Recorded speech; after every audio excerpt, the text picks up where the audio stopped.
Oh wait, there we go. It helps if I turn on my mic.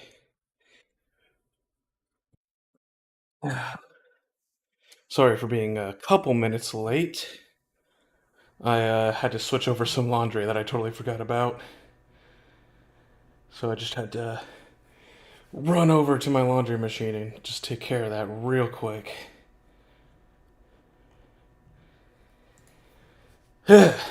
But Frostpunk 2 has been out for, I think, like 2 weeks now, actually. I guess it's close. It's more like a little bit over a week. And I have not played it yet, which is crazy because I've been looking forward to this game for so long. I played the first one a ton. And, I just recently made that video about it, which a lot of people seem to really like. I honestly feel like I should make a follow-up or something. Because, tons of people are, super on board for that. And it keeps getting, like, weird surges in views and stuff, but hey, I'm not complaining. But yeah, so I have booted it up at least once. I did play through the prologue, but that's it. I haven't really touched the actual main campaign much. Um, Let me just try to adjust my audio settings, and then we can pretty much just dive right into it. I don't see much reason to delay. Yeah, I've been hearing pretty much nothing but good things. I mean, I remember when the playtest first came out, there was. There we go.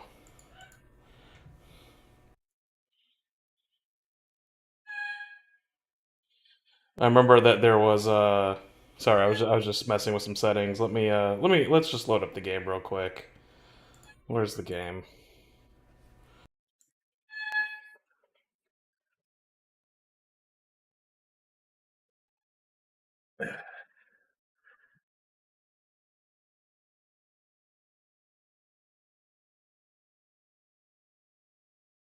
Wait, what the hell? Something on my computer is playing a video and I don't know where. Okay, there we go. Ooh.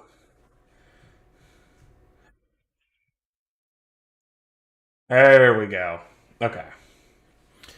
We are officially frostpunking.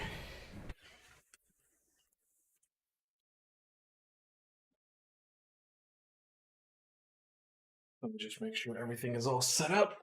Uh,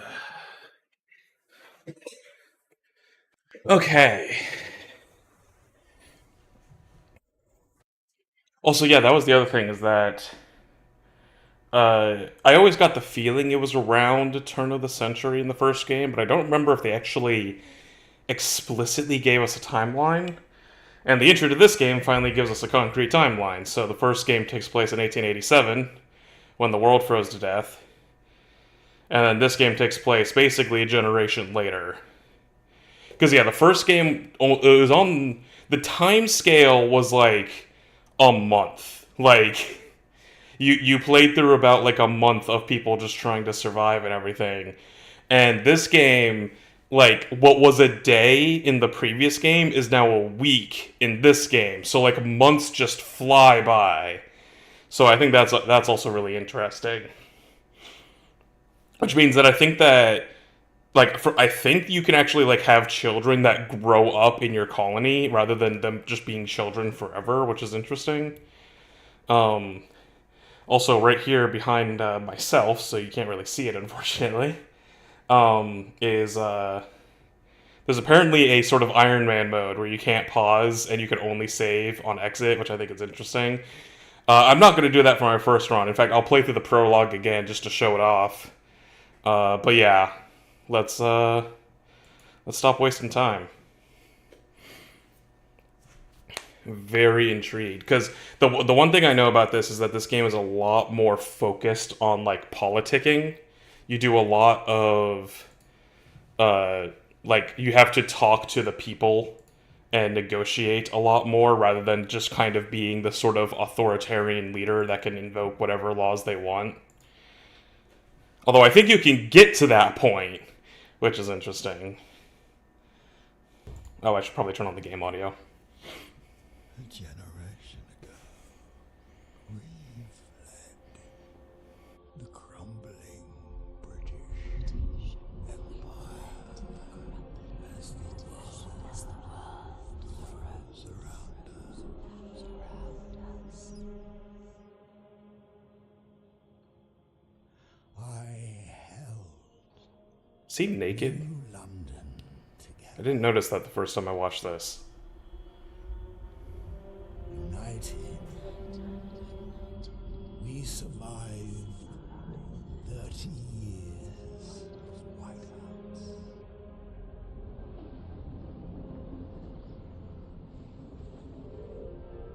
But the world around us is dead.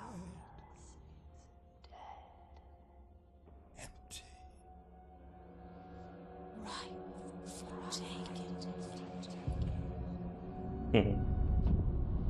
So yeah, so that's presumably essentially the person you play as in the last game, who like led the initial civilization. Merely surviving is not enough. We have to expand. After all, it's us who survived the end of the world. I always love me a good airship. I'm not sure if, I mean,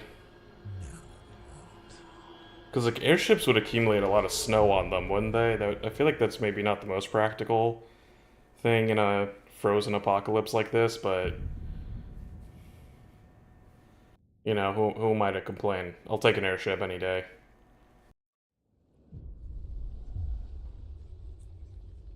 We've been roaming the frozen desert for years. Many of us do not remember a world before the Great Frost.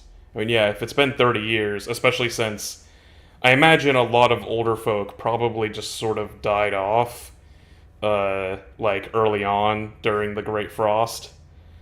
So, yeah, it makes sense that very few people would be older than like 30. Like, hell, even if you were like a kid, like if you were 10 years old when the Great Frost hit, chances are, like, you're not going to remember that world very well after 30 years. Now another whiteout is coming, and again we've reached the old machine. Again, we rely on its furnace to provide heat through the storm. In the past, we always made sure there were enough supplies for the next whiteout, but our numbers have grown through the years. Providing for everyone is getting harder and harder. So yes, I have played through the prologue before, so this shouldn't take too long. But like I said, I wanted to go through it again, just to kind of get the complete story.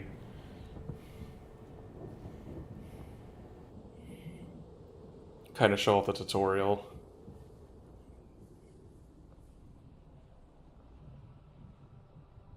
Do love this massive train thing.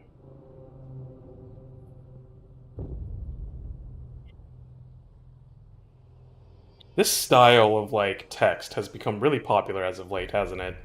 Like, just big, bold, solid black or white text.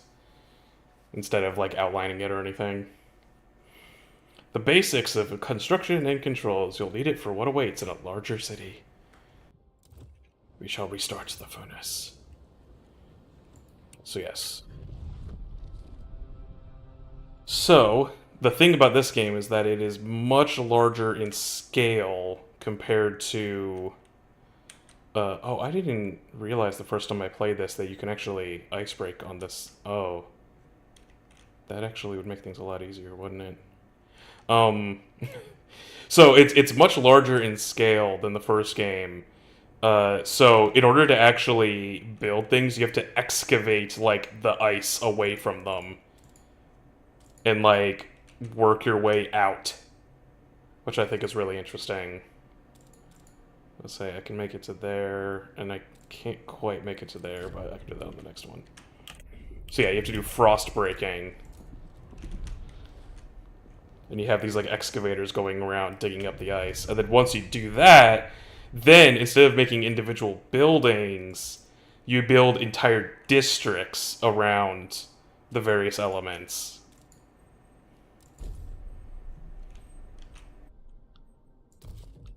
And then while that's going, we can frost break this other one.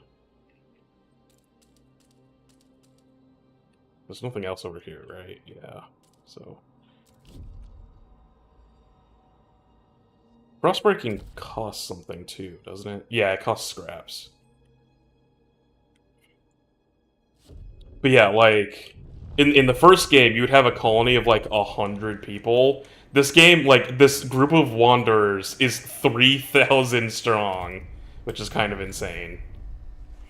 Oil. The thick black liquid oozes through the pipes. Our people rejoice. The carcass of this old machine is a testament to the hardships that made us. But more importantly, it's our haven in the storm. It has allowed us to weather many whiteouts, and it'll do so again. We have oil. We can turn on the furnace. That's pretty great.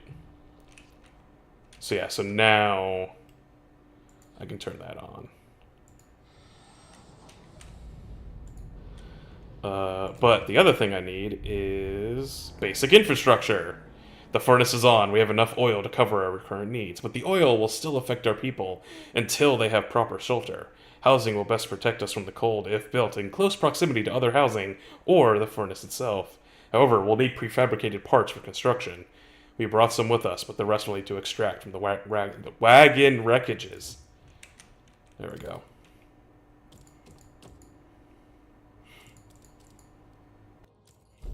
So yeah, so like I said, you're building entire districts of housing. So it's a little bit zoomed out, like honestly, like how most classic city builders work, like the classic SimCity and City Skylines, where you're not really building individual structures anymore. You're just kind of telling them where you want certain types of buildings to go, and then working on things from there. So, again, I have played this scenario before, so I do know that this food source is actually really valuable, the seal colony. Because, like, this one, it's only got 18k food, but this one has 400. So, like, that I want to work towards pretty quickly. But I also need, like, maintenance materials and stuff. I think that... So I'm already building the prefab things over here. So let's try to get to the maintenance wagon.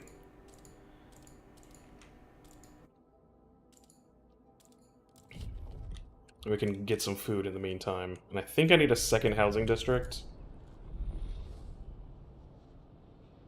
Because it do be cold out there. Also, this train is insanely huge. Like, what the hell is this thing? Like, it's a dreadnought, but like, look at the size of the houses compared to, like, its wheel. This thing is insanely huge. Like, is there, like, a lore compendium?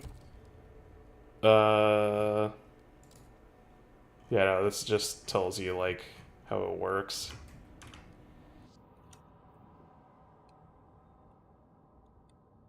It's wild. I love it though. Like the art style in this game is really fun. Let's do another housing district. I need to frost break some more.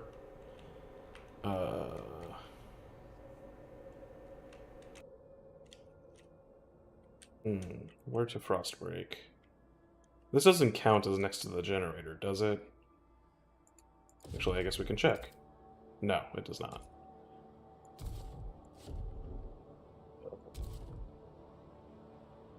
Let's just go around here. Oh.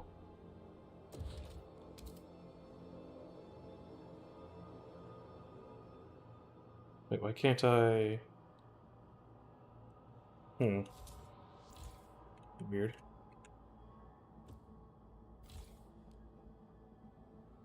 Okay, yeah, generator is on. Good. Just checking.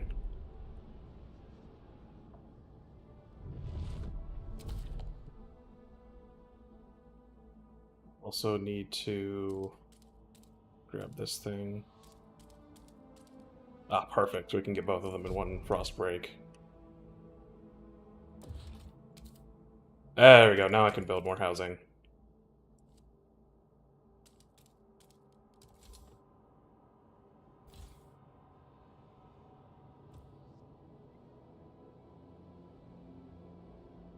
Oh, did I never actually... I never extracted that stuff. Whoops.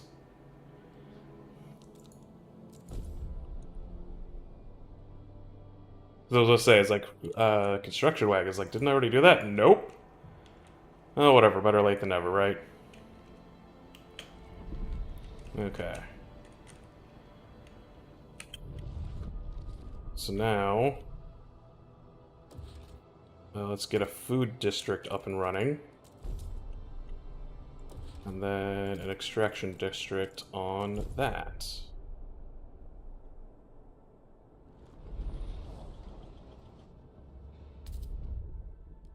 We have established heat and shelter for our people. It's now to turn our attention to the incoming whiteout. First we must frost break the small patches of fertile soil suitable for growing food. Then we must store it in easily accessible depots. We must move quickly so no one starves.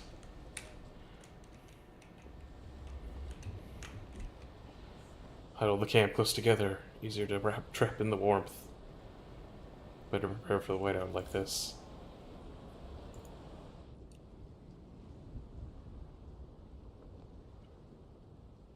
Okay. So yeah, I think the other thing that I've learned is that you want to like be frost breaking constantly. Because like it does cost scrap to do so, but you get the workforce back as soon as they're done. So like you might as well just be doing it like constantly.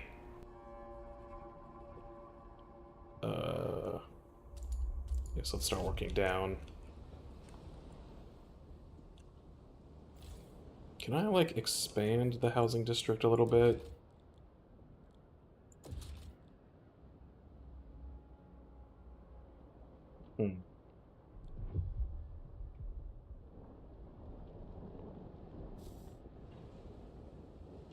Think, do I need to build a third one just to house everybody? This is what bunk beds are for, people.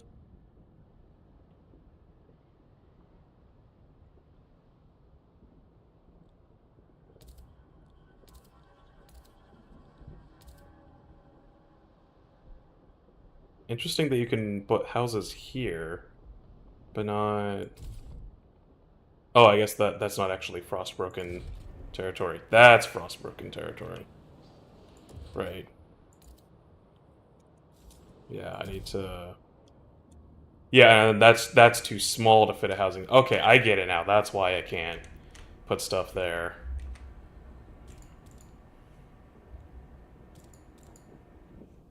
Okay, I understand. I'm learning. We've secured our immediate survival. Now we must stockpile as much food as possible before the whiteout forces us to take shelter. Okay. Time to get as much food as possible.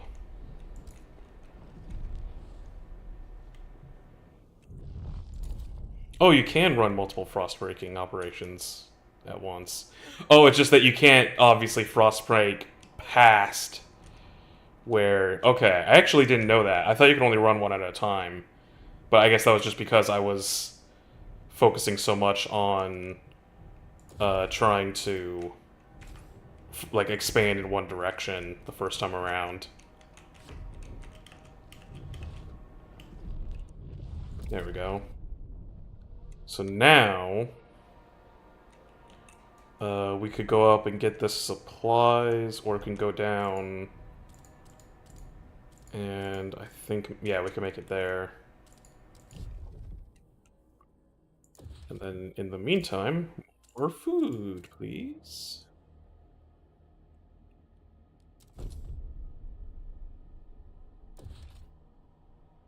And then... Okay, materials were good. Once this is done, we can build the rest of the houses.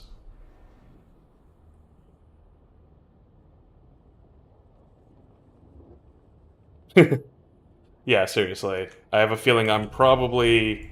If it wasn't for Balatro, I would probably be playing this game a lot more. Although I've been trying to catch up on my backlog a lot in the last couple weeks. Because there's just so many games that came out. Like Astro Bot's been super good. Space Marine 2. Balatro again. You know how it is. Um... Hmm. I need more prefabs.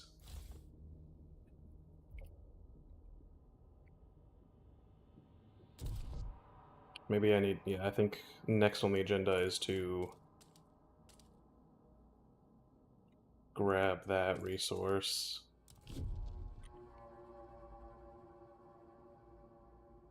Because, like, I am extracting prefabs over here, but...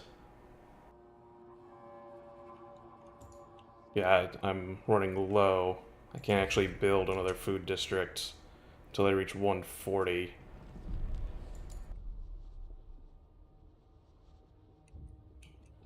Oh yeah, I guess it does count individual days, now that I think about it. It's just that the days pass in, like, literally a couple seconds. Oh, we got a person saying something. Finnan Kell, 42, gardener. We've been here so many times, the soil is depleting. A couple more, and there will be no point in erecting the hothouses. There will be nothing to grow food on.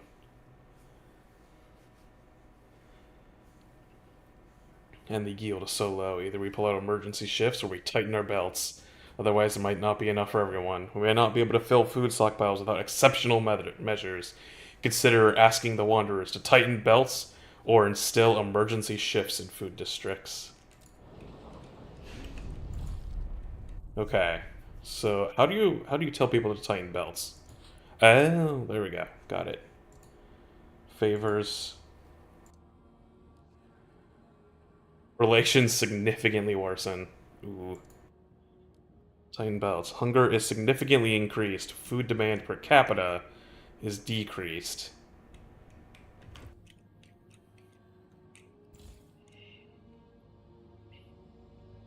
And trust falls, but production efficiency increases. I feel like if I'm gonna use this on anything, it would be on the big one. Because that one at least won't go down early. Plus, we got another food camp, so now we're officially stockpiling, which is good.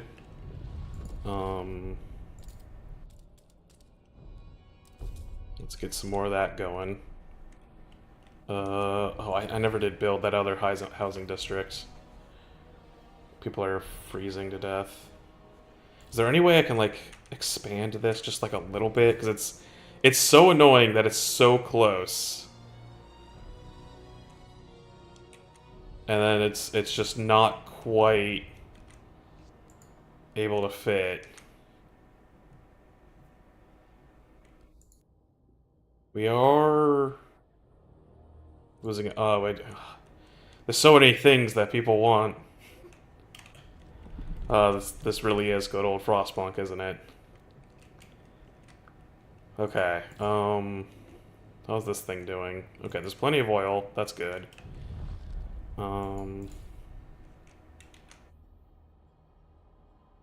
Yeah, it's wild to think that this is, like, just, like, a temporary colony. And, like, it's already been 30 weeks, like, the better part of a year that people have been here just in this little tutorial. Like, the scale of how much bigger this game is just crazy. Okay, yeah, in the next section, I think I can expand districts properly. Okay. I should grab that oil while I'm here.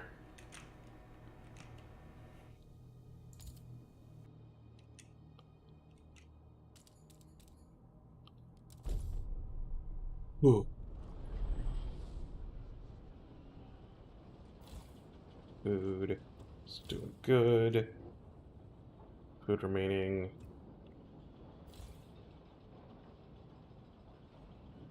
tempted to do emergency shifts.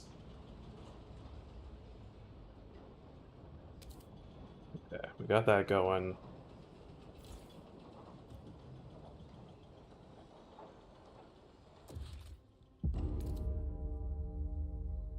Oh, and we had 30 people freeze to death. Yeah, it's probably because I didn't build the extra housing district.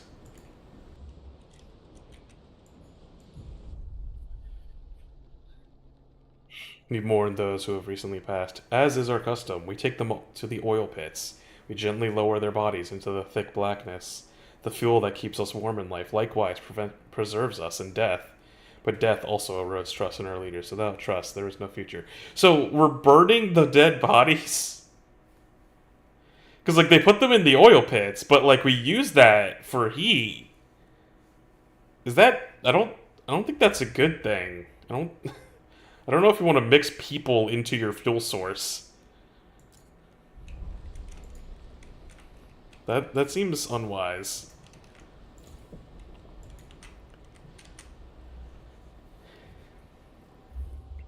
Yeah, 14 in-game years, wow.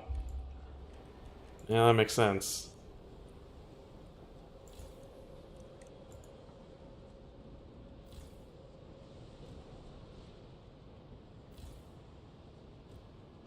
I guess it also checks out in terms of, like... Because, like I said, the first game is a lot more about, like, immediate survival issues and trying to just, like, make it to the next day. And it's, like, this game is about, like, the long-term consequences. Like, your immediate survival is no longer really an issue. The problem is trying to survive for years and decades. And trying to set up a society that can survive in this world long term. Um, so having it be that, like, oh, we're no longer, like, thinking about the day to day. We're thinking about, like, this is my leadership over the course of decades, which I think is interesting.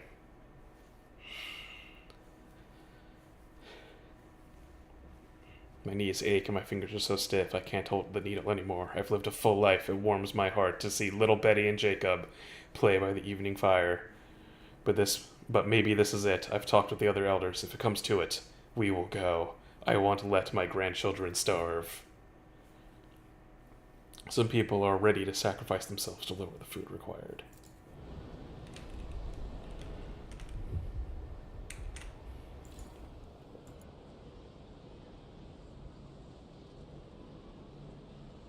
Okay. I think I can afford, yeah, another food district.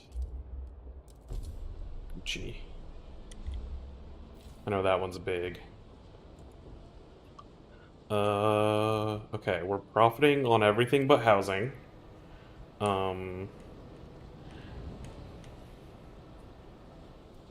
So you know. That's mostly fine. Like I said, just use bunk beds. It's fine. Don't worry about it. Um,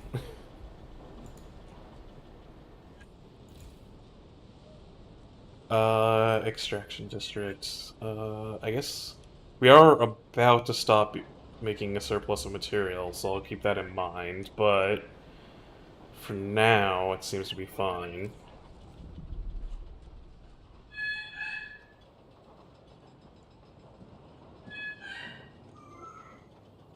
Okay.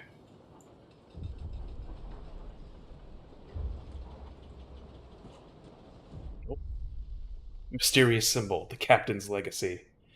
One of our frostbreaking crew uncovered the frozen remains of a man in a tattered uniform.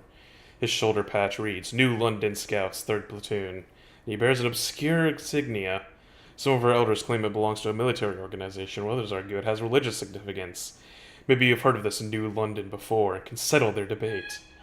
So if I think this is actually meant to be something kind of clever, because I think this is meant to basically be like, what did you do in the first game, so that we can make a sort of canon through line.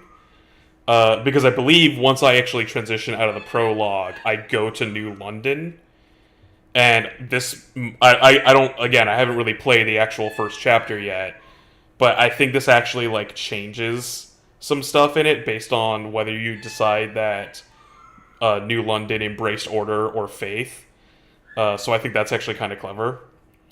Um, and so I guess I'm pretty sure the first time I played through Frostpunk 1, I did order. So I think I might as well, keep that through line and go with that. But I think that is like a clever little way of doing that.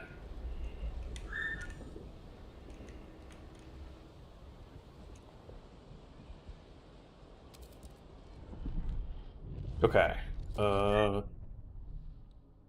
Food stockpile hub.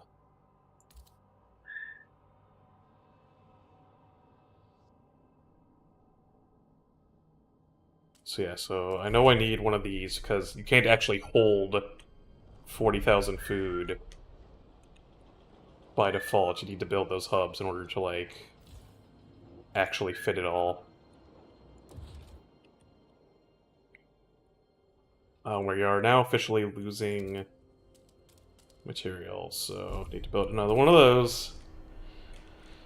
Oh boy. Hunt sparingly, and we'll have seal forever.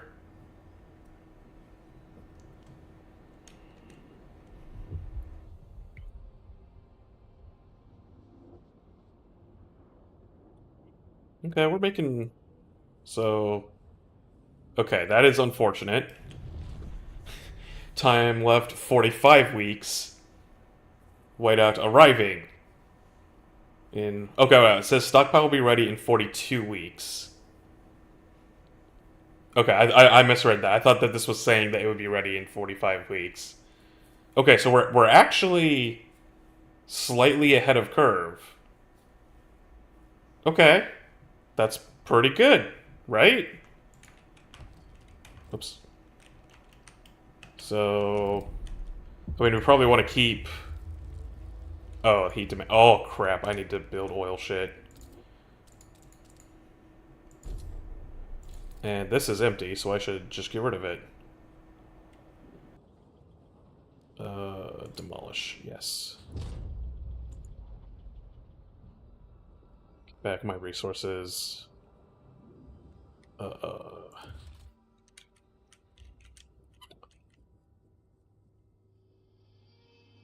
Yeah, I probably should have actually... Oh, and I need more workforce. Of course. Of course I do.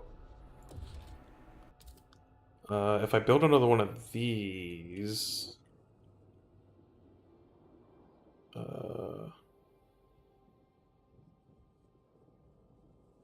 Oh, I could actually... If I could frostbreak this area, I could make both of those way more efficient.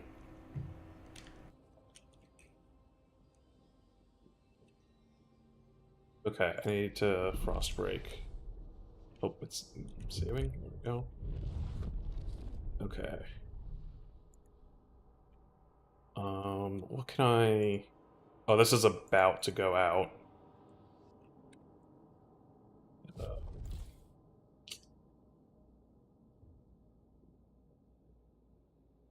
Does this lower the workforce requirement? Yes. Okay.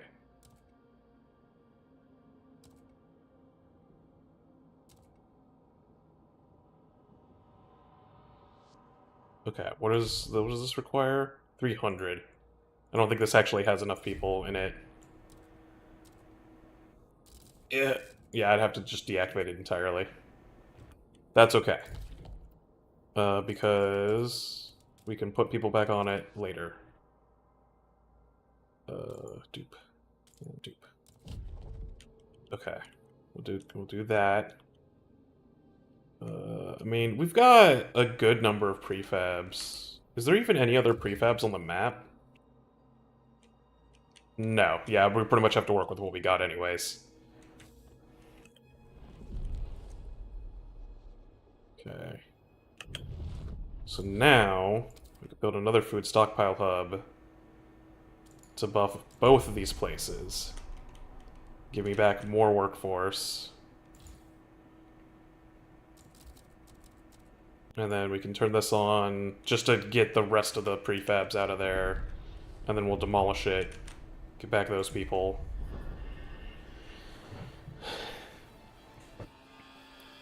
People in the camp are getting tense. They worry we won't gather enough food in time. Our hunters propose to slaughter the remaining seals, including the pups and females. This will allow us to gather much more food, but will wipe out what could be the last colony of these creatures on Earth. Also, seals are adorable. Just look at them. However, many elders have volunteered to walk out the Frostland rather than be a burden on our resources. Their sacrifice would significantly reduce the rations we need for the whiteout. So I think I can make it. I will admit, the first time I played the prologue, I definitely wasn't going to make it, and I ended up letting the elders go. But I think I can actually do it this time. So I'm going to try not to do anything, and we'll see what happens. If we fail, the consequences will be dire. Because, yeah, we are slightly ahead of the curve. I could probably grab another food thing in that time. And then we'll be able to... There we go. Go back some workforce.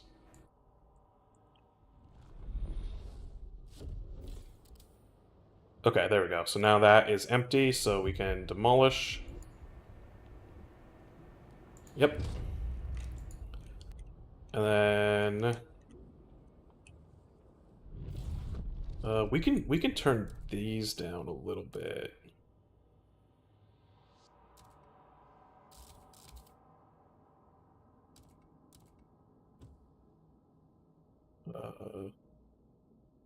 So that we can frost break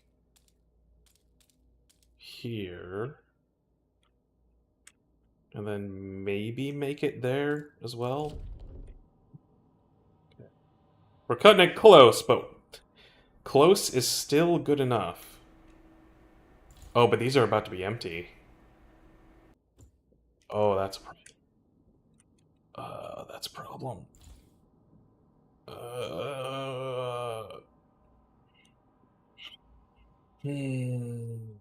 I mean, I feel like...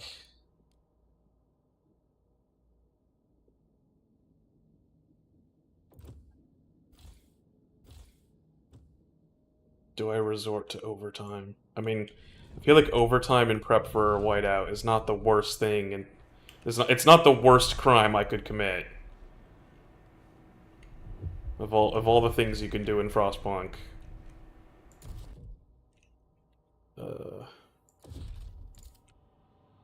Okay, so we're gonna need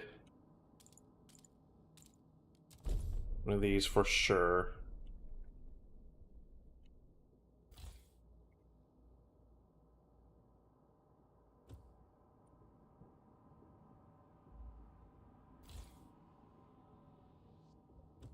Okay, so this is gonna run out in 16 weeks. This is gonna run out in 11 weeks. That is a problem. So I can, if I get this back up, that'll make up for one of these running out. And then I basically need to make it to the other one in time in order to guarantee that I have enough food. Okay. But I need more workers. Okay, I'm at 170. If I turn this down temporarily, then I can get enough workers to frost break, hopefully, to this food area. There we go.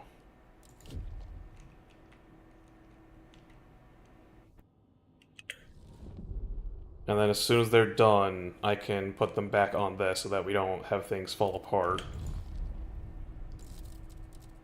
There we go.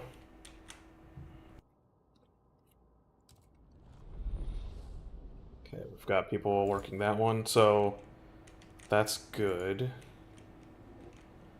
And then...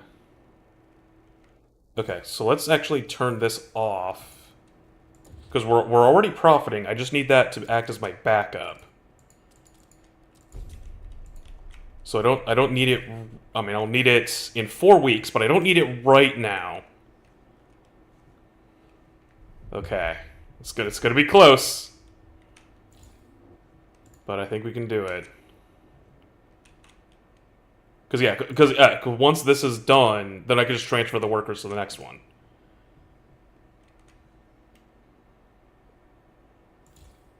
Okay. Okay, there we go. So that one's now up and running. This is about to be over. 2, 1. Demolish. Because I don't need it anymore. There we go. And then we can turn this on. We've still got a surplus of materials.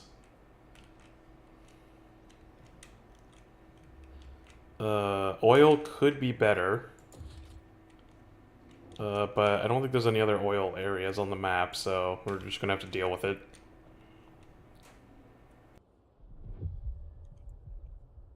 And this is about to be done too.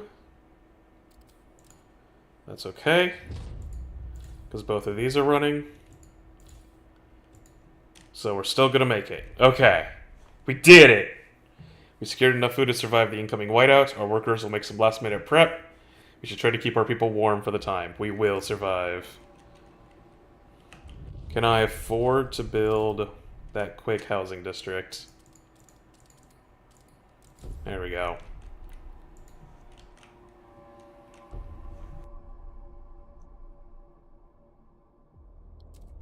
Ooh.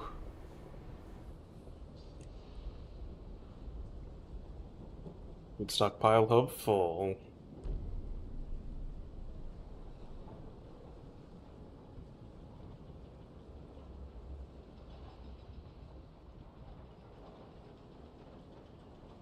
We did have 30 people freeze to death, admittedly.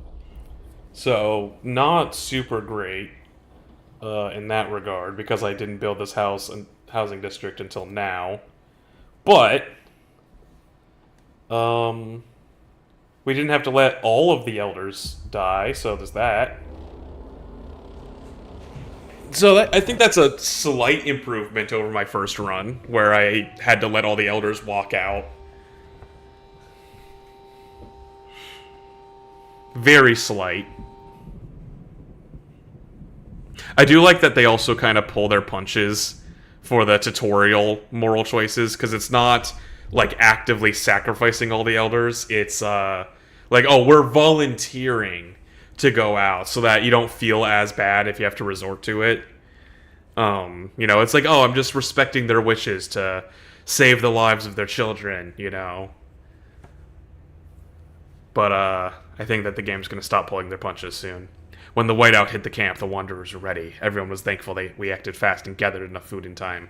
The miracle of a seal colony strengthened our hope that our journey will lead to a promised land.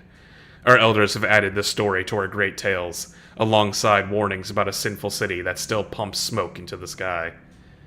I mean, to be fair, in a world where the explicit problem is things being too cold, I feel like a little bit of global warming is maybe, not the worst plan, you know?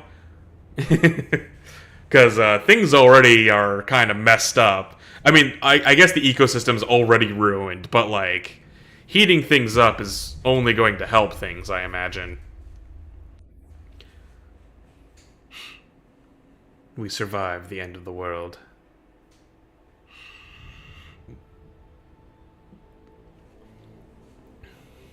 Now what?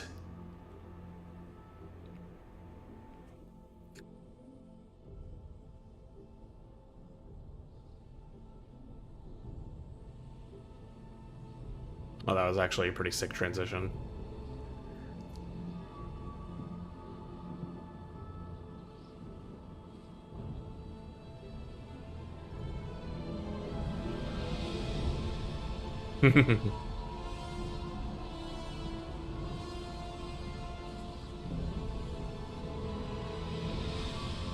truly have become the Frostpunk 2.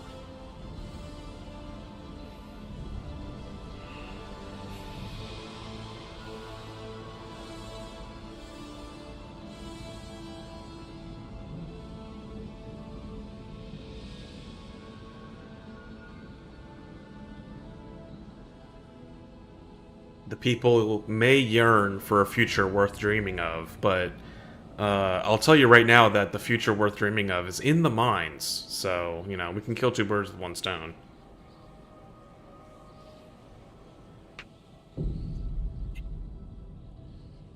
Scraping the barrel.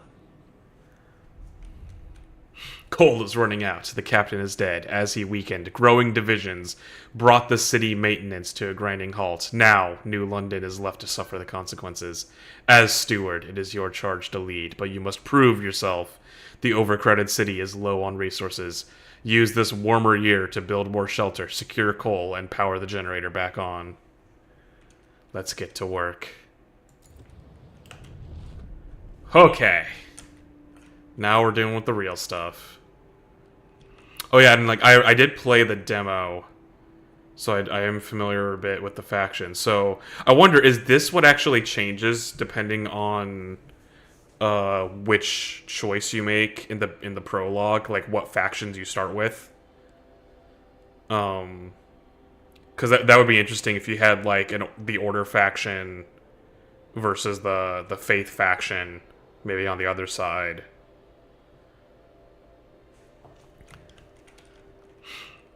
I wouldn't be surprised if that's how that worked. And now we're up to 8,000 people, 4,800 workers. Oh yeah, and then we have population growth. So yeah, so you can in fact, like straight up have like kids grow up and increase the population and the workforce and whatnot. Heat stamps. Yeah, I love that they added a currency and that the currency is heat stamps. Like, I just love that. Plus, by having currency, now we can have taxes. Cores. So I guess that's Steam cores. Yeah, that's the Steam core equivalent.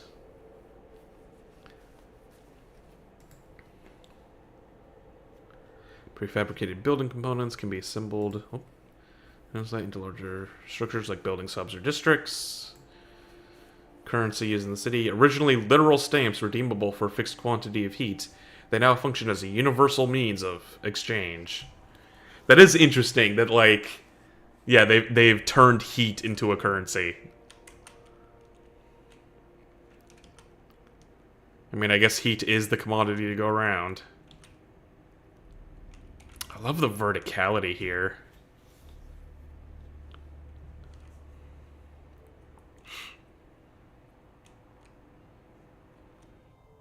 Just the way the city, like, aesthetics look is so cool. Oops. There we go. Zoom in.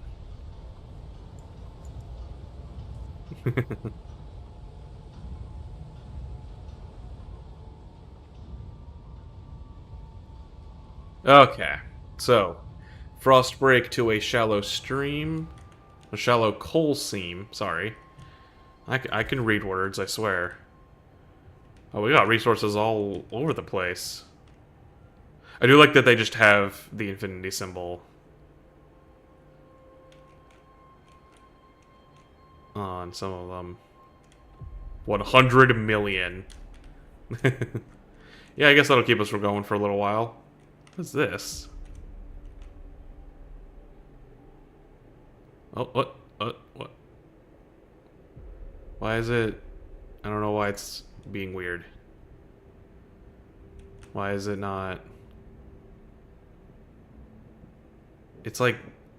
I can't... I don't know, that seems like a bug. Fertile soil. Okay, we're definitely gonna need food. I mean, okay, we need shelter. Food is going down. We need goods. We have no materials. But we have a ton in stockpile, so... Okay. What is goods? The objects necessary for everyday life. So I guess this is like luxuries, essentially. So I guess goods is... You have to produce goods, don't you? Oh, got Research Institute, Council Hall. Oh, here we go. Okay, so this creates prefabs. That makes Frostland teams. This one, yeah, you can use to extract stuff. Housing. Ah, hello, hello. Always happy to see more people tuning in. I just started Chapter 1. So I'm still kind of getting my footing in the Frostland. Okay, first things first, we need coal. So we are going to extract in this direction. And then we need housing districts. So, yeah, let's... Oh, yeah, that's fun. So, building in the little canyons here actually is warmer, which makes sense.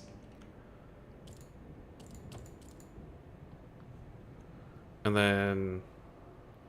Yeah, so only 3 of it actually matters for heat. So I can preserve... I could spare the other 3 and build, like, up here. And then I can build a second one, like, right next to it and still have the housing warmth. There we go. That makes sense. I guess we can wait to turn on the generator, because this is my... Like they said, this was like a warmer year. Oh, I played the hell out of the first game. I played every scenario, I think multiple times, to try and, like, get better at it. And then I played endless mode a lot, too, just because I liked messing around with it on, like, different settings. Trying to, like, figure out how to beat the game with certain law combinations. So yeah, I've been looking forward to this game for a while. The only reason I didn't play this sooner was because I've been so busy between work and making videos and all that kind of stuff. Trying to catch up on my backlog. But now that I've beaten a few games, I figured it's finally time to dive into this one. Oh yeah, it's very different from the first game. But it's still, like, the main appeal to me of the first game was always the sort of morality aspects of it, of trying to, you know, not only survive, but do so without losing your humanity, which was, like, the core theme of the first game. So, like, this one, it goes in a different direction because it's much larger in scale, and you're no longer focused on the individual buildings and logistics of your city, but it focuses way harder. At least from what I've heard. I guess I'll see it firsthand if it's true. But it focuses a lot on trying to, you know, handle the politics of your city and making sure the people are appeased. Yeah, the first game you're building, like, you build individual houses and individual, like, oh, this will be the hunter's hut. This will be, you know, the prison or whatever. And then this game is much more like SimCity or City Skylines, where you are focused more on, like, you build entire districts of houses and extraction districts and whatnot, but you still have to build, like, modifiers and pass laws in order to adjust how things work. Also, I need to extract some coal.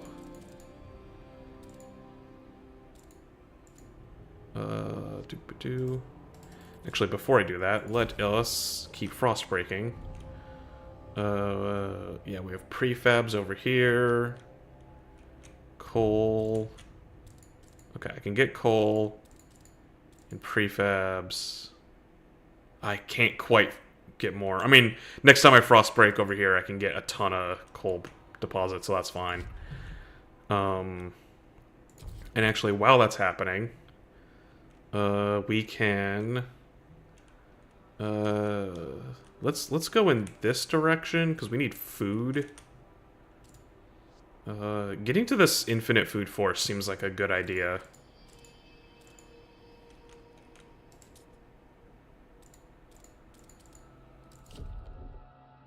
And then... yeah, we can also go over here and grab this while we're at it.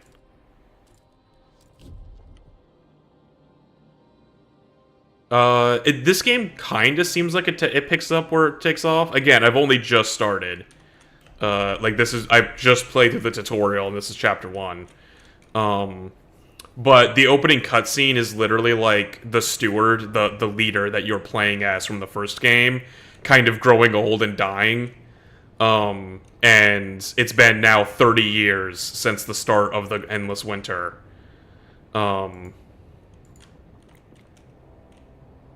So this is sort of essentially like what happens now that now that people have gotten their footing, now they have to live in this world, and like how do they do so, essentially, is the idea. Ooh, I got 3 with that one. And then we can also... not enough tiles to fit this district. Oh, I think I blocked myself off a little bit. That's okay. Let me just do this, and that, and that, and that. There we go. And then... okay. So now, food district. Grab some of that.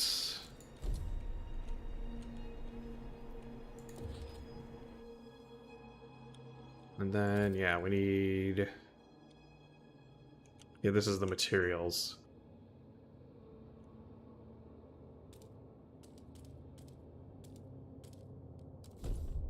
There we go. Oh, we still need more housing. See here, 2, 3. 3. I thought 2 would be enough for some reason.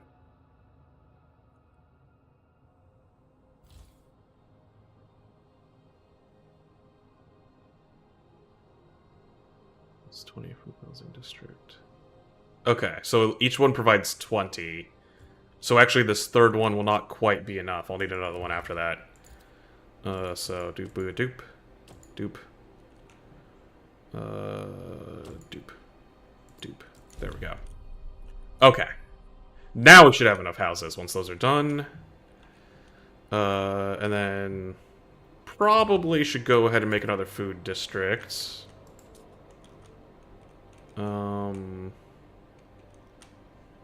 There is food over there.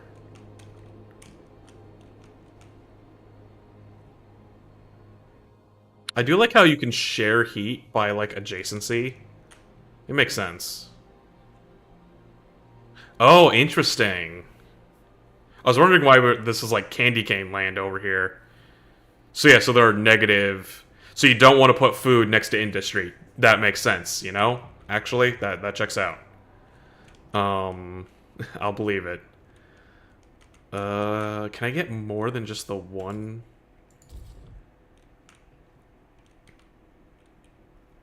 I'd have to... I mean, I guess I can frost break this way.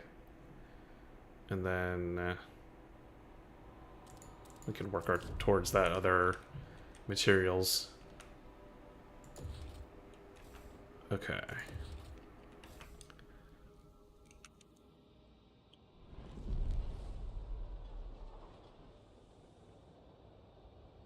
Now I can afford to put a food district. There we go. 1, 2, 3, 4. I can't quite reach that. But I could share some heat at least.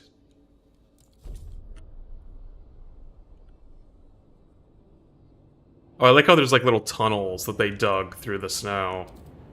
That's kind of cool.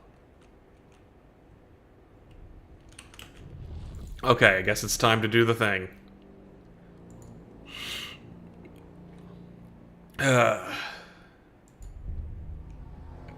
Good work, Steward. We've secured a new coal deposit.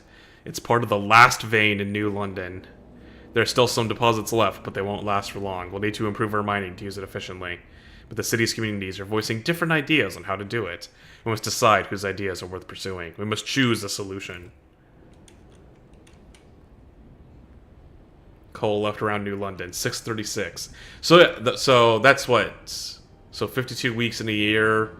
So a little over a decade. Like 11, 12 years. But like that is the kind of interesting long-term problem solving that this game now focuses on. Because now it's like, yes, we'll survive for the next 10 years, but eventually we're going to run out of coal and we need to deal with that problem. Okay, so now I need to build a research institute. How do I do that? Looks the idea tree. Each institute improves research speed. Can I not? Oh, expand. Oh, okay, that's right. We were talking about expanding housing districts. Should be good to do this. Provide one additional building slot. Gotcha.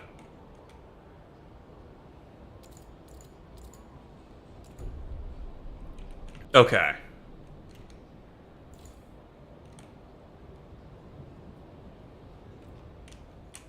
Okay, I understand now. Oh, what is this? Tension severe. Oh, okay. Extremely increased by severe cold, greatly increased by notable disease, fear of running out of coal. I see. You know what? People are a little bit upset. Understandable. I maybe took my time with turning on the generator a little bit. Oh boy. Gradually increases disease, tension, and decreases population growth. Cold. Appreciates all your adoring letters and will answer personally in due time. That would be really funny if they actually made you, like, write letters back to people.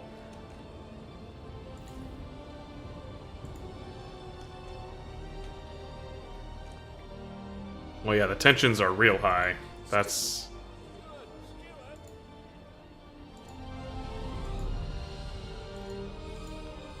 interesting. More God's School. Huh. Trust. Trust is how much confidence people have in you as their leader and your decision-making. It mainly consists of your relations with all communities and factions, which are influenced by your actions toward them, the fulfillment of your promises. Their opinion of you depends on the direction in which you develop the city. When your citizens fall sick or die, it worsens your relations with every community. Okay, we need to start making the people happy. Okay, we need to put in a research institute. Doop. I'm wondering if we should just preemptively, like, expand this as well. Where's my heat stamps? Oh, I do not have a lot of heat stamps.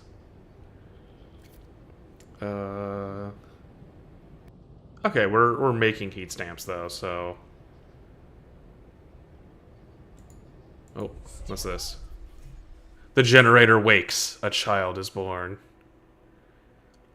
People gather around the generator tower as it wakes with a thundering shudder and bestows heat upon us yet again.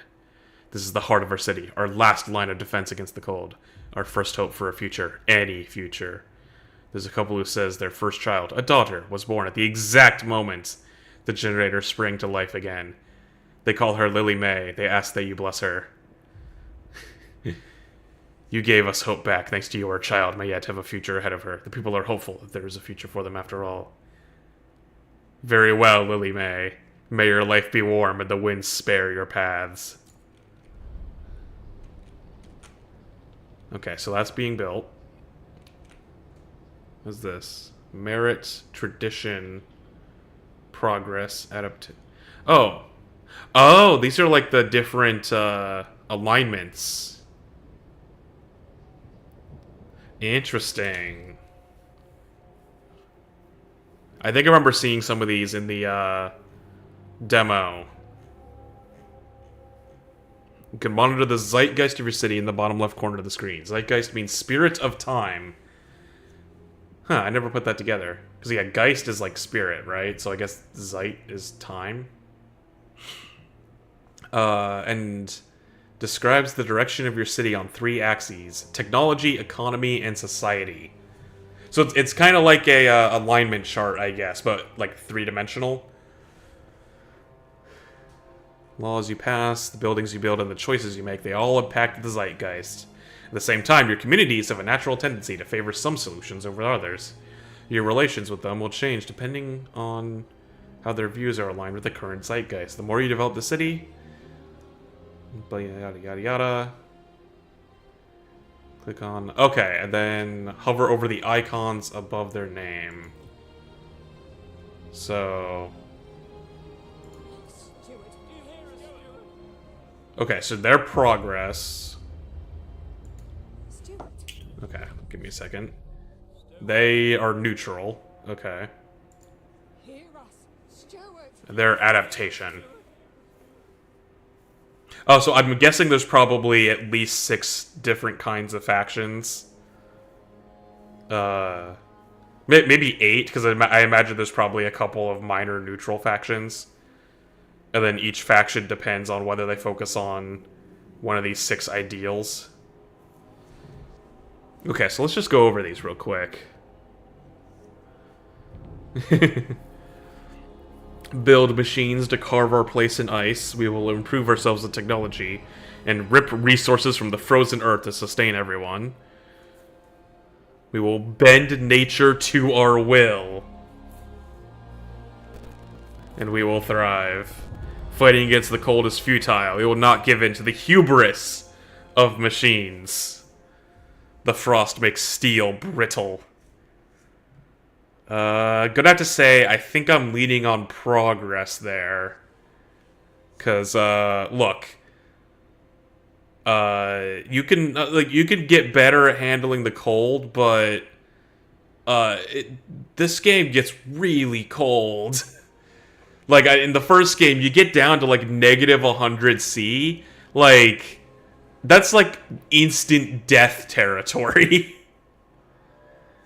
Merit. New opportunities ripen. Fortune, as always, will favor the bold. The best of us soar and elevate everyone with them. Do they now? The old world died, along with inequalities. Nobody should lay claim to vital resources in the frost. All resources are vital. All to the city, and the city shall care for all, equally. Okay, we got a capitalism versus communism thing going on there. Tradition. The world has changed, but not the people. The old social order has always been the glue that held us together, and will keep us together still. Versus reason. To move beyond survival, we must leave the old social order. Through logic and reason, we will thrive.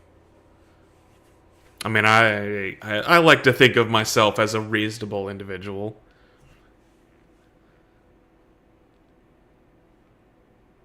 There is an unorganized community for each of the 6, and then 6 organized communities for each combination of 3 sides of the... So there's 3... Oh, wow. So there's like 12 factions? Interesting. That's a lot. Okay, you only get 4 or 5 in any playthrough. That makes sense. But that still means that, like, I imagine playing through things multiple times, or like an endless mode, probably means that there's a lot of variety, because you got a lot of different kinds of people to appeal to. Which is interesting. Okay. So yeah, so their adaptation, like I said, they're none, and they are progress. Okay, so these 2 are diametrically opposed. Which is good to know. And then these are just kind of... Oh, they're no longer... They just have, like, bars. They're not, like, invested in them heavily. Progress, merit, and reason. Okay, okay. We'll see. Different ideas. Communities in New London. A small crowd gathers outside the new research institute, arguing about how to exploit the last coal veins. The stalwarts and the New Londoners want us to to lean on machine-powered mining, but the Frostlanders would have us pursue a more frugal solution. They would never display such discord under the captain's rule. You have to choose who to entrust with developing their idea. Show me our options. We need new ideas to move forward. However, different communities may propose diverging answers to the same issue. They only pursue solutions that align with their worldview. Coal mines. There we go. No one else shares this idea. Stalwarts agree. New Londoners agree.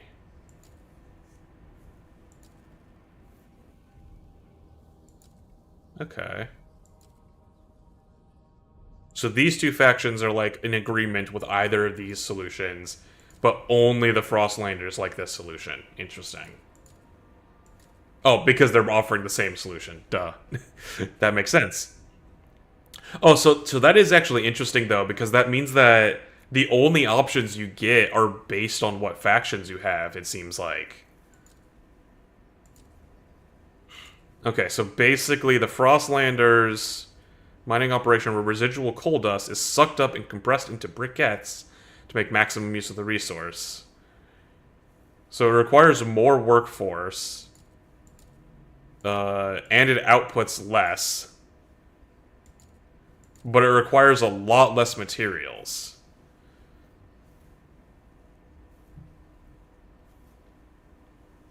Oh, you can sometimes pick both options to like unlock just multiple versions of the same building.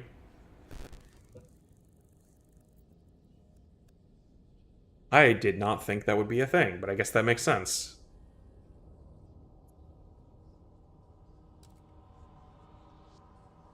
But this one in particular is just like a modifier, isn't it? So I don't think I can pick both.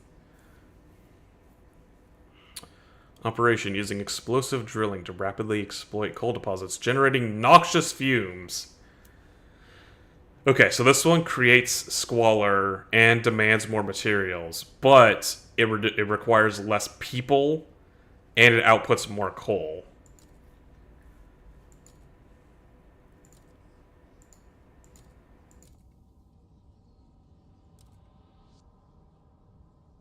Well, I mean, more of the city seems to agree with blasting coal mine and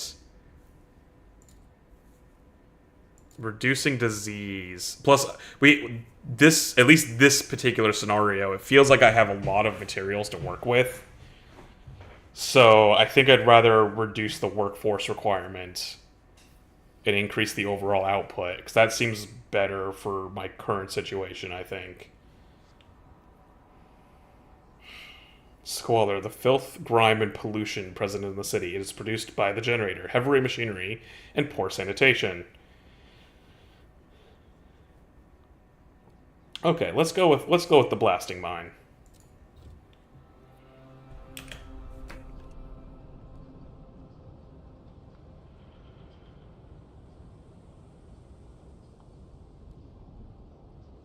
Okay. So that's just going.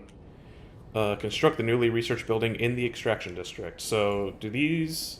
Okay, these have building slots already. Okay. So I guess I could actually research them separately at some point. But in the meantime...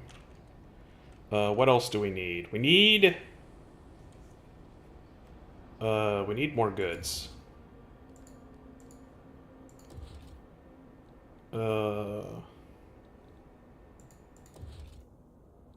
Here we go. We need... What is this? Materials? Yes. Materials stockpile hub. Stockpile capacity, proximity, workforce demand in neighboring extraction and industrial districts is decreased.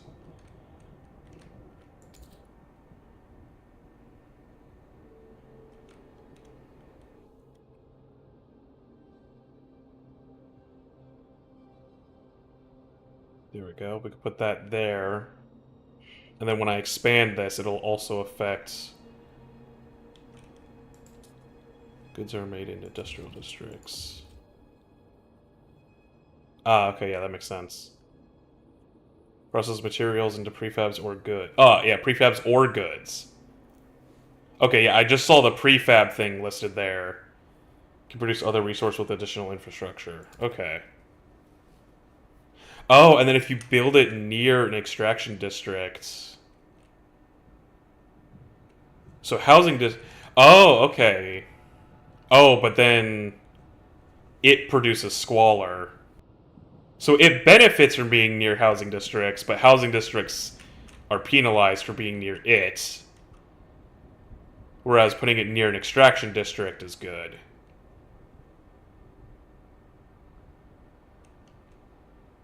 So I don't think that causes any complaints, so... There we go. There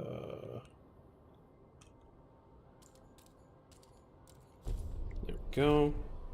Then let's just go ahead and expand out this area a little bit.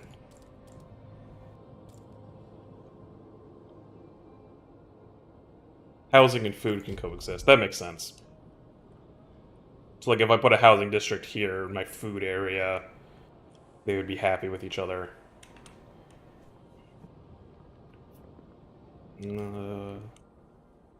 Probably still need more.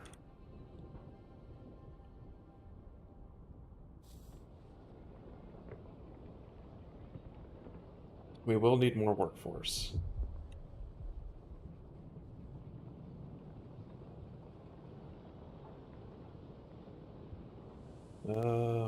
Food, we are generating... I guess the materials, honestly, can be cut back a little bit. That actually... Okay. We'll just lower that a little bit. There's a lot stockpiled. Thus, keep you warm. Report all leaks and damages to the nearest maintenance office.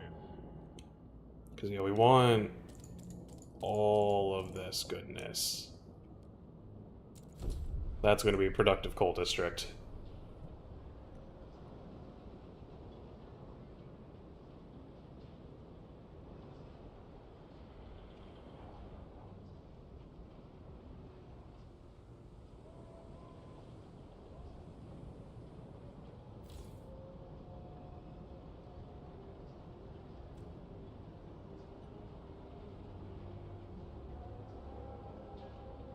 Okay.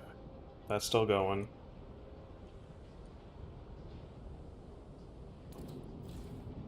There we go. Okay, so now you can choose between prefabs or goods.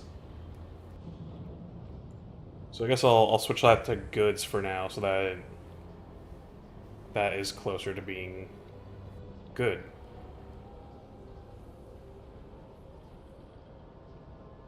To increase its output and provide one additional building slot. I mean, it's so close to meeting the goods demand. I might as well expand it. Just a smidge. Just a smidge.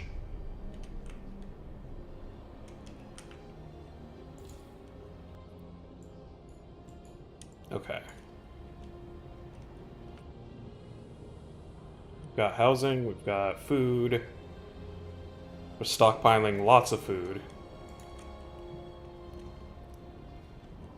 Okay. Oh, what's this about? Abe Byron, 55, drill sergeant. It's good to have you back, old chap. It was a terrible fright to have you switched off. You're more than just a heat source to us, you know. To us, you're a symbol of what we should be. Unbending, unyielding fortitude. May we all stand so bold against the frost. The generator is revered and respected by the stalwarts. So that's the... yeah, that's the neutral faction.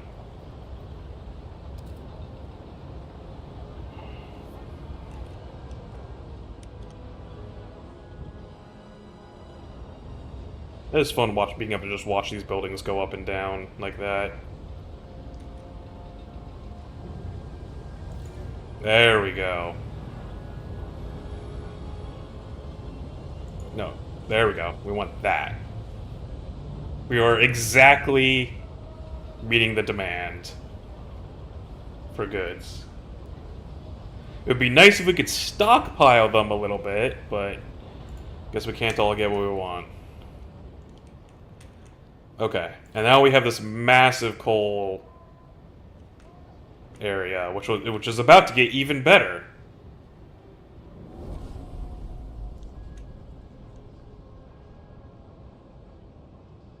So now, the blasting coal mine, which requires 300 workforce, which I do not have. Gonna need to find some room to get more people. We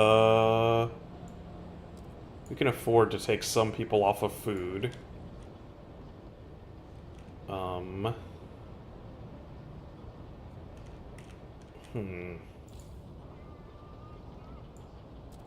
There we go. And now we can put the blasting coal mine. I mean, okay, let me just double check here. So this one is generating 120.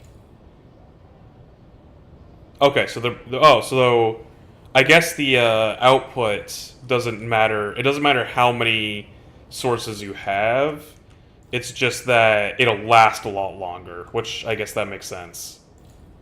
So, I mean, it still makes sense, though, to put the building on this one because it'll last longer, so...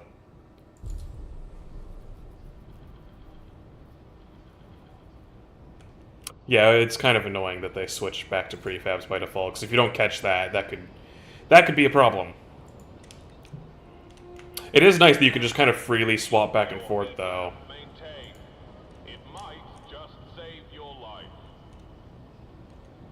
Okay. What is this? What's going on over here? There's like a little tunnel that comes out just to bask in the cold for a little bit before going back underground. Forecasts call for colder temperatures. Take action. Of course.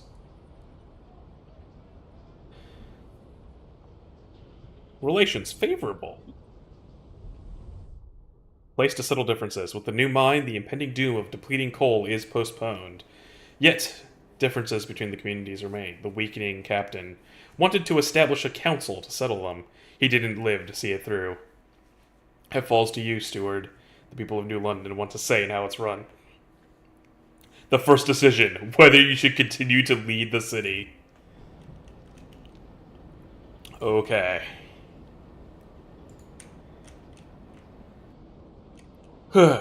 Well, let's build the council. Man, god damn it, I need more workforce. Okay, we're profiting on coal. That is one thing we do not want to not be profiting on. So that's that. Not touching that. In fact, if anything, I should probably build a second blast furnace thing, if I can. But that, of course, requires more workforce. How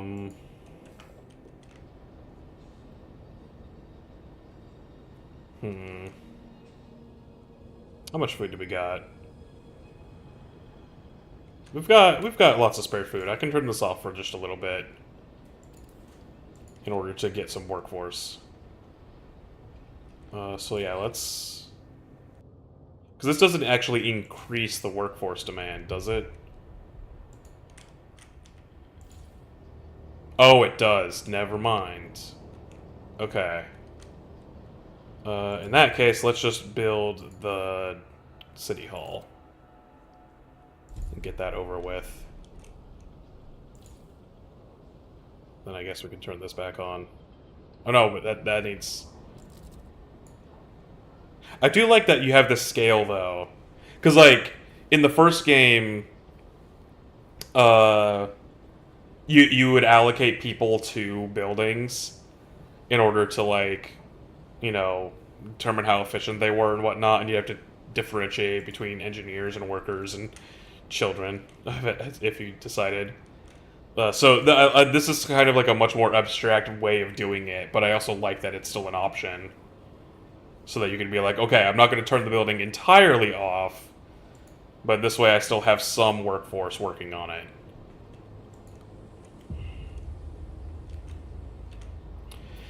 The council gathers for the first time. We can vote on new laws. Anticipation fills the air as the council opens. The captain ruled with a firm hand for years, but those times died with him. The stalwarts maintained order on behalf of the captain and adhered to what they claim was his vision for New London: progress, merit, and reason. The New Londoners. Oh, yeah. So I'm guessing the stalwarts get replaced with a different faction if you picked Faith. The New Londoners and Frostlanders clash over our survival strategy, though neither has a firm stance on economic or social issues. Then there are those who view the stalwarts with contempt for their role in New London's history, but they keep to the shadows, for now. Based on your handling of the coal crisis, the first decision is whether you should maintain your role as steward. Open the session. And here is the Senate.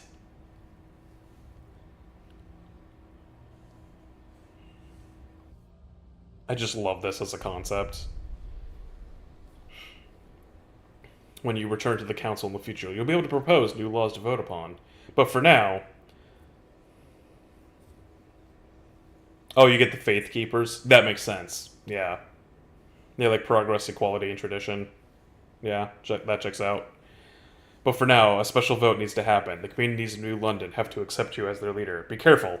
If you fail, this will be the end of your rule. Well, that would be embarrassing.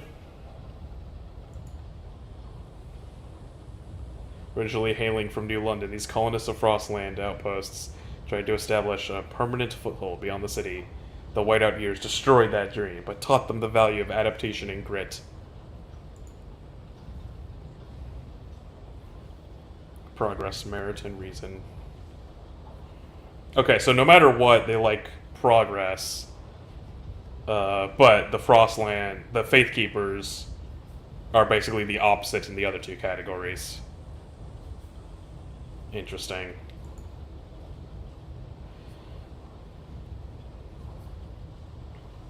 Attached to the city and its generators, the citizens of New London stayed together through thick and thin. They value technology, which they credit for getting them through the Great Storm.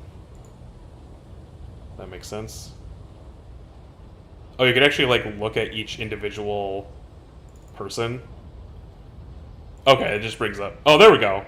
Gregory Waltham, printer, New Londoner. Broke his arm trying to save his friend. Believes numbers don't lie, but sometimes they can be confusing.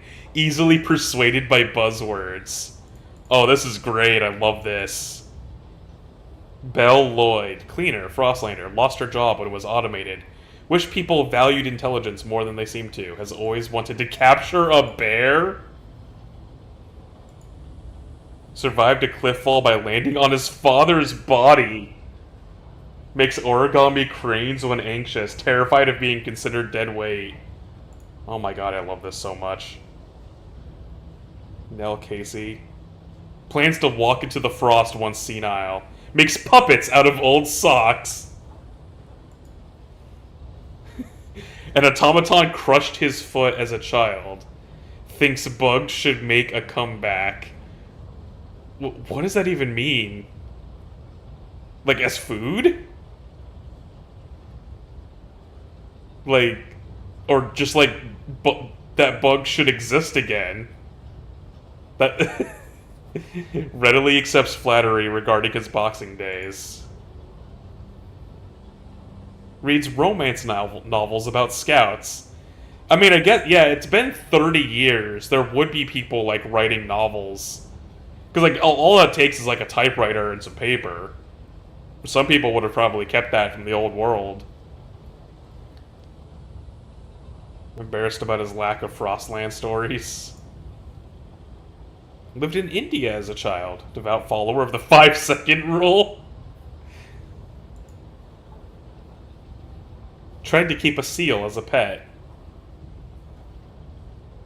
Okay, that's I love that so much.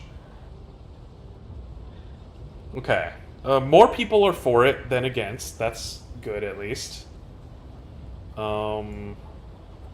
Negotiate with delegates to try and influence the way they vote. So the New Londoners. So the Stalwarts are for. That's good. And the Frostlanders are neutral.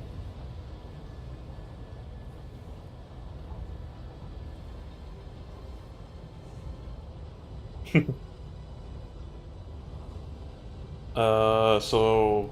yeah, this is where the real politicking happens. I want to bribe them to vote me out of office. Oh, that would be so funny. They will vote for passing the law in the next vote. Machine-centric shifts. Ooh. Law, machine-centric shifts. To put less pressure on workers, workplaces must keep machines powered around the clock and adjust working hours accordingly. I mean, right now, workforce is my most crucial resource. So, like, I might want that. Automated logistics bay. Logistics bay where machines manufacture expedition equipment on demand to minimize personnel and storage needs. Okay. Large facility using semi-automated machinery to produce construction prefabs and domestic goods with a streamlined resource. Oh, so this would be an improvement to my industrial district, I assume. So that I could make more goods or prefabs. That's also kind of nice. Oh man, I don't know what I want, actually. I'm supposed to be bribing these people by allowing them to pick these options, but I actually want all of these things. I think I might have already picked a favorite. Okay, to put less pressure on workers... Is this just, like, everywhere? Oh yeah, this is a law. So this will reduce the workforce everywhere. Yeah, I think I want that, actually.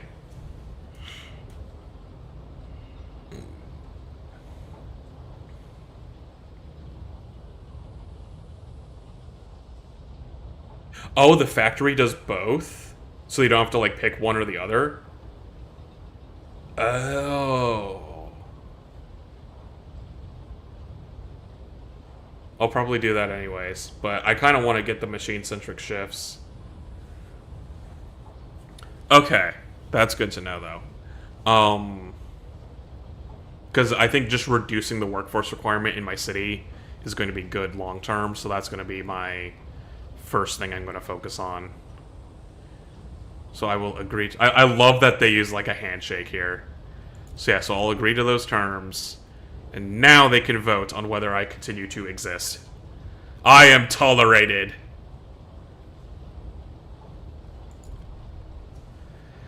Vote of confidence.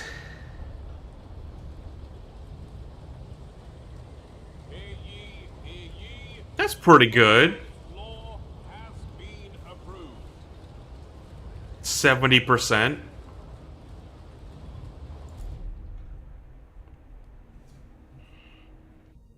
A steward you shall remain then. Good, there are challenges ahead. Expanding coal extraction is a great success, but the vein will only last so long. We need to explore the Frostland for a permanent source of fuel.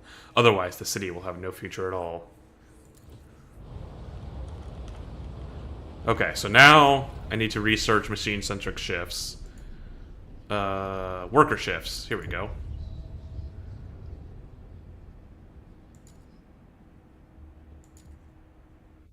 Okay, so yeah, they like machine-centric shifts. So let's research this idea.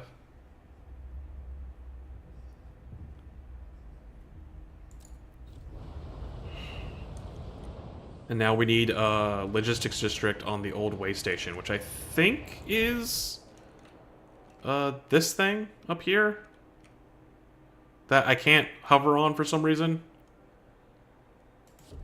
Oh, there it goes. Yeah. Old way station. Resource, Frostland teams. So I need to really work my way up there, it seems.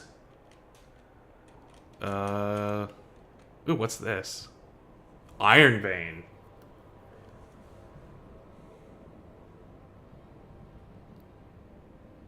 Ah, so I guess that's a more specific material that I might need for something. I can probably, like, loop around to at least have access to that. I don't know if I'll do anything with it yet, but, you know. Good to have access to it regardless.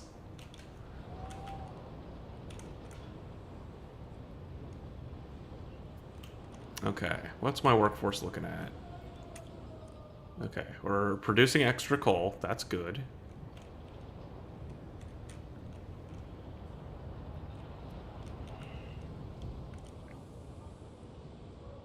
Materials is going down. Stockpile is strong, but it's still upsetting.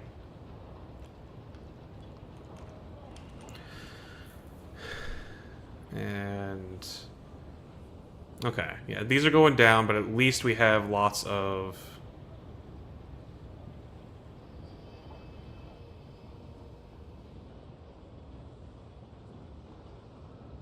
okay. We have lots of supplies, so that's not a now problem, but it's something to keep in mind for later. So yeah, I wonder how exactly you like expand. Like I'm guessing they just change their leaning depending on how you convince people. Because clearly the stalwarts like me the most, but they're also the smallest faction, so getting them to be bigger would be nice. Okay. That looks like it's done, so let's go ahead and boop. There we go.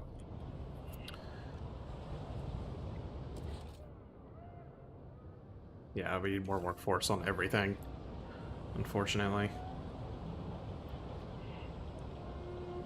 The stalwarts have once again calibrated all city clocks. Please ensure all personal timepieces are aligned.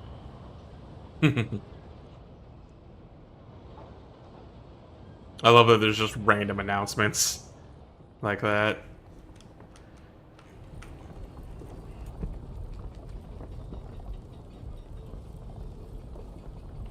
Just gotta break through the ice. Okay. So I'm guessing this is gonna be where the scout equivalent for this game comes into play.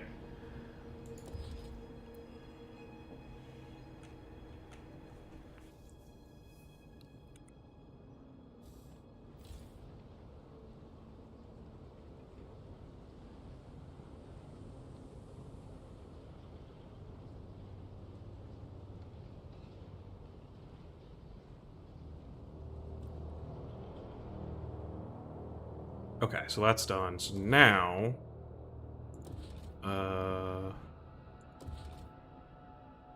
Meeting hub... What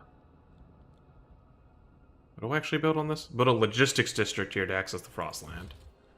So I need that, which requires a lot more people. If I turn this down... There we go. So we need a logistics hub.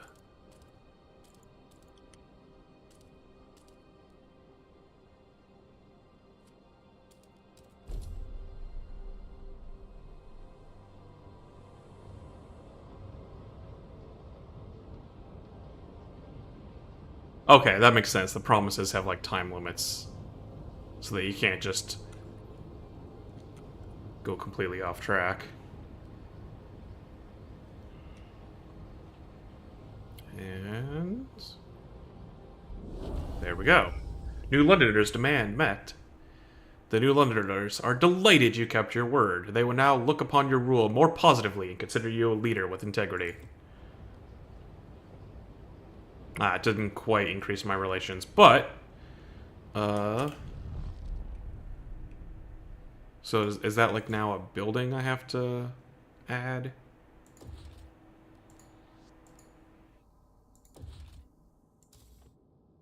How does that go into effect?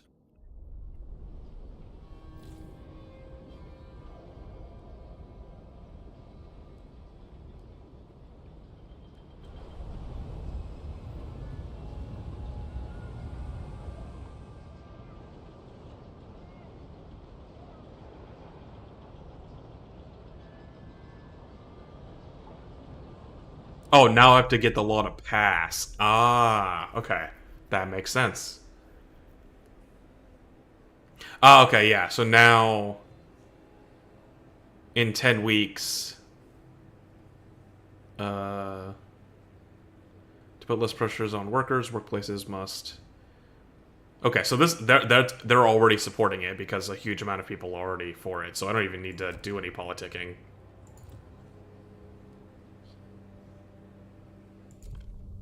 So let's just do it.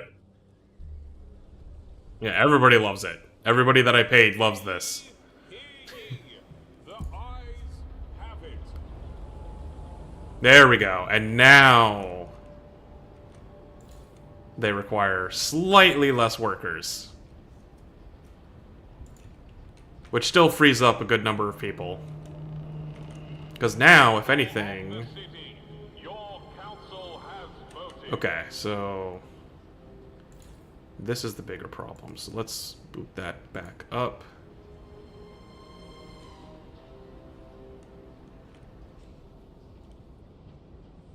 Every 10 weeks you can pass a law. When you research a new law, it gets put up immediately for vote on the next session. That makes sense.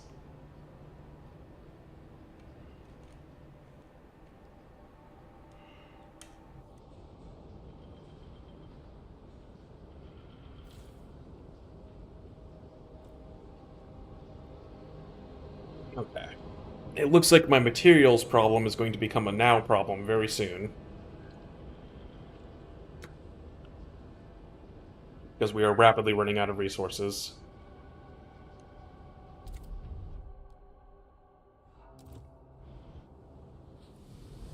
Ooh, very zoomed out now. Launch expeditions to discover locations of interest and resources you can harvest for the benefit of your city. Select territories to explore by by clicking on their names. You need to allocate a certain number of Frostland teams, which are sourced from the logistics districts.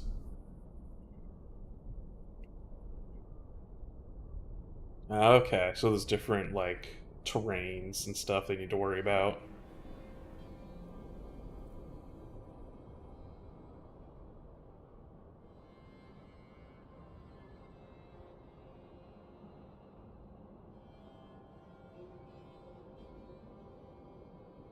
Okay, so there's difficulties, threat level.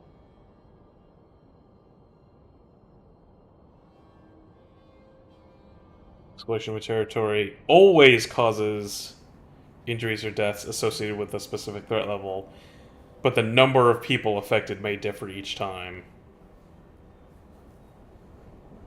Okay, so yeah, so if something is dangerous, people will die. It's just a matter of how many. The threat level, as well as the duration or cost of exploration, can be reduced by researching new exploration methods. Gotcha.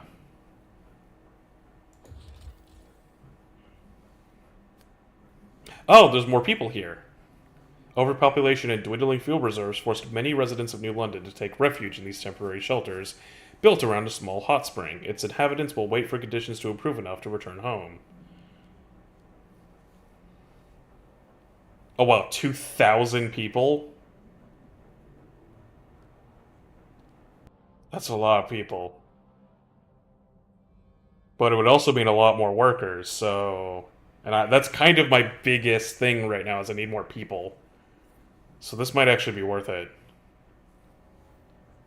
Because it'll obviously increase food and housing and whatnot, but I think the amount of workers that I'll get should offset that. So I think I'm good for that now.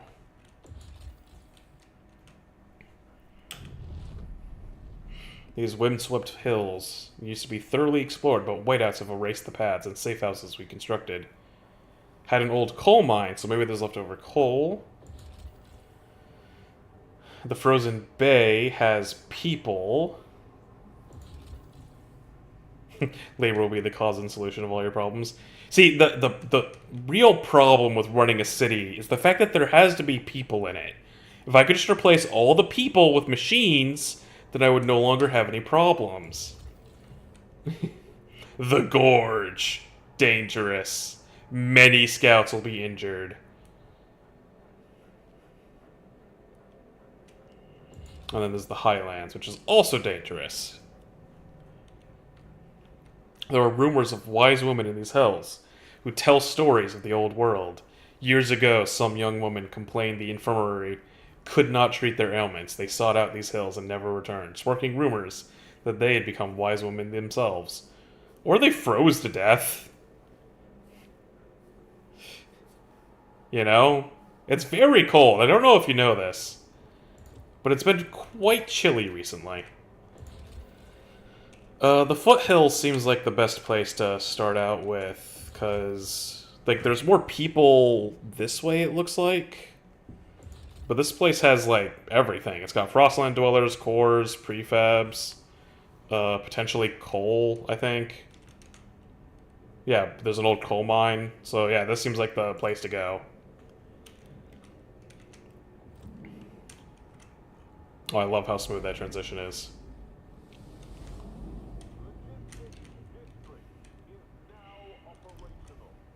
Okay. And then, yeah, once these people get here, I can boost up these districts back up to full capacity, hopefully start making a profit on food and materials, because materials are becoming a problem. Okay. Of course, coal's about to become a problem. Okay.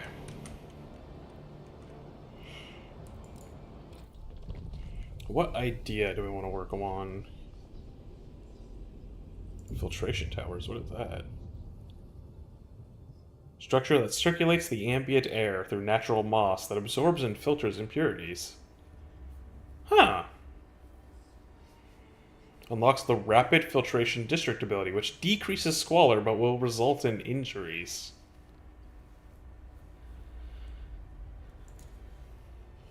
A ventilation tower.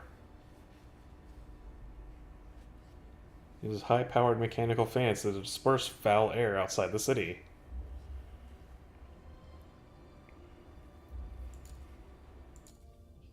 So these all give you the same ability. Oh, that gives significantly decreased. Okay, I'll keep that in mind. Oops. Went back a little bit too far. Yeah, so this is where the scout stuff is.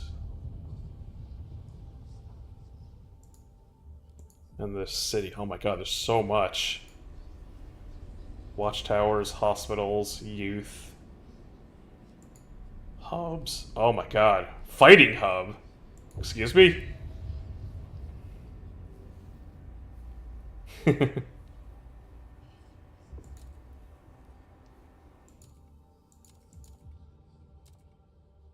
Apparently everybody wants to punch each other. Rail hub. Boost productivity. Ooh. Communication surveillance hub. Air transport hub.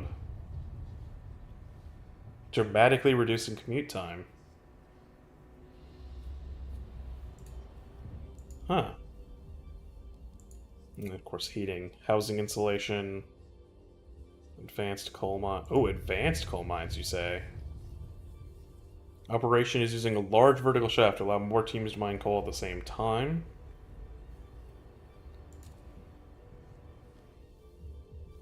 High power explosive charges.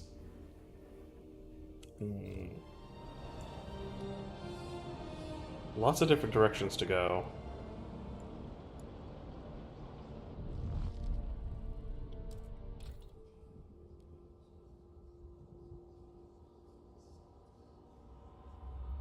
Oh, and then there's some that I can't even do yet. What's housing insulation? Base heat demand is reduced by adding asbestos to everything, you say. Dwellings will be upgraded with asbestos-laden materials to prevent heat leaks and promote energy conservation. I mean, reducing my heating demand is probably a good place to start.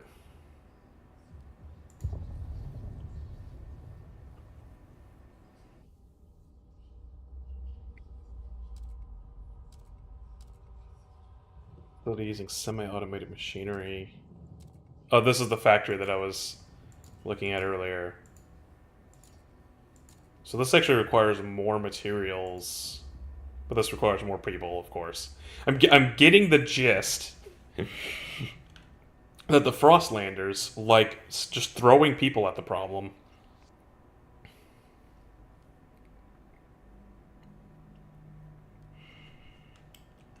Okay.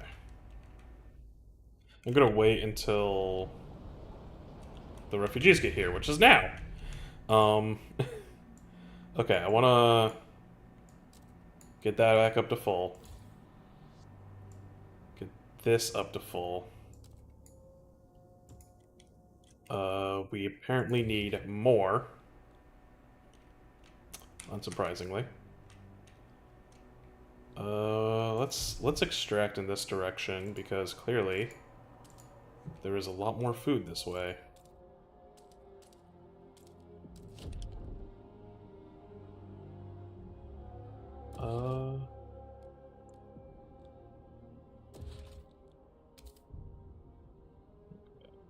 Oh, we also need another housing district, which makes sense.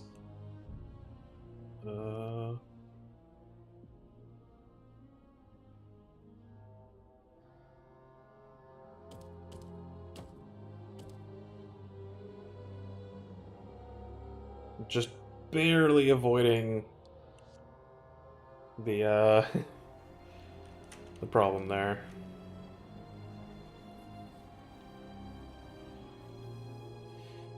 Okay.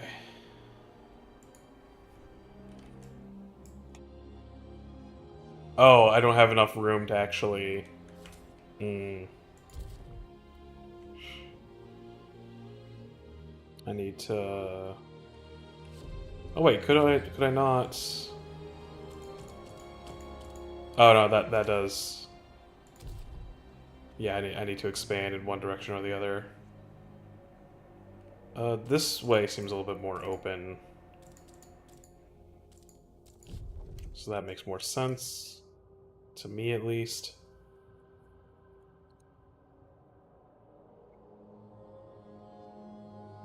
And now we are losing coal. Okay, yeah, now that people are definitely here. Ooh, waste heat conversion.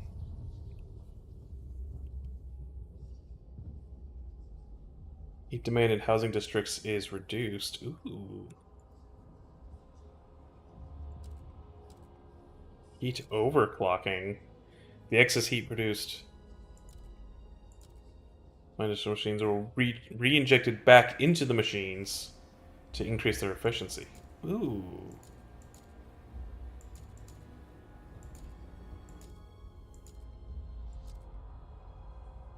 Okay, I'll think about that.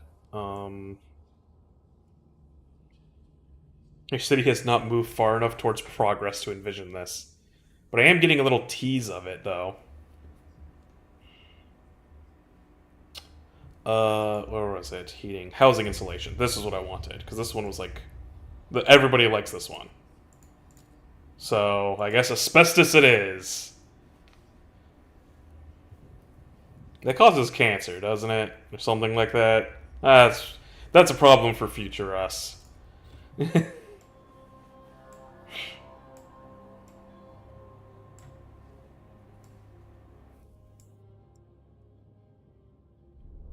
Okay. So yeah, so we need more housing in the meantime.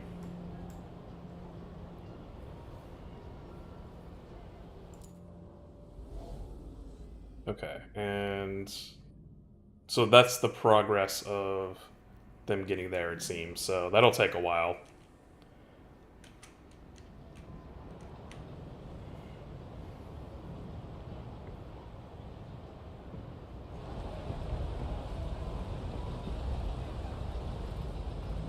So many people. Oh yeah, I never upgraded this back up to full capacity. But, oh, I need a lot more. Yeah, this extraction district.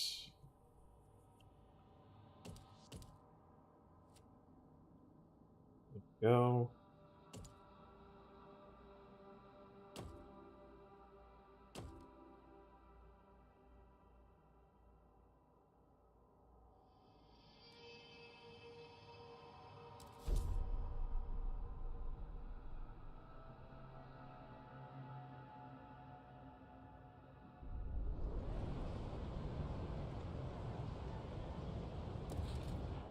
Then once we have more prefabs, which I guess we can swap that to for now. That is true. Freezing to death does happen faster than lung cancer. So, I mean, really, when you think about it,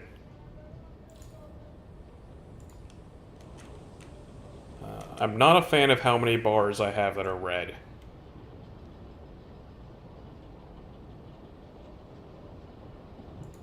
It is a problem.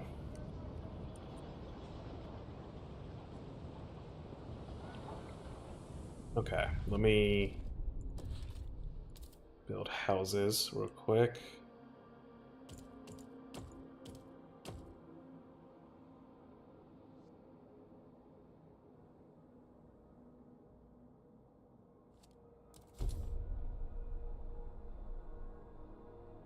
So that'll cover most of the houses that need to be made. And then I guess I can expand one of these other ones, probably. Once I have enough prefabs. I was about to say, I'm not actually extracting any prefabs, am I? That's a problem.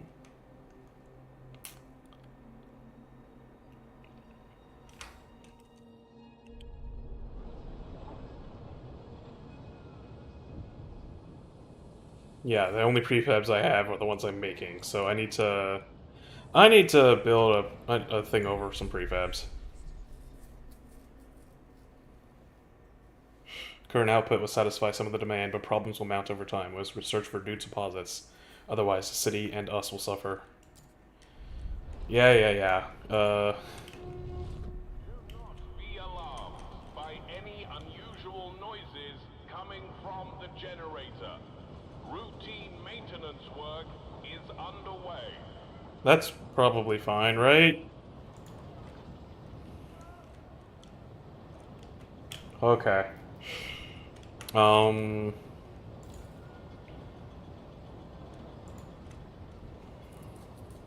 Well, we're about to make more wood, so that's good. Okay, that's better.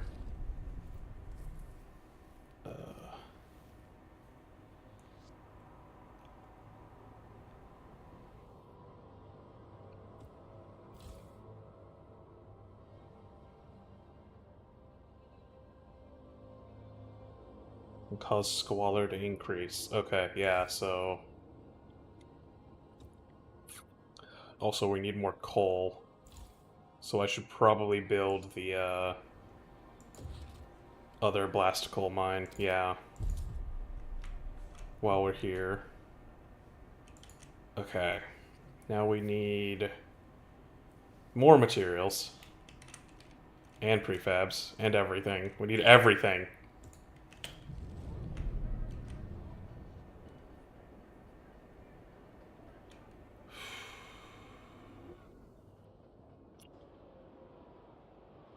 Everything is fine.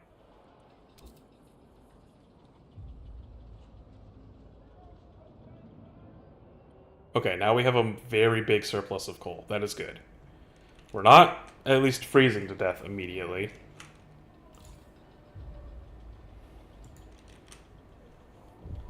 Oh, the New Londoners like me now, so that's good. Ah, new law available. Ooh. Guided voting? I declare a motion vitally important to the city's survival, curtailing debate and convincing many wavering delegates to support it.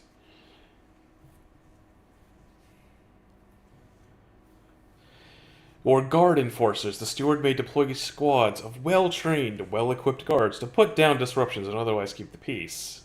Unlocks the quell protest and immobilize watchtower squads. And we're just gonna not be too concerned about where that goes. Let's look at some of these other things.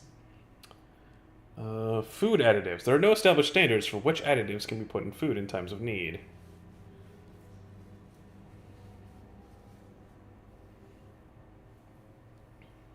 So yeah, so this one, we already have the machine-centric shifts.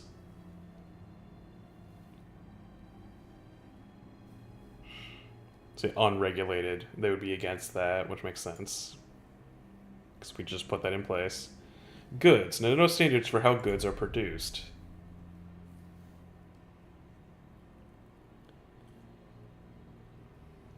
In order to make the best use of scarce resources, we focus on producing sturdy and easily repairable goods. Or, in order to overcome scarcity, we'll organize our production lines to increase goods production. I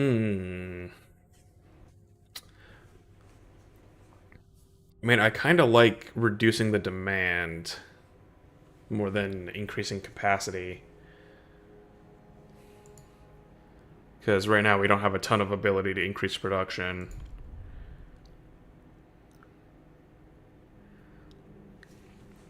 Only natural foraged ingredients may be added to food. We will train the people to forage for these in the Frostland. Versus chemical additives, aka sawdust.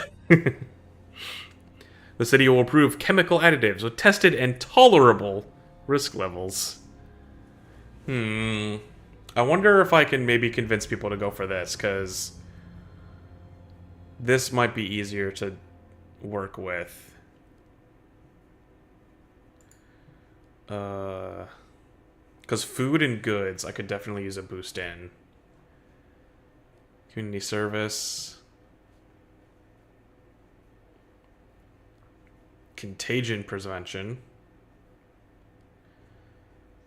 Basic necessities, such as food rations and basic clothing, are customarily provided without compensation, but practices can differ from place to place. Stamps income is slightly increased.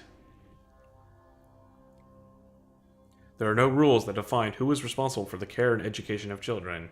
Some are well cared for, while others are neglected. Alternative laws. Family apprenticeship. Percentage of active workers is increased. Versus mandatory school. Research speed is slightly increased, but heat staff's income per capita is slightly decreased. You know, child labor sounds a lot nicer when you call it family apprenticeship.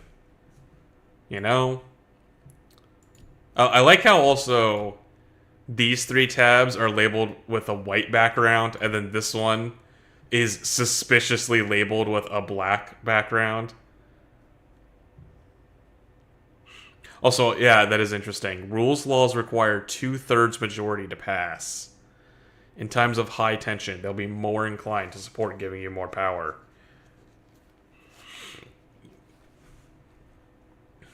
Okay, that is interesting, though.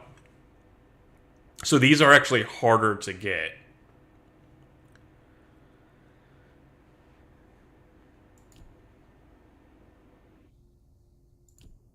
But, like, they obviously give you a lot more explicit power.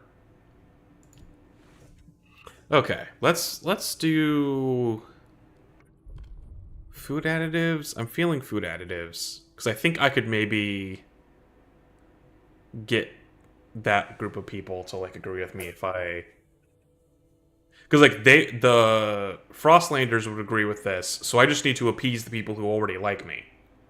So that I think works. Hold left alt for resource drawer? What?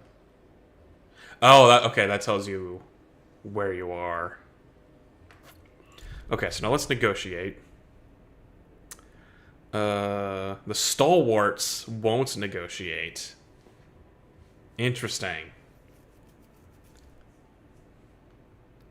But the New Londoners are open to negotiate. To vote for. Okay. Everyone must support the production of prefabs to help the expansion of the city. Ah! Main district produces a small amount of prefabs. I could use that. Grant an agenda. The New Londoners choose the next law to be voted on. Okay. You know what? City development effort seems like a good law to get, because I desperately need prefabs.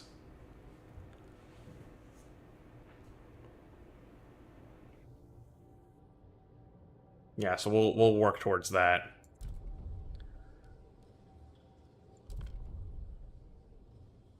And then we'll appease the Frostlanders a little bit by foraging for food. The delegates have spoken. The law takes effect. That way I can finally make them a little bit happier.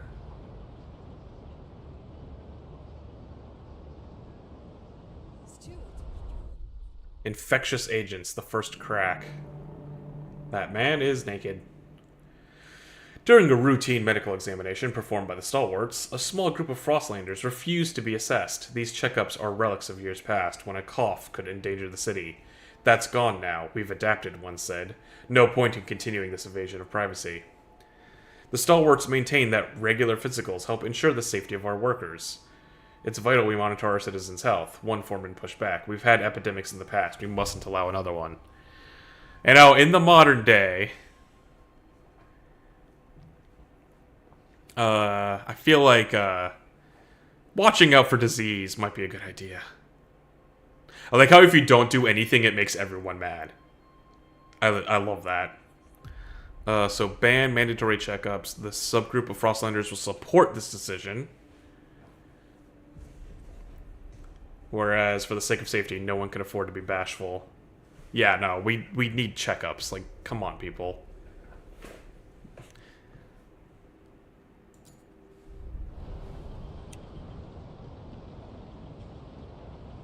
What do you forage from ice and snow? Are you insane? Overall trust accepted. Good.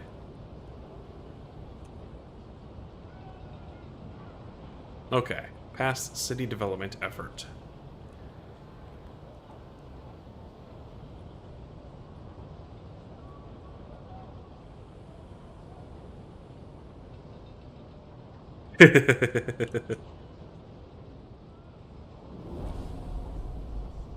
I guess you have become the sequel to Punk.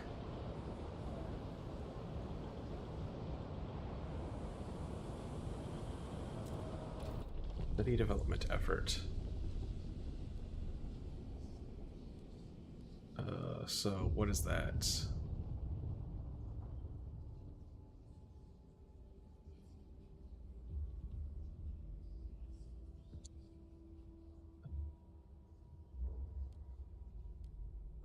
Compensation. Ooh.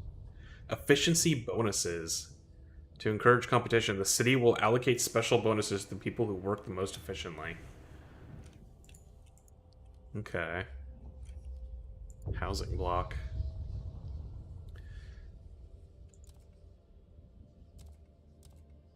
Constructing these districts. Food extraction, industrial, logistics housing. Residential tower. Oh!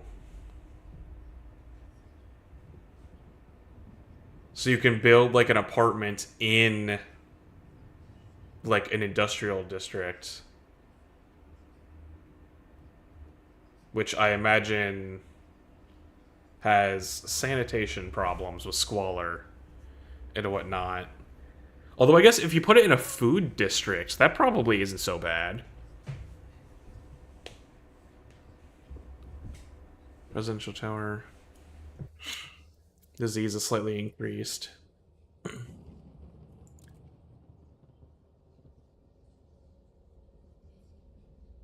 Oh yeah, you should definitely. I highly recommend Frostpunk to anyone who hasn't tried it. Frostpunk 1 is very... I think it's fairly straightforward in terms of the basic mechanics. And so, like, even if you're not into, like, city builders... Because I wasn't really a city builder guy until Frostpunk, I think. And then I really got into, like this specific subgenre of city builder, which I think most people call survival city builders, I've been really into ever since Frostpunk came out. The other big one that I like a lot is Surviving Mars, where you're building a Mars colony, and you have to survive on Mars. It's very self-explanatory.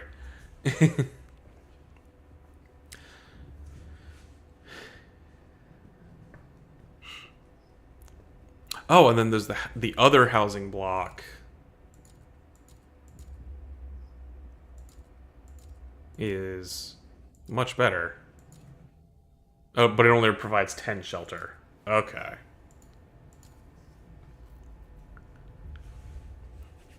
Yeah, I mean, I forget, is there still a demo for Frostpunk 2, or was that just for the pre-release thing?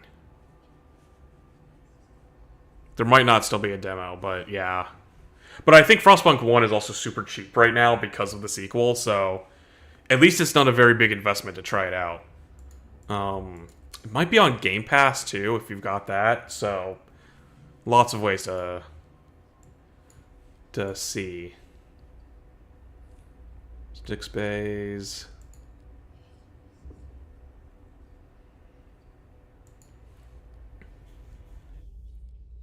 Food energy efficiency. Ooh.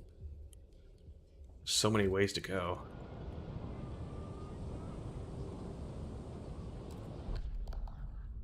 Council in recess.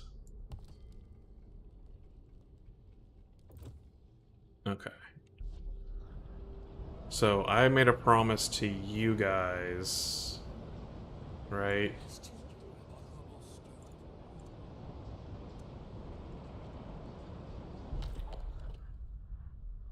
They seek to pass mass-produced goods. Okay, I don't think I need to worry about that right away. But let's heat dispatcher. Oh, is Steam down right now? Oh, I didn't even realize. Heat dispatching control center, where engineering teams monitor and optimize district heating, boosting the generator's output.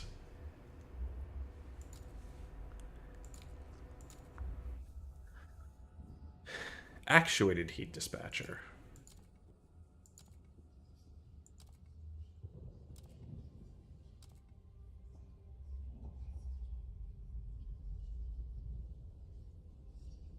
So this will create more heat, but then of course squalor is increased because of course it is.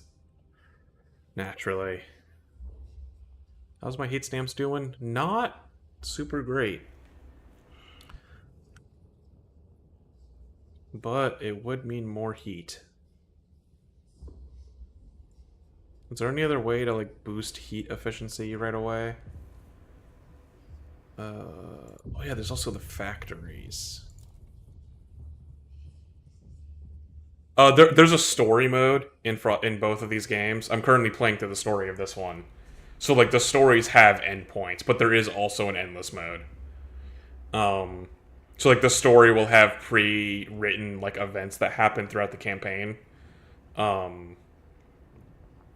So like right now this one is very straightforward. I'm just trying to find like a fuel source since the city is going to run out of coal in like 10 years. So the goal of this sort of chapter of the campaign is just to try and find an alternative fuel source, which I assume will be oil because it's in every single trailer for this game. But the same was true in the first game, where you would get different scenarios where like, oh, you have to take in refugees from a neighboring city and deal with them and everything. And there was a number of different scenarios that you could play through. But I also just had fun in the endless mode, just seeing how long I could survive and get my society to the point where everything could be done. Yeah, let's go with the mechanical factory because we need that.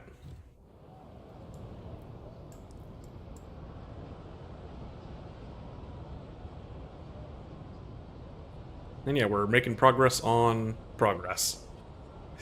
With a little bit of adaptation. Okay, okay. Oh, we have tons of coal now. I am not opposed to that. It is about to get colder, though, so... Okay. We still have some workforce. We're in desperate need of materials.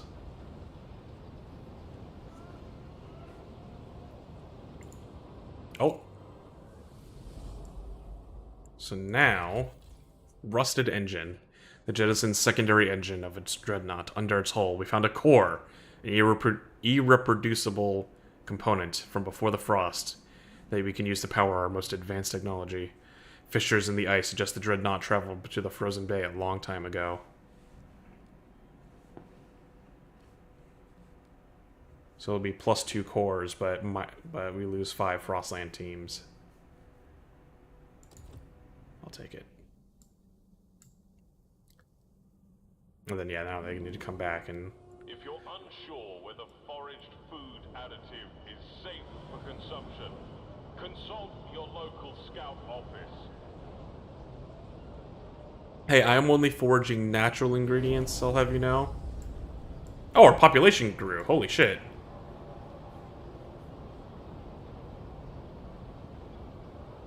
Oh, our population is rising steadily. Oh, I did not realize. A new count has revealed a significant growth in our population in recent weeks. Some attribute it to the rise to an influx of settlers from the Frostland, others to births outnumbering deaths. Whatever the cause, we've adjusted our calculations of the city's needs to reflect the new numbers. Well, hey. Ain't that just dandy? Okay, let us... We desperately need to build an extraction district that we can't afford yet onto these prefabs.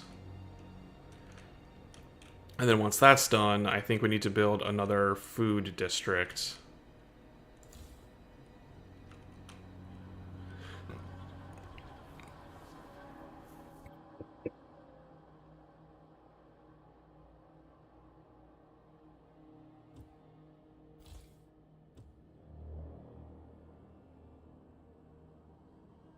Oh yeah, the story mode acts as a good tutorial. The one in this game starts you off really simple because you play through a prologue, and the prologue you only have like 3 kinds of buildings or districts rather that you can make.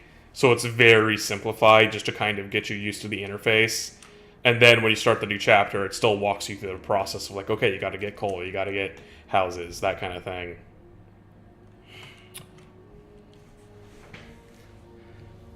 Okay. So, now that we have more people, I'm gonna wait until...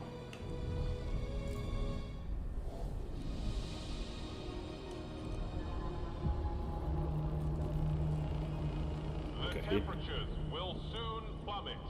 Beware. That's not too bad.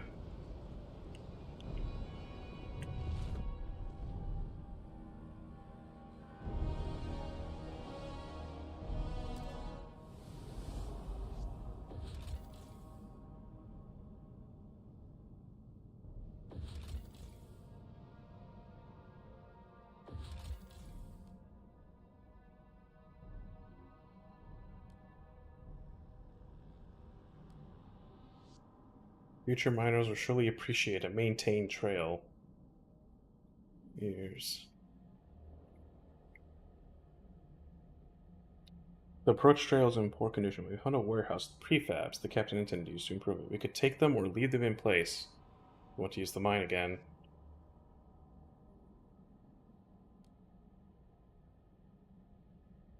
I could use more prefabs, but I feel like this is going to be the better long-term solution.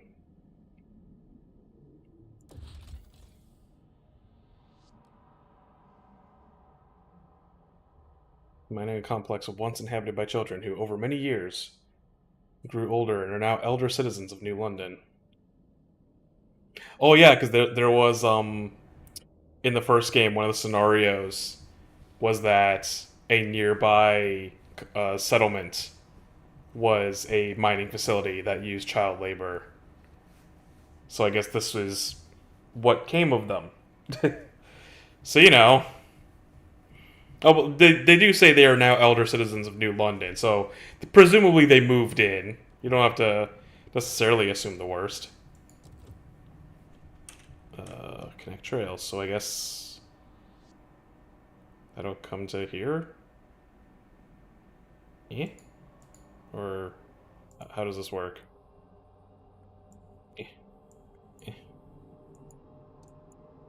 Ah, okay. Wait.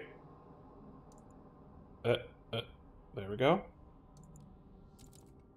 Did it, I think. Miners, miners. What's the difference, really? Why do you think we call them that in the first place? Okay, we're still profiting on coal, so that's all dandy.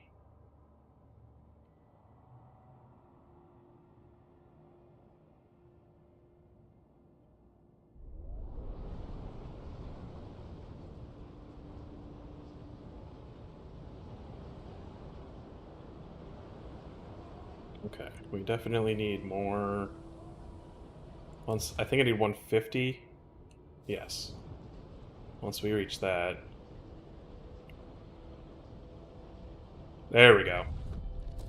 Now I can build an extraction district over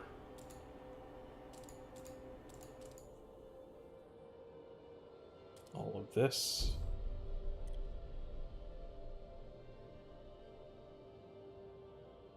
And that will hopefully help take care of the prefab issue. I'll try to stay warm, but I can't make any promises.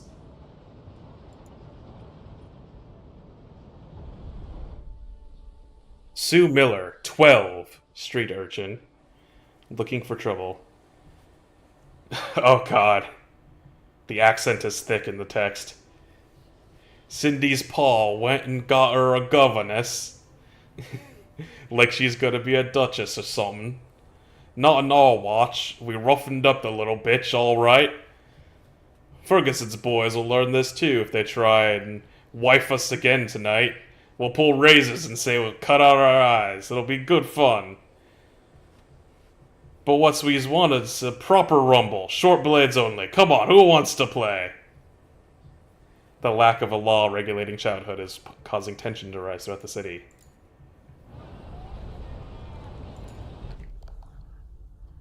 Okay, so first things first though, community service.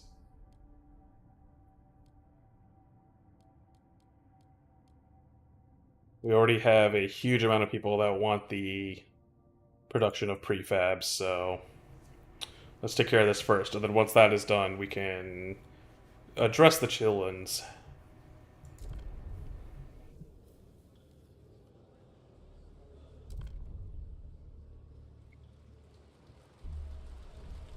There we go. The proposed law has been approved.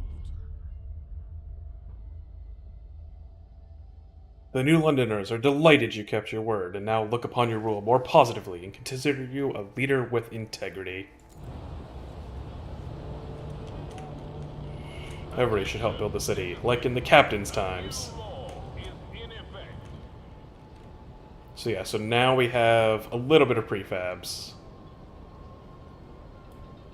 So yeah, so now the Central District provides 5 prefabs a week, which is good. So I think we're going to shift this back to goods production. And then we need to do something about material production and housing. We need more houses.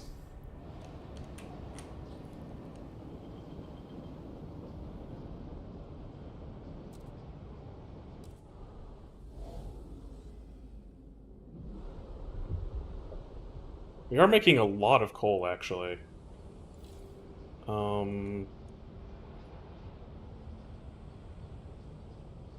We could reduce... Actually, yeah, do I need this on anymore? No. So yeah, so if I keep that turned off for now, that reduces our material needs by a lot, and we're still profiting on coal thanks to our newfound coal mine.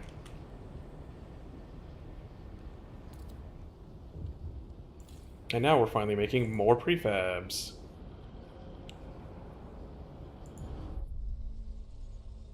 Ruby King, 27, apothecary, daring to dream. For years, suggesting anything against the captain meant close scrutiny from the stalwarts.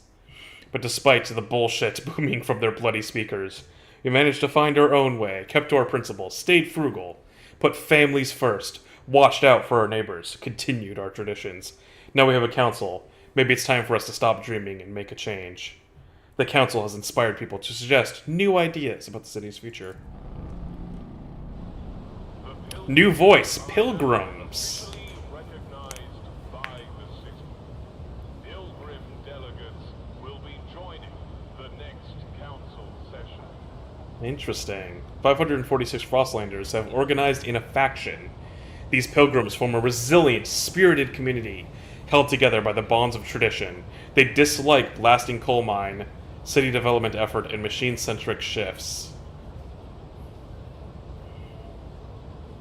So yeah, they want adaptation, equality, and tradition.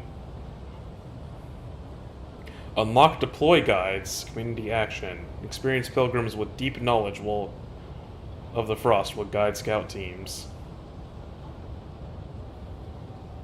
Good relations perks, scouts, volunteers, provides Frostland teams. Interesting. But they hate me. Because I've been focusing so much on progress. I mean, you know what? I'm not entirely opposed to what they like, because they like equality. And I haven't had a chance to do anything about that, but, you know, in theory, I agree with that.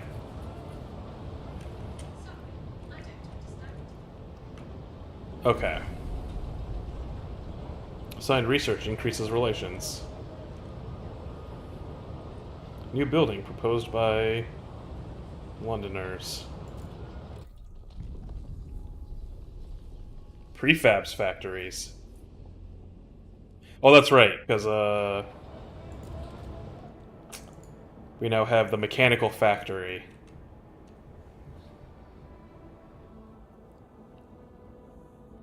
Which will produce both prefabs and goods.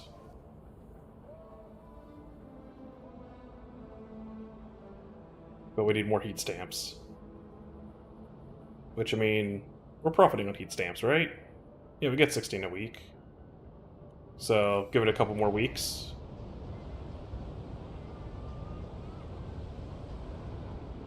We're losing coal right now, but we've got tons of stockpile, so that's not too worrying.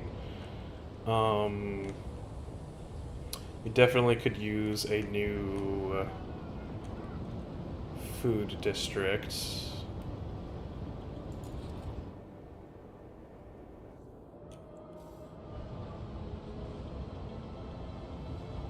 Let's just wait for just a hot minute or a cold minute, depending on your perspective. Okay, there we go. Now we can afford the mechanical factory.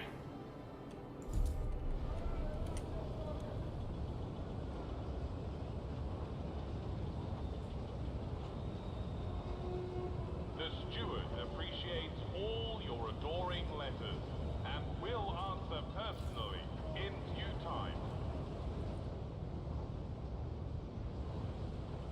Okay. Things are going relatively well for now. Definitely need more materials. And food. Housing. Oh my god. Yeah, I need more resources. But at least now this is gonna help. Oh, I don't have enough heat stamps to propose any ideas. That's right, you need to get to like 50, I think.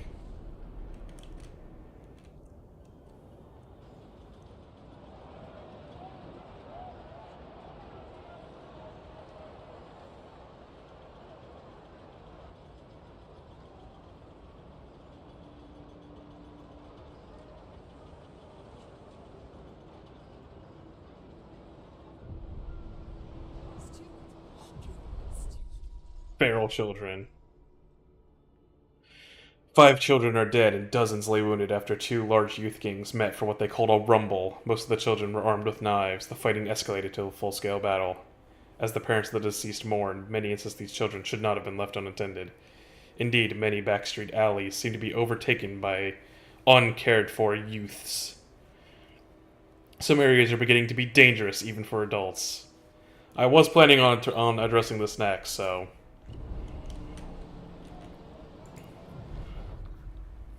society. Okay.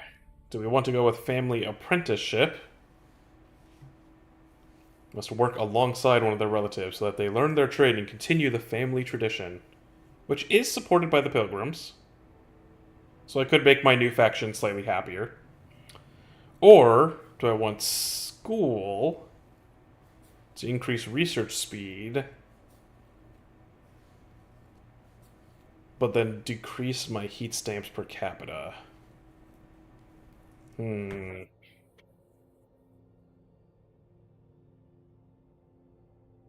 Percentage of active workers is increased.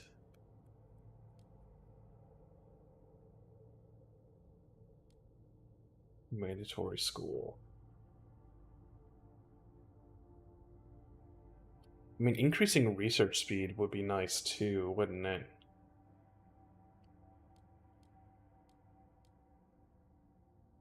But I mean, the Pilgrims are small, but they also hate me. It would be nice to appease them, at least somewhat. And also, I'm not super good on heat stamps. I might need to go with family apprenticeship.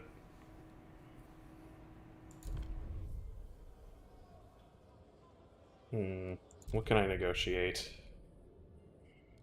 New Londoners are open to negotiate. Frostlanders are open to negotiate. I mean, what are the New Londoners looking for? Heat overclocking. Increase production efficiency.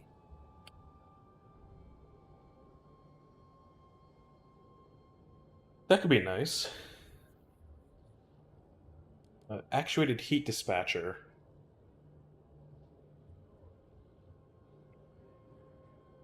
Oh yeah, that increases the heat output of the generator.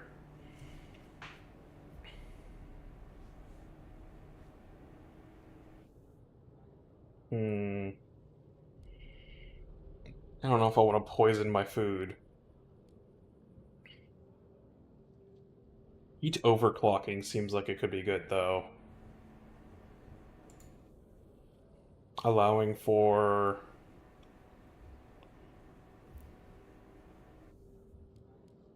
the machines in order to...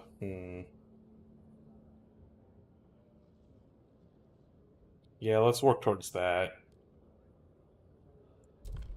We need more industry.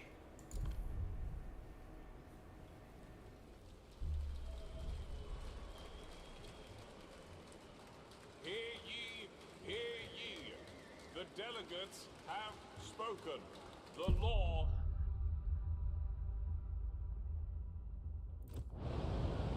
Go. Okay, I've raised the Pilgrims so that they no longer totally hate me. So that's good.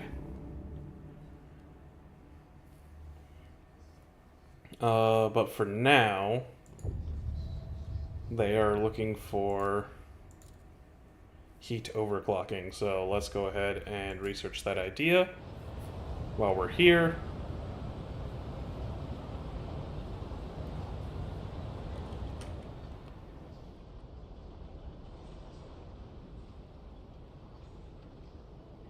Ooh, what's going on over here?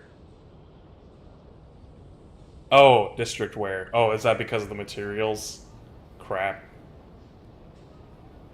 Repair this district for 56 prefabs. Yeah, I need to get the materials production back up.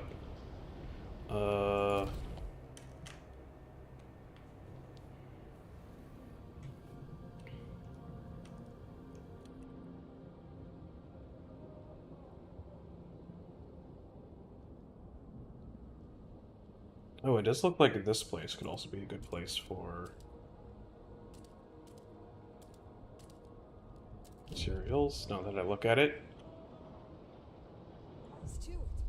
Squalor is growing. The endless cold and wind take a heavy toll on our structures. Steel grows brittle and cracks, wood deforms and splits. Winds batter the city. On top of this, any industry we build adds fumes and waste that accumulates if not properly dealt with. We need a steady supply of materials to maintain our infrastructure. Otherwise, the buildings will snap and the city will fall into squalor. Yeah. Well, this is what the overclocking is going to be good for.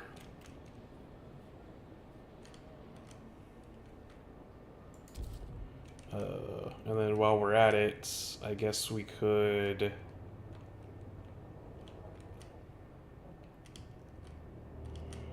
Frostbreak around here as well.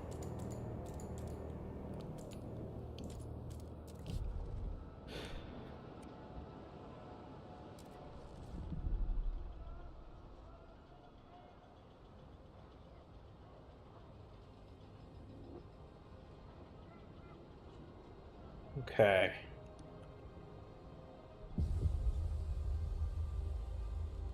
Heat demand is decreased. Good.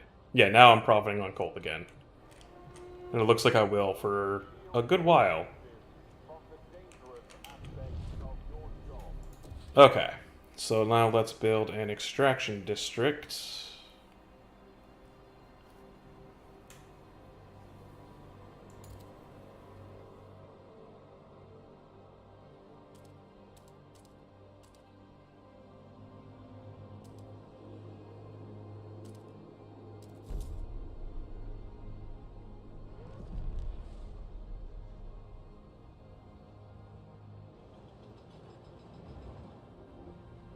So that we can get more materials.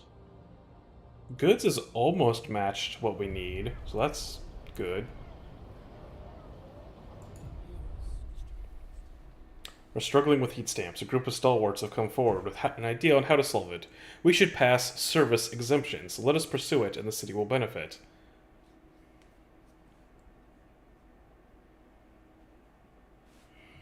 The stalwarts want to pass service exemptions to solve problems. They have a way to propose stalwarts. It's within 60 weeks.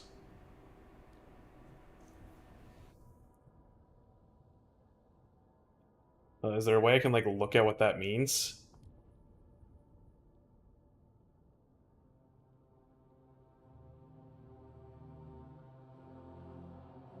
I mean, the stalwarts actually kind of already love me, and they're a minor faction. I don't want to commit to this before I can investigate it.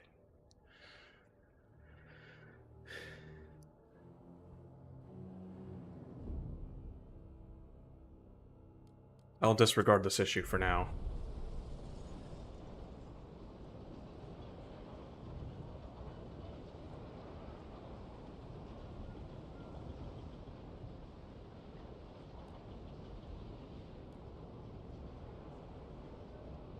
Okay.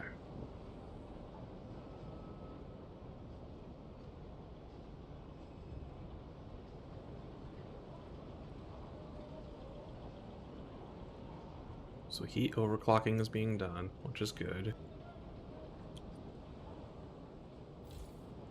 We've got these materials going.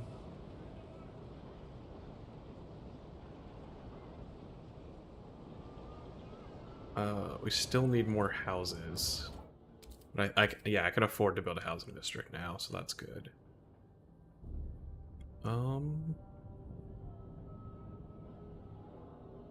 Yeah, I could just put it right up against the food district.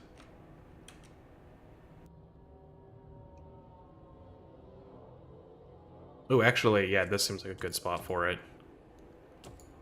Yeah. That's a lot of shared heat.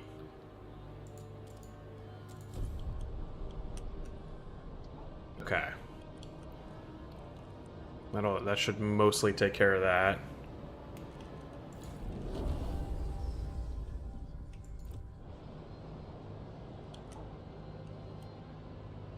Okay. Waste heat conversion, heat overclocking. Well, everybody already wants to vote for it, so...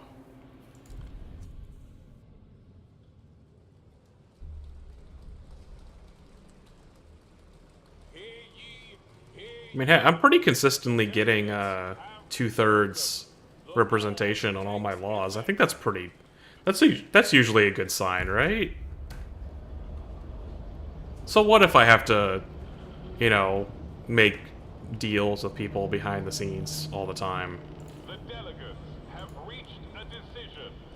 A new law takes hold. Okay. We are profiting on materials and goods. The only thing we need is houses and food, and then we'll finally be, like, stabilized.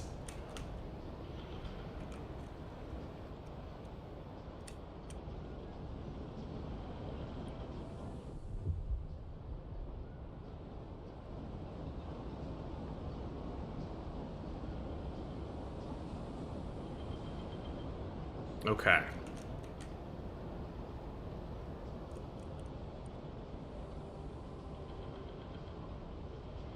Things are looking up.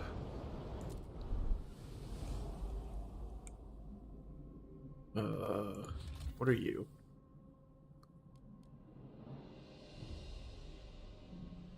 The towering structure often attracts outcasts and scavengers who would rather live in the cold together in cold isolation than follow the laws of New London. The settlement has been in decline since the collapse of the observation tower. Some are willing to reconsider their situation and join us.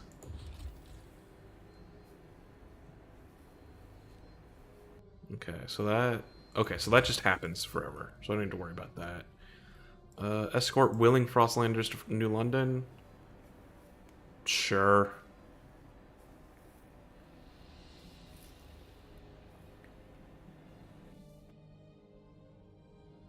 That's probably good.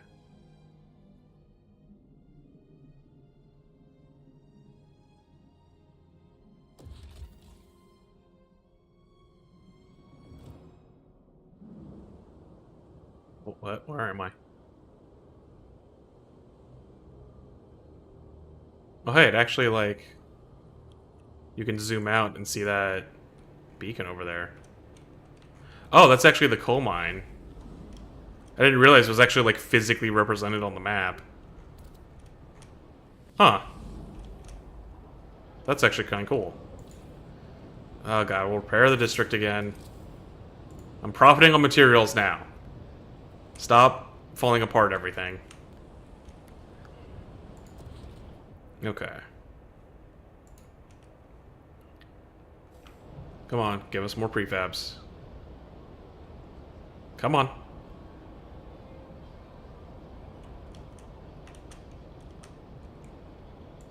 There we go. Oh, and it's saving. Okay, where to put more houses?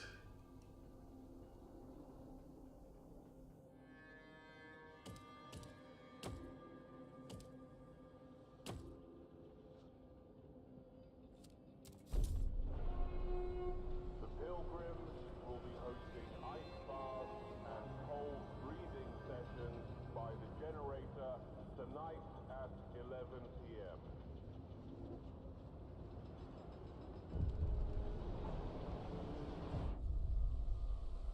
Nell Sinkfield. I almost thought their name was Stinkfield.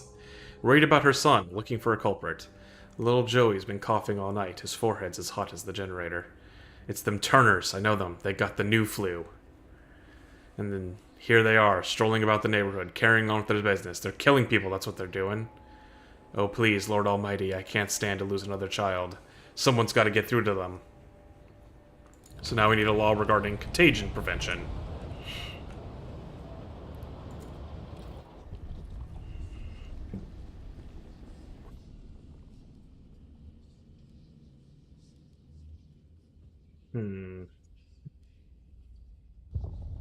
Hothouses. Industrial-sized hothouse where organic waste ferments in large vats, fertilizing revolving shelves of crops.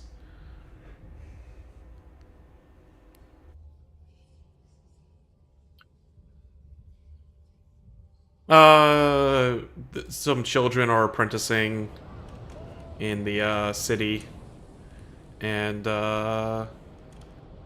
things are looking decently good for now. I'm finally profiting on materials again. Although I am about to run out of food, so that needs to be addressed. So I'm looking at passing something related to these hothouses. So yeah, so this actually...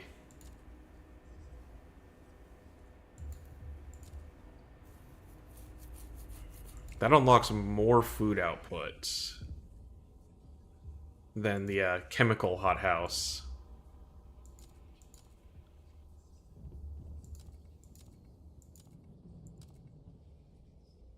Hmm. Also, wait, are these numbers adding up? 49, 39. 4, 9.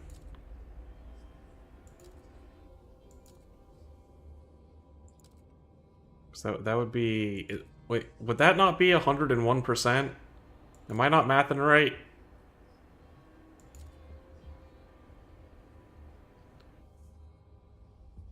That's 88%. That would be 92%. And that would be 9%. So that's 101% of the city. Between all four factions. I think some rounding errors are happening.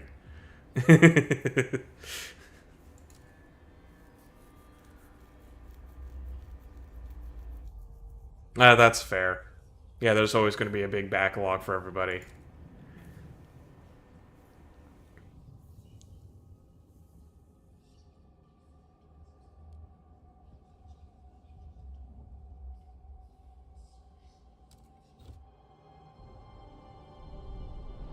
Okay.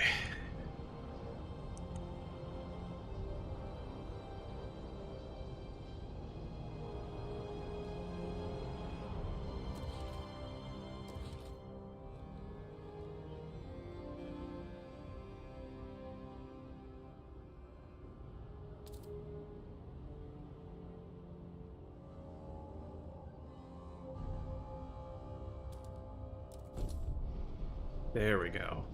Oh, yeah, I should be using these stockpile hubs more because it reduces the workforce demand by like a lot. So like this would dramatically improve the number of people I have available.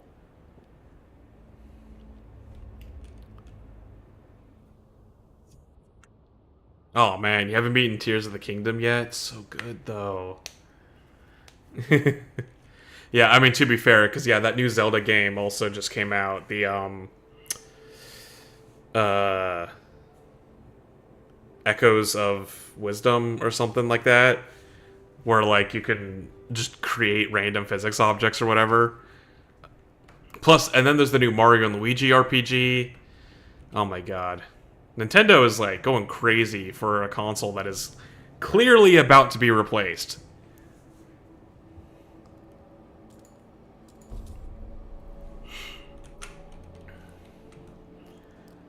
Okay. We're about to... okay, there is another food district over there. Keep that in mind. Okay, we need... what was the thing people were complaining about? Contagion prevention, that's what it was. Okay. Supported quarantine. Contagious people will be placed in quarantine and cared for by the city in dedicated accommodation. That makes sense.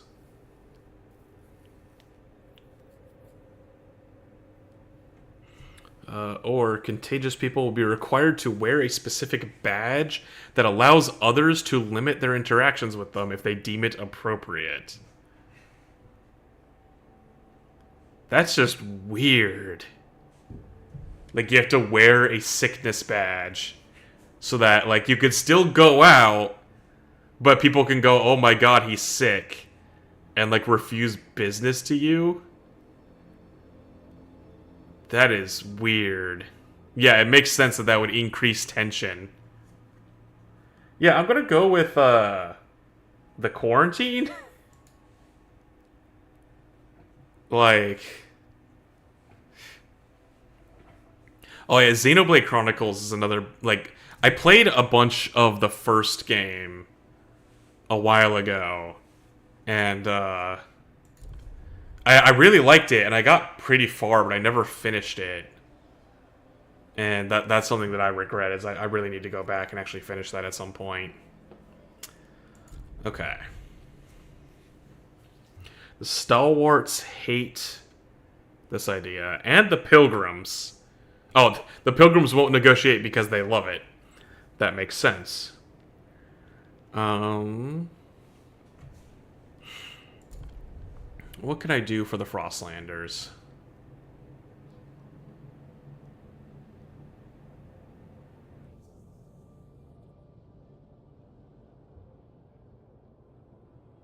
Refurbishing goods factory.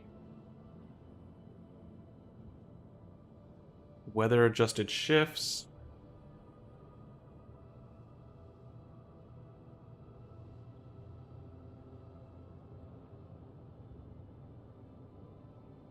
You know what? This isn't so bad. Old domestic goods, no matter how soiled, are refurbished into functional new ones using minimal resources. That seems like a good cause to work towards, is recycling resources.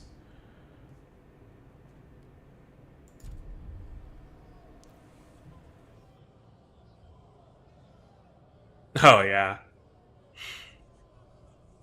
Yeah, at some point I really need to go back and play a bunch of the Xenoblade games. I mean, that's part of why I've taken a short break from making videos, is just to have time to play games that I haven't gotten a chance to yet. The fact that I haven't even played Frostpunk until today is crazy, because I've been looking forward to this game for like years. Okay, so this should be good. I just need to build a couple more houses.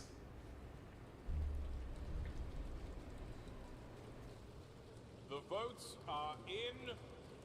Another 2/3 pass.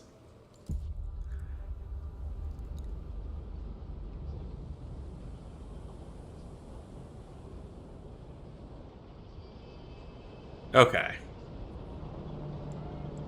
But we do need to build a lot more houses now. A new law takes hold.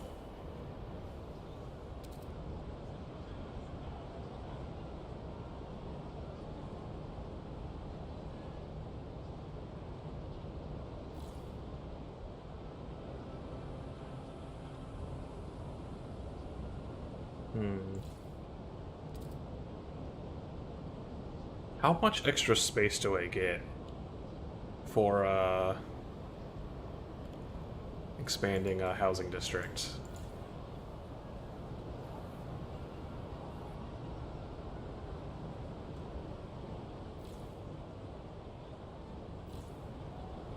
Oh, it's only 5? Hmm.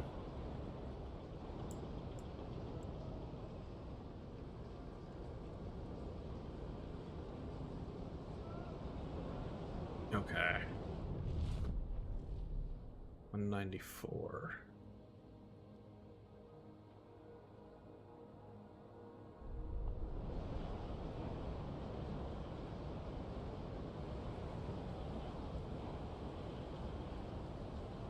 Oh yeah, I've heard very mixed things about FF15. It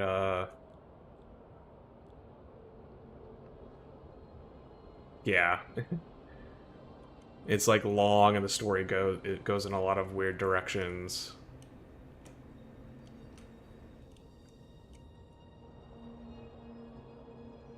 And plus also, isn't there like DLC that feels like relatively mandatory story elements are like locked away behind it or something like that? Because I remember hearing that like there are times when party members will like leave your party and you just don't know what happens to them for a while until like the DLC came out, and it's like, oh, this is what happened to this character for like that part of the game. And it's like, it would have been nice to know that.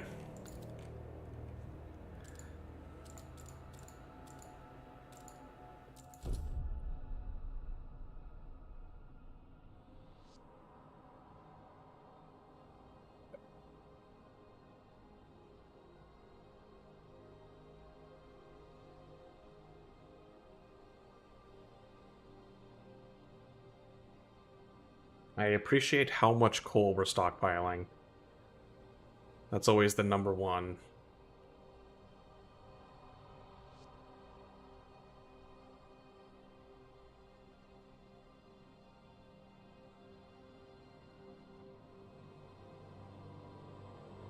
I have been curious about FF16, though. Although I heard it's also, like, weirdly easy. Because the main character just gets so overpowered so quickly.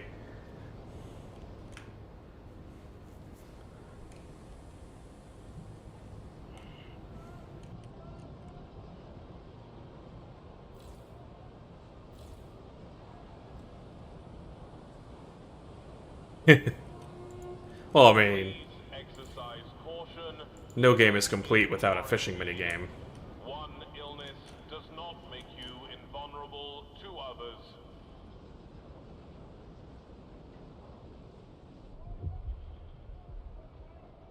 "46 people have returned to work in New London. Love to see it."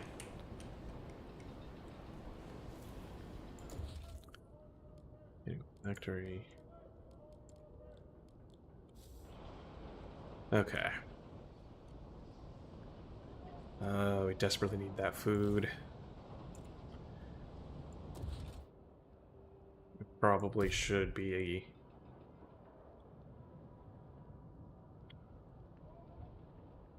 is there any other food I could harvest? It's mostly just here.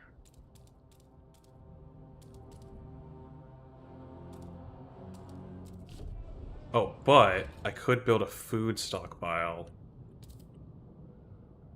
It'd help. Whoa, I don't know. Things are being weird. There we go. Yeah, that would be nice.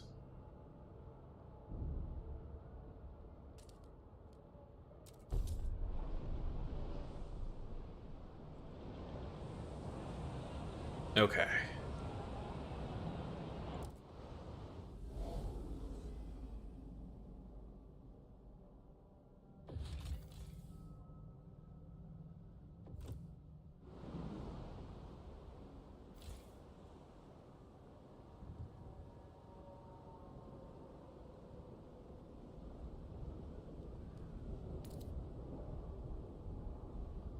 Guess I need to expand my logistics district.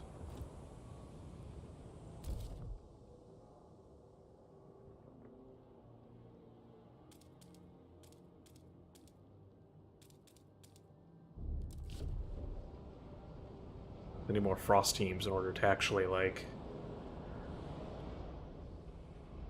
explore more of the wasteland. There's one thing I remember from the first game is that you really need to not neglect your scouts, and I think I've been doing that.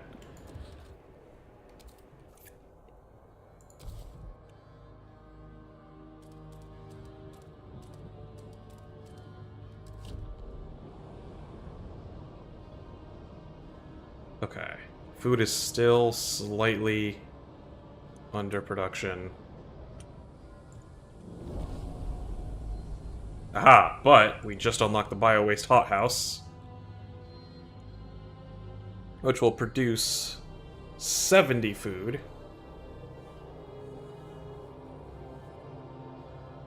And this is the one on unlimited food, right? Yes. So let's go ahead and throw that puppy on. And that should put us in profiting on food again. And in the meantime, we can... Oh, I know. I need hot stamps. Yeah.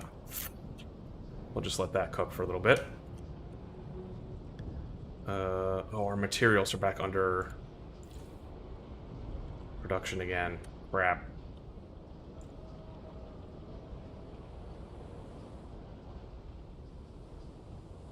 Okay, first of all, let's build another housing district.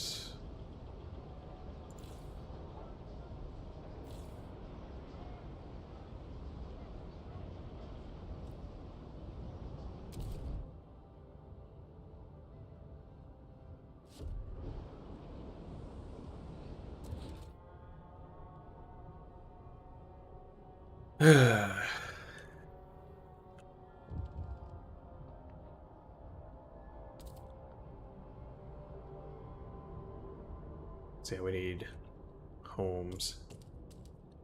Desperately.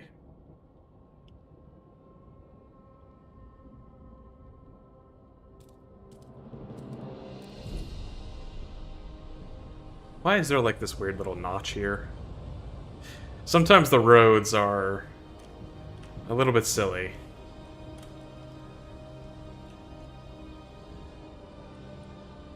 I still find this tunnel here very amusing. That they come out just for fresh air before heading right back down inside. Deposits run low. Some of the coal deposits in this district will soon run out. Stalwarts and the New Londoners believe they can use explosives to reach deeper veins of coal. The Frostlanders say we should send children for missed ore in the tidal tunnels. Some did this as kids themselves in the abandoned mine outpost, and they survived unscathed. Should we support any of these ideas to extend the deposit?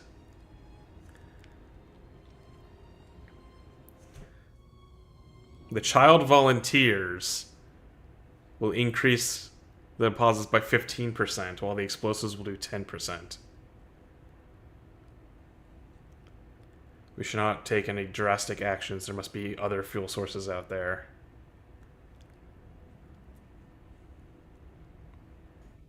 I mean, I am already pulling coal from the coal mine, but that's only the equivalent of, like, one of my districts. Oh...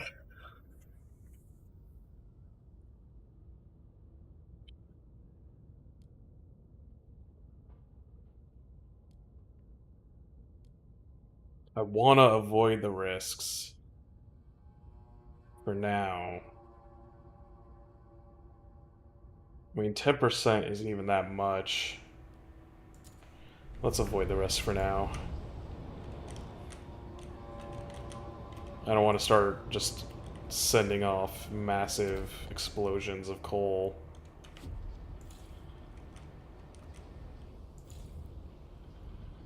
Also, to be fair, yeah, because this district is about to run out, but I still have this district waiting in the wings that has plenty of coal left. Yeah, I totally didn't need to worry about that, because I've already got the coal mine helping extend things quite a bit. Technicians are on their way. But yeah, so let's try to expand this district a little bit.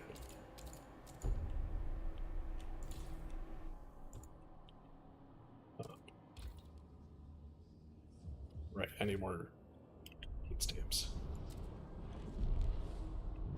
Oh, we're profiting a lot on food. That's always good.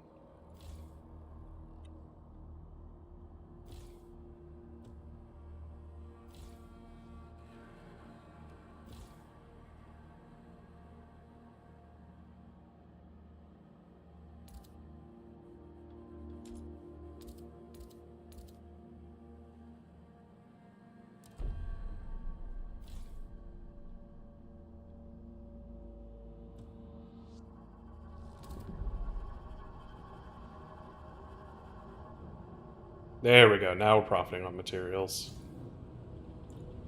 Okay. Profiting on food and materials, that's good.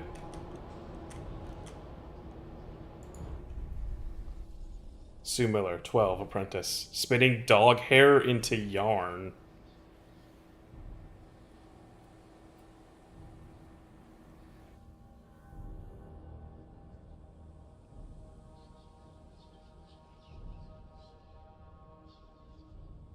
Oh, hey, yeah, this is the kid that was, starting the knife fight earlier, I think. That's an interesting little detail. I like that.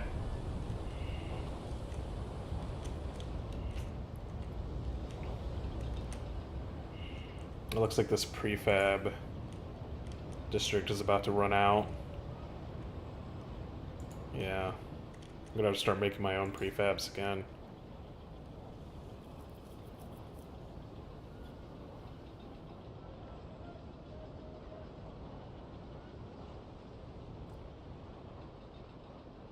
Of course. It was a knife fight between 12-year-olds, too. Okay, we've got lots of food production. We just need more houses.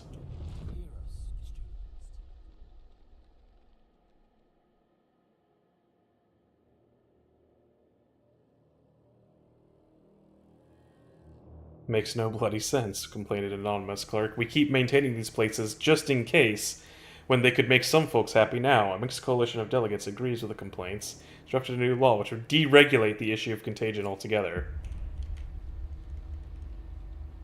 So, yeah, that's basically just my cue to be like, okay, I'll build more houses.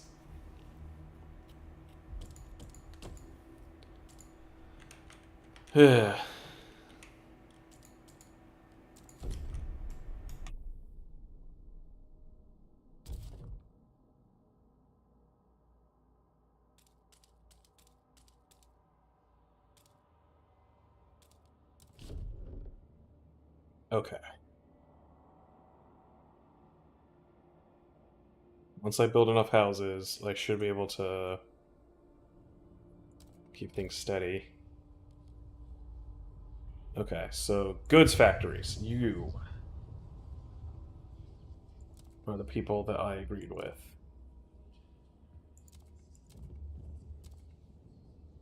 Factory where old domestic goods, no matter how soiled, are refurbished into functional new ones. That'll help us out with our goods supply.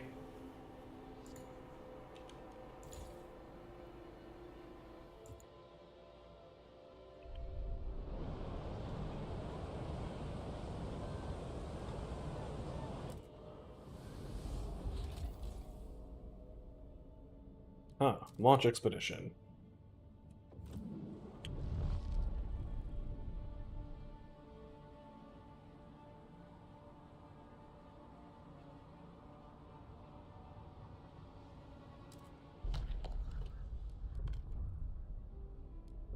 Yeah, this is the... They want us to go back to not actually treating anyone.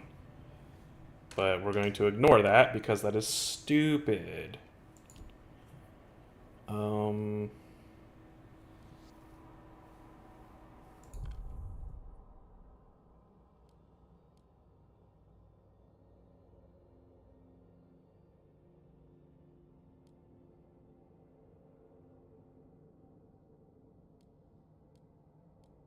Hmm. I feel like making our goods durable makes sense.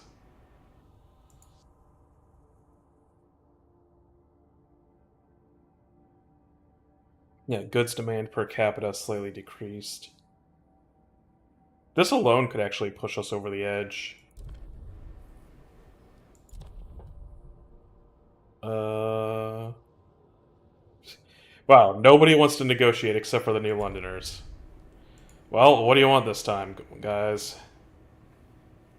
Condemn the pilgrims. Interesting. I didn't know that was going to be a thing.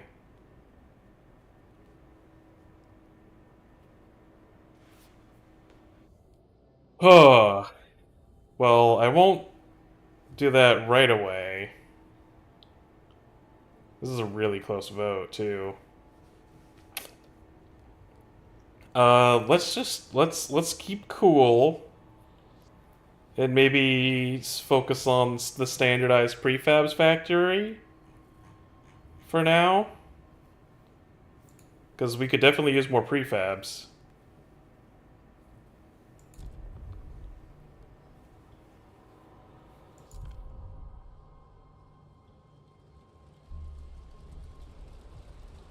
There we go. Hear ye, hear ye. The proposed law has been approved.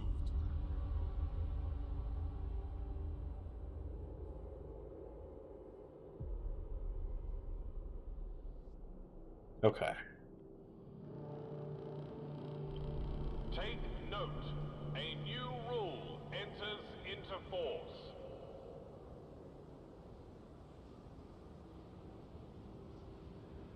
Oh, I like how it actually tells you what faction they're aligned with when you,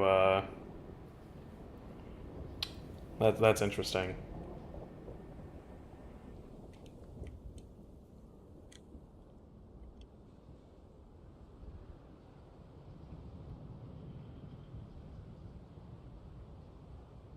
Okay.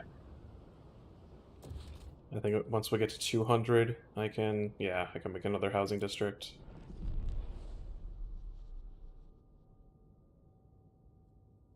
There we go.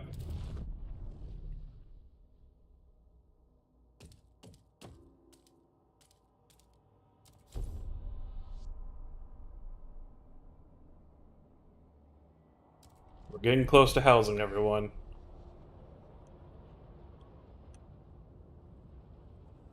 Look at all of these numbers going up. That's what I like to see.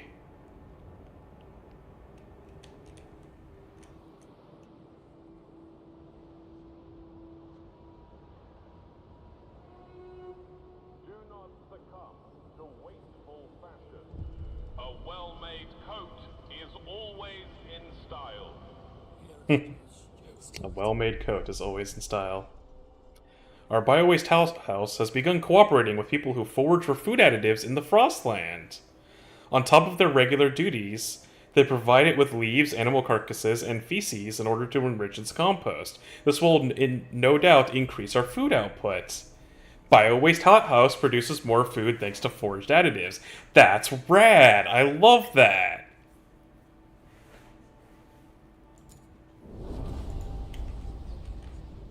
That's awesome!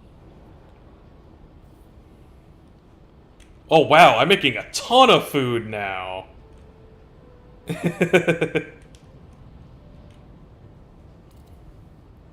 God damn. You know what? I'll take it. Well, I guess we're not going to be starving anytime soon.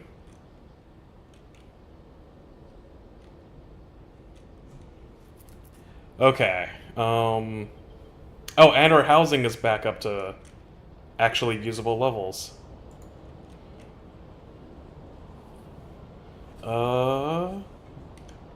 I could still build like one more housing district. Maybe. A cold spell will Ooh. soon hit us. Prepare accordingly. Okay, time to turn my other coal plant back on, which does now cost me more materials. Because of course it does. Why wouldn't it?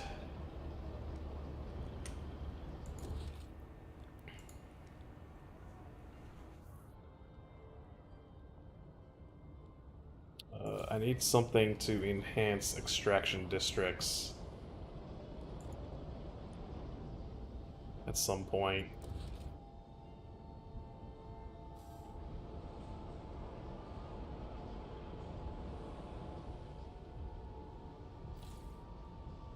And of course, this is about to go out. I mean, thankfully, I have a ton of coal, so this should be fine. But, yeah, the bigger problem is I'm going to run out of materials sooner rather than later. In 9 weeks, to be precise.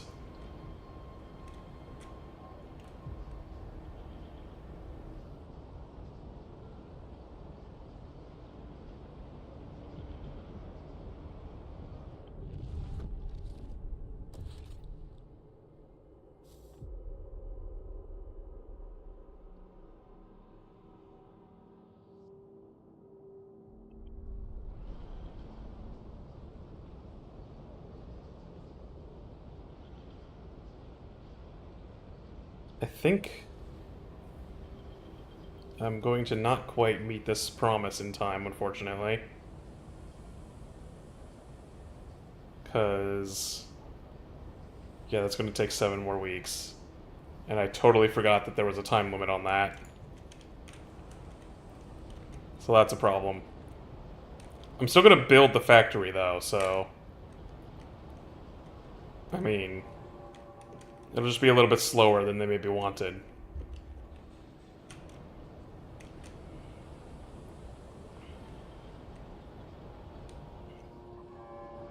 Okay, housing is good.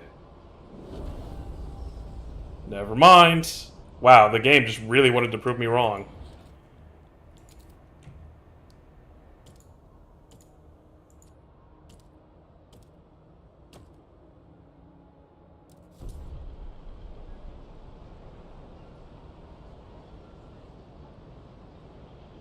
Population grew again.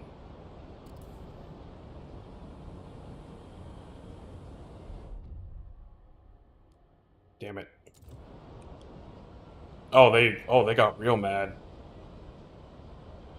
Oh, okay, it's coming. Just give me a few more weeks. Research just took longer than expected. Give the right of way to frost-breaking teams in transit.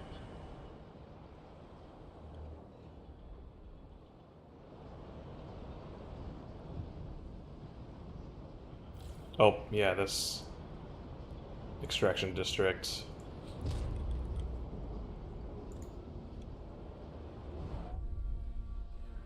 Abe Chambers, 90. Former shipwright. 90 years old, 90 summers. Well, winters, more like. Okay, to be fair, well, I guess all the previous years had winters too. I was about to say, I was like, well, it's like more like 60 summers and 30 winters, but you know, who's counting? I've had a good life, I guess. Well, I've had a life anyways. Not everyone in the old Queen's High, what? Queensithe crew can say the same. I've always thought I'd be sharing my lady's grave, but now Pete's pressuring me to donate my body to the city. Apparently them doctors are using dead folks' skin to fix up frostbite or something. Can't they leave me alone? Haven't I been through enough? Oh, they want a law regulating funerals, apparently. What was it under? Society? Funerals. Do you want harvesting funerals? Or ceremonial burials? I mean... Look, human bodies are a precious resource. So, I mean, look, we gotta do what we gotta do, right? And the deceased will be harvested and their healthy body parts will be used to support city healthcare. Unharvested remains will be incinerated and the ashes transferred to relatives.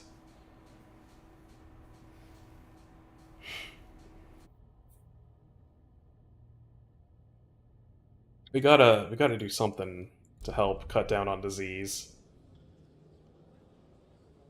I'm actually curious to kind of just let this one go. Because I'm already, like, I've been doing a lot of negotiating. Yeah, like, I can't negotiate with the New Londoners because I'm already doing something for them. And I can't, like, so I have to negotiate with the Frostlanders. Untreated sawmill. Ah, that's gross. Moss filtration tower. Squalor is significantly decreased.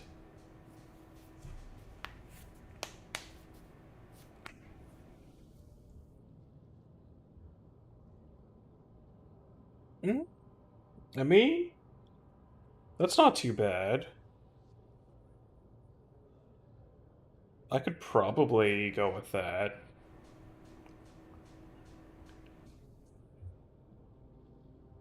But like I said, I think I want to... Well, actually, I do need to make them happy, now that I think about it. The Frostlanders are pissed at me. So this will probably help me build up trust with them again if I can fulfill that promise.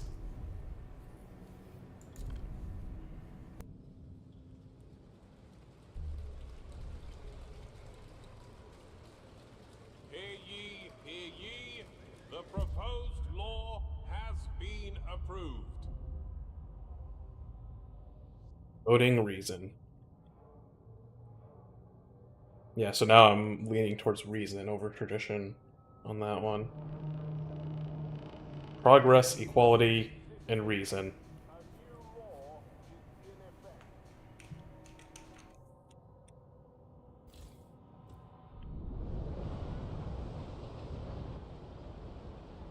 I do like how they're phrasing a lot of these like moral choices in this game because they're using very positive terms for all of the different issues.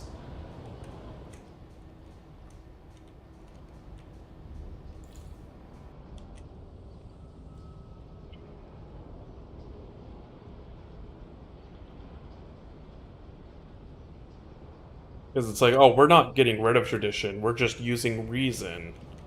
You know, it's equality versus merit. You know, it's very easy to paint some of these ideas in negative lights, but it depends entirely on your own philosophy. So it just kind of, it further goes into the sorts of things I was talking about the first Frostpunk.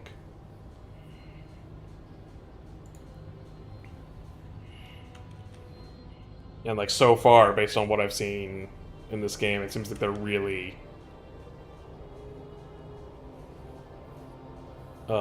just sort of building upon that aspect of the game, especially. Okay. Where filtration towers? Oops.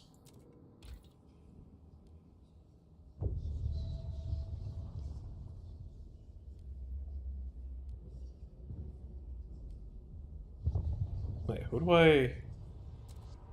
Standardized prefabs factory. Right.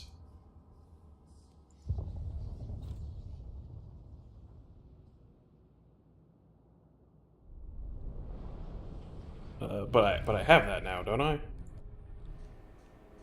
No. I have the refurbishing goods factory. Crap. Okay, that takes 20 weeks. How long will it take to research these things? Oh god, I have so many promises to uphold. Okay, that takes 18 weeks. So that'll finish in time.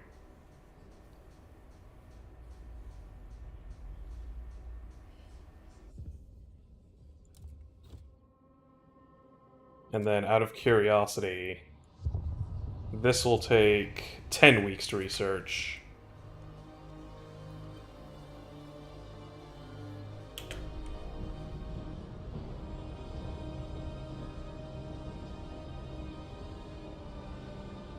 So that'll be okay. I should be able to do both still. Okay, I can keep my promises to everybody.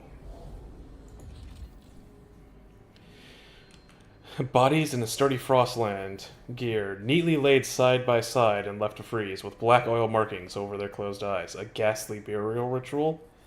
A map we found suggests they were heading to an old machine somewhere by a desolate coast. A machine would require a source of fuel. We should investigate. Only a couple children don't died. Don't worry about it. A community of Frostlanders are eking out a pitiful living off moss and small fish. With no furnace, they survive by sleeping shoulder to shoulder under thick layers of fur.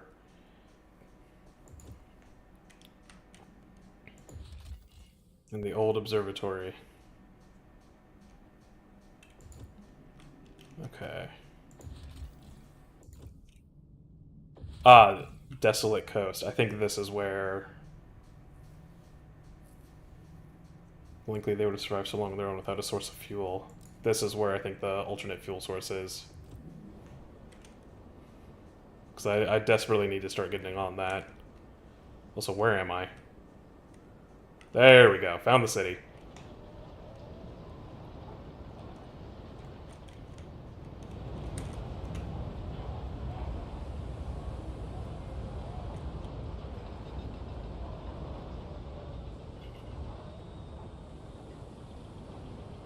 Okay. Man, they really don't like me.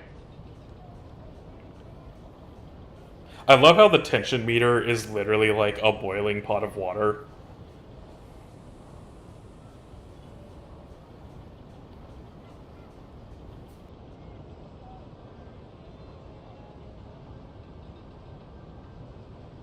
Whew. Okay. If I just expand a couple housing districts, I should be able to fit more people.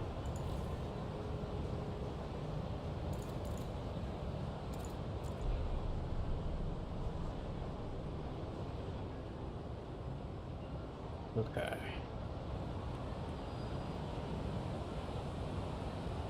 Still need more materials, which is unfortunate.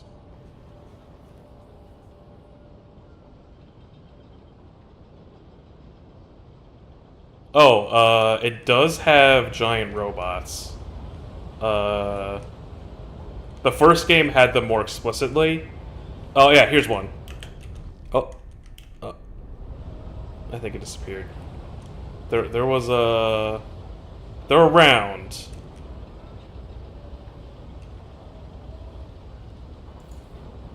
Wonder if I can like zoom in and see some.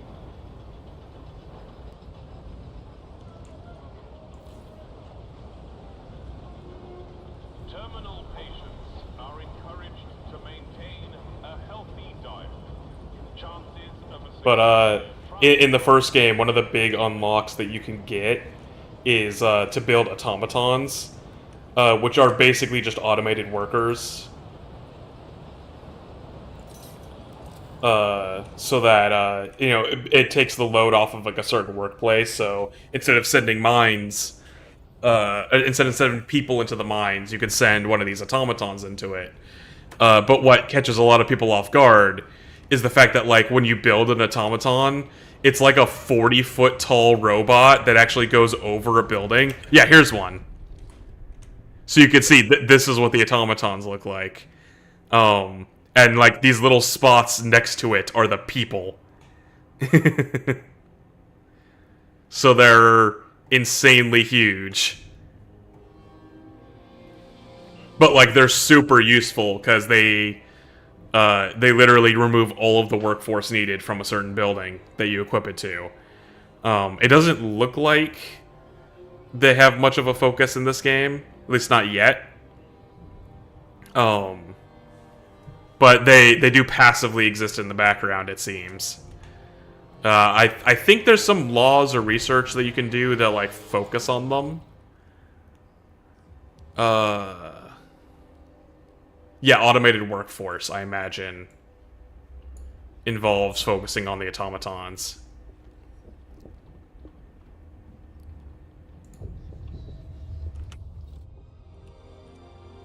Okay, we now have a surplus of houses. That's always good.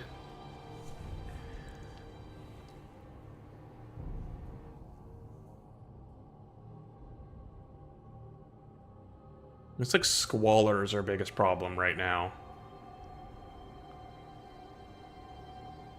Yeah, we desperately need stuff to help with squalor.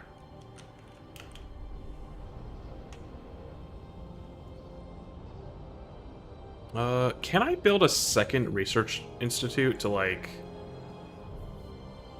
Yeah, to further increase research speed?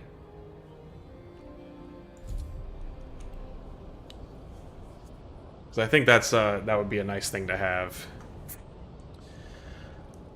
Okay, we need to increase materials production. Looks like that's gonna be the place where it happens.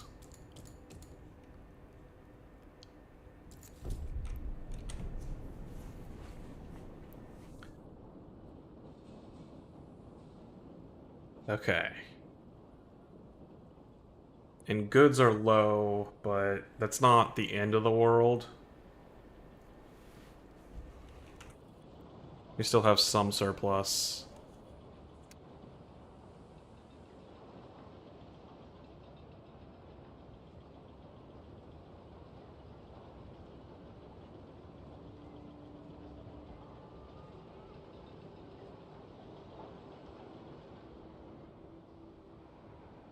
Oh, yeah, this coal district's about to run out, though.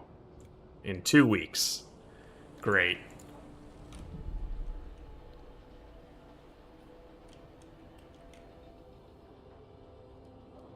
Oh, yeah, the Frostlanders just increased their reputation a little bit. That's good. Okay. 3 weeks, 5 days left.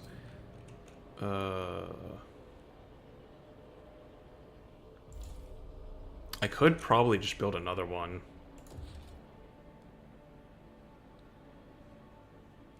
Because, like, yeah, increasing our research speed. But so much. Oh, God, there's a lot of coal. Yep, the coal thing just went down. Oh, that sucks. Okay, New Londoners' demands have been met. Now we need to research the Moss Filtration Tower.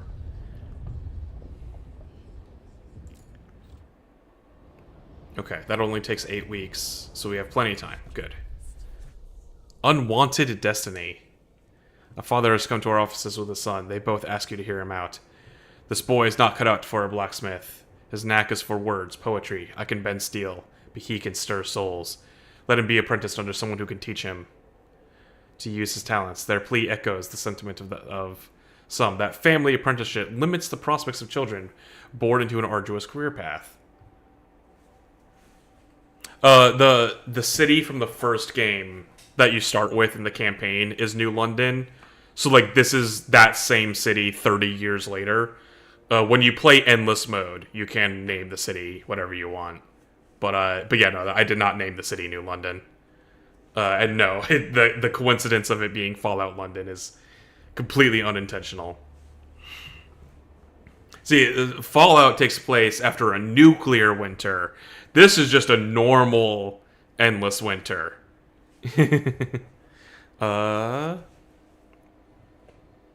Children who find a willing mentor shouldn't be forced to be apprenticed to their family. You know what? That just makes sense. Yeah, like... You should be able to apprentice with whoever you want, not just necessarily your own parents.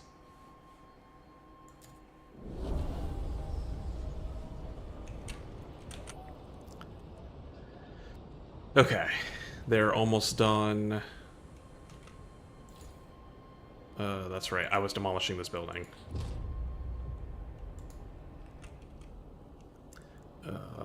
Hopefully this will lead us to some oil soon.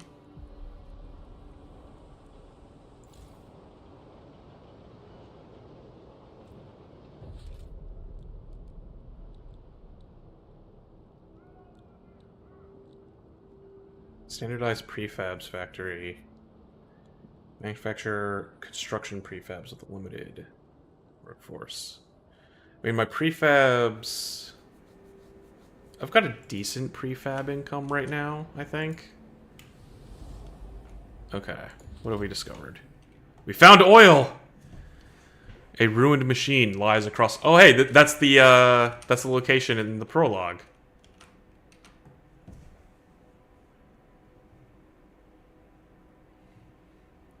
This could be the fuel source we've been searching for. There are clear signs that people have come and gone from the site, even storing goods here. But what amazed our scouts is the huge quantity of readily available oil. We build a new colony on the site.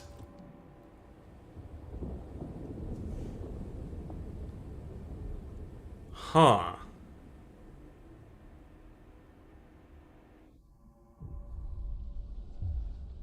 Oil tombs.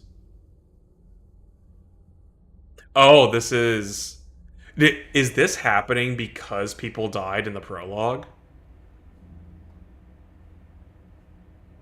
Because if so, that's really interesting. On the broken shore lies an old derelict dreadnought. It seems to have been upgraded to run on oil, and it rests beside rich deposits. Perhaps the site was a refueling station? But deep in the black pools lies rows of frozen bodies, wrapped in shrouds and placed in the still wells. Our scouts shudder at the sight. These oil deposits would surely solve our fuel needs, but we would have to desecrate these graves to access all of them.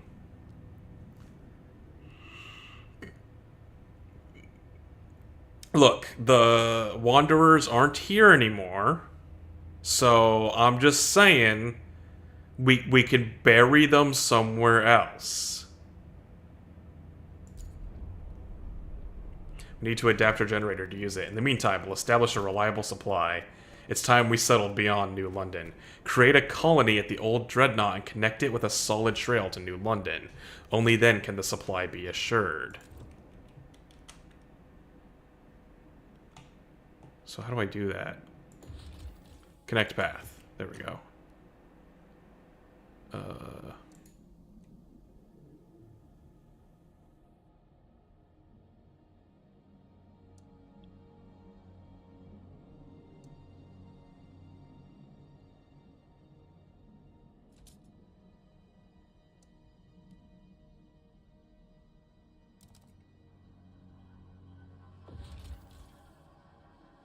Okay. Requires 20 Frostland teams.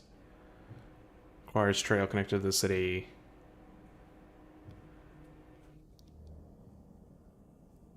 Okay, so I need 20 teams, and I have a hot 0.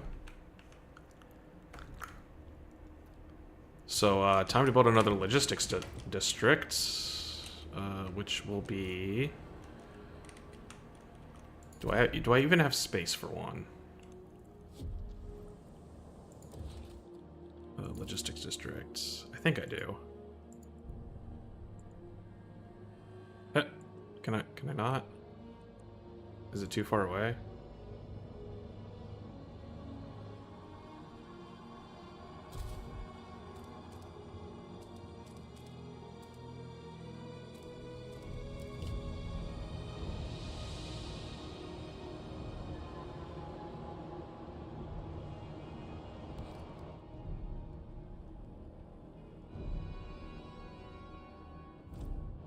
I was just checking to see if that Iron Mine did anything special.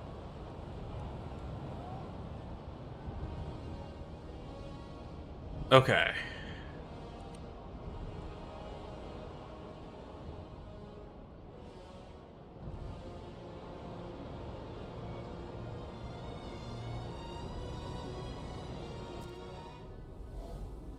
That's going along. We will run out of... Oh, we'll run out of coal in 7 weeks. Fuck. Okay.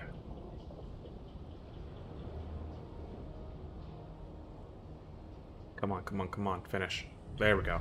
Okay. Industrial district. Whoa. That's not what I meant to click on. Logistics district. Why can't I... Do I have to expand this, or... Can I only have the one logistics district?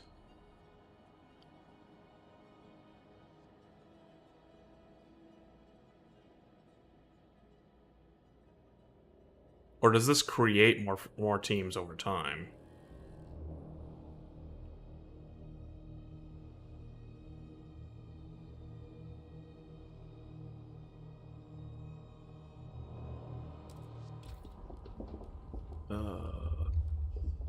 Frostland. Oh. Yeah, I've been kind of neglecting my scouts, haven't I? Skyways. Just want more resources from colonies. Logistics bays. Aha! Storing and handling. Vanguard Logistics Bay versus Automated Logistics Bay.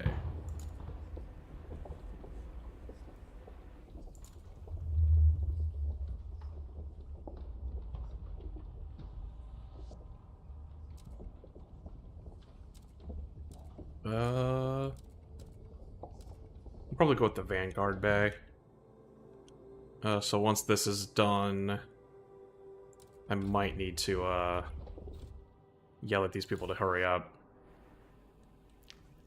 Yeah, rush researchers, trust falls. The things are getting a little bit desperate with the coal situation. At least it's gonna get warmer soon, hopefully.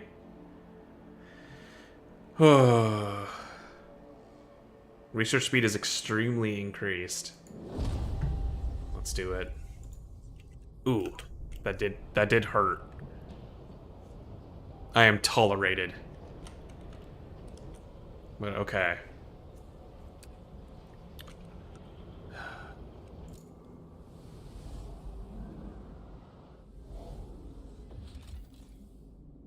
It requires 20. Okay, so the trail is temporary.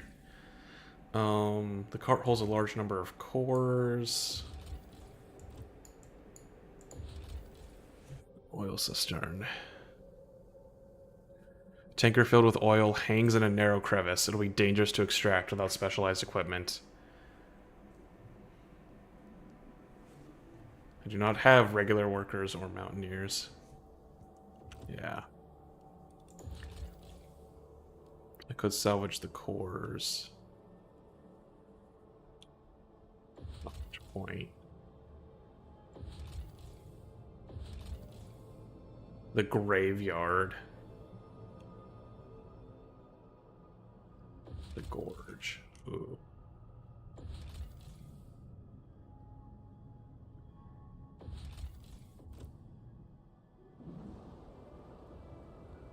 Look, we might have to be cold for a little bit, okay? I'm just saying.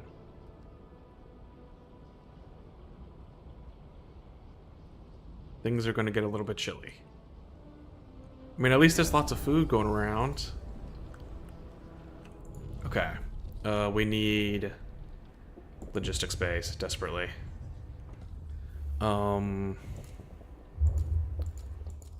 Yeah.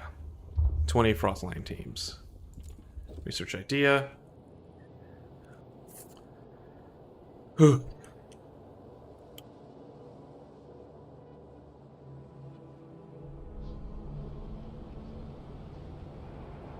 Okay.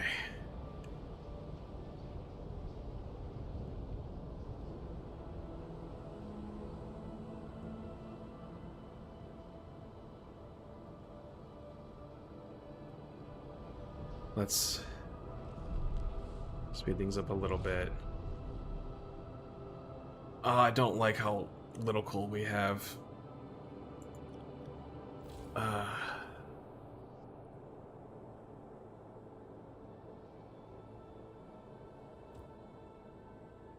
Oh my god. Yeah, this is gonna run out. Oh wait, why is it saying... Oh no, the current demand, so the stockpile will run out in 3 weeks. But the extraction district will keep chugging along. It's just that we're not meeting demand right now. Crap. So we'll still have some heating, but it's not gonna be good. Not gonna be good at all.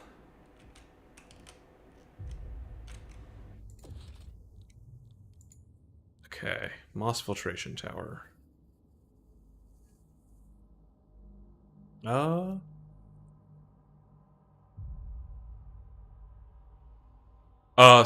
Most of them become depleted. The main story beat, like, or arc, I guess, of this scenario is that there was a bunch of coal deposits over here, and you may notice by the lack of infrastructure that they are gone now. And this one's about to run out, and that's the last one that I had. The main thing is I'm trying to find an alternative fuel source in order to keep the city heated up. There are other resources, like this place has a food node that is functionally limitless because it's like fertile soil or whatever. This place has trees that can be regrown for functionally limitless materials. As long as these districts are maintained and upgraded and whatnot. But coal is explicitly not limitless. So I'm trying to find an alternative fuel source. And I've been pretty slow on that front, admittedly. I'm waiting on getting these... Okay, I have 4 weeks left, which is unfortunate because I'm going to run out of coal in 3 weeks.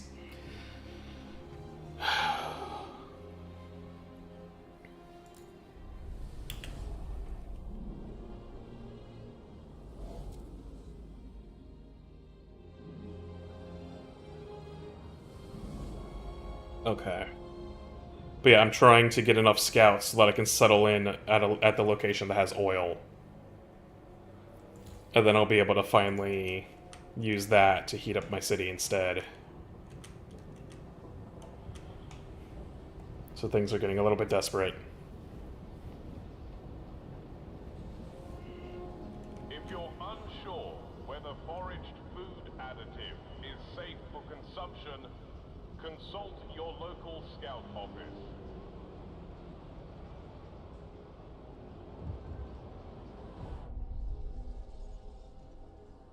Orologist. Imagine a society built on technological advancement, on one-upping inventions, on pushing the boundaries of mechanical knowledge. One day, we could not only rebuild automatons, but improve upon their design. Make ones more suited to our needs, ones that never break down. Oh, even one as small as a watch. I could be living in the city that pioneers these efforts one day. The city has made steps towards the progress cornerstone. I assume the progress cornerstone is, the automated workforce thing that people... No communities are ready for anything this extreme.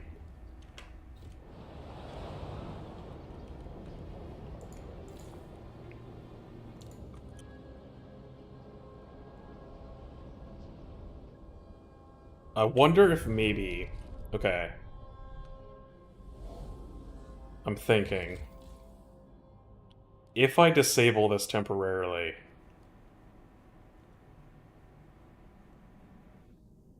That'll give me... the teams I need to at least establish the colony here.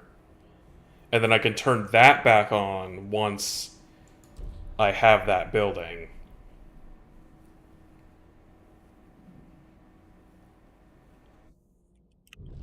And that'll at least speed up some of the timeline a little bit. That's something I should have thought of sooner.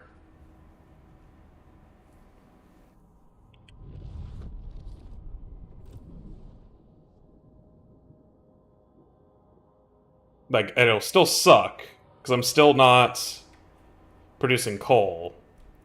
But at least I'm building up the colony that will produce oil faster. Because I have to wait for this to finish, which will take another week. And I have to actually build it, and then I have to send out the team, so... That is a problem. Okay, he is very quickly diminishing. Oh, heat scarcity is a problem.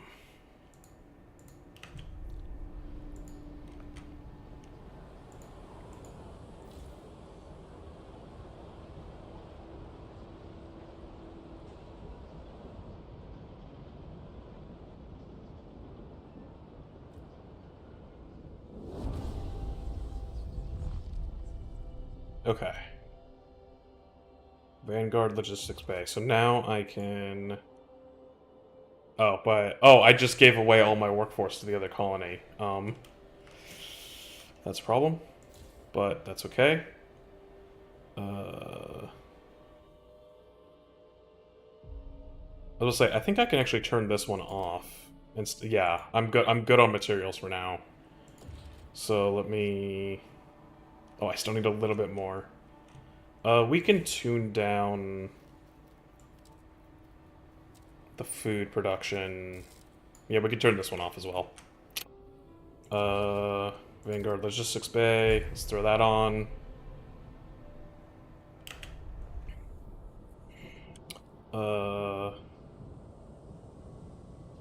Okay. Oh, I guess one upside is that I do have a lot more housing now. So that's good. Okay.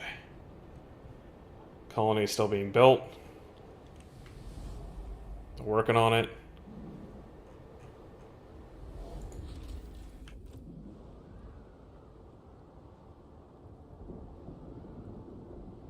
Yeah, they're building stuff over there. Okay, so once this is done...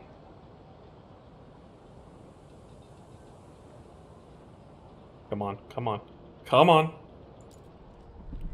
Okay, we have 20 squads, so now we can reestablish the coal mine supply.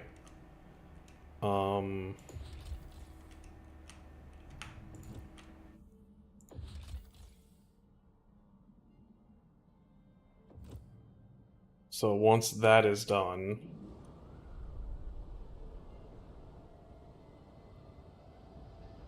Maybe this is salvageable? At least a lot more places have heat now.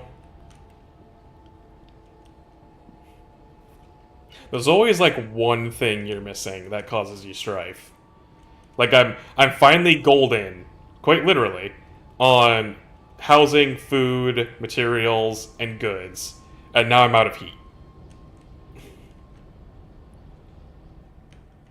Uh,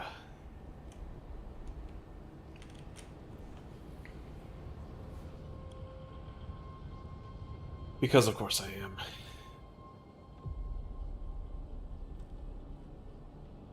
Okay. But can I at least improve my squalor a little bit with this? Rather reduce my squalor. Improving squalor makes it sound like I'm Hey, so you joke, but you actually can make a brothel in the first game. That is 100% a thing you can do to try and improve your citizens' attitude towards you. Moss filtration tower. Yeah, let's do that.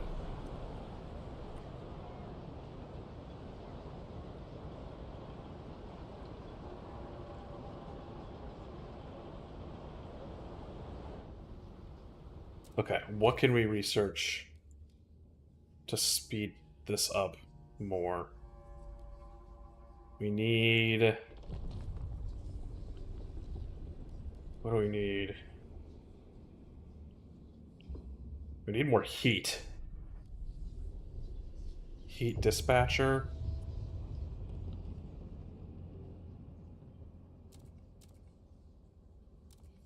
Make sure we did heat dispatcher.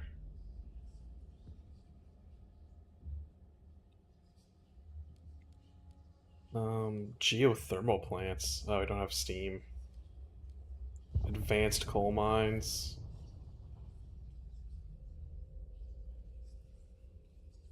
I mean, that would increase the coal output to the point where squalor is significantly increased. Wow. Ooh. Because, I mean, that one...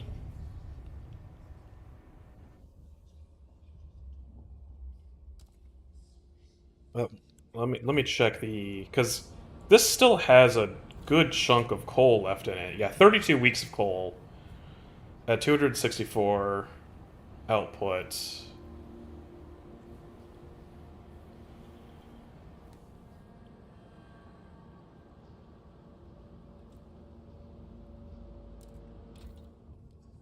Lumpjacks.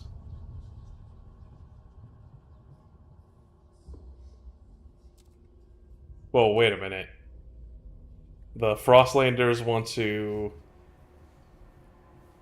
inject high-pressure water into the ground to speed up oil extraction, causing minor impurities to seep into drinking water?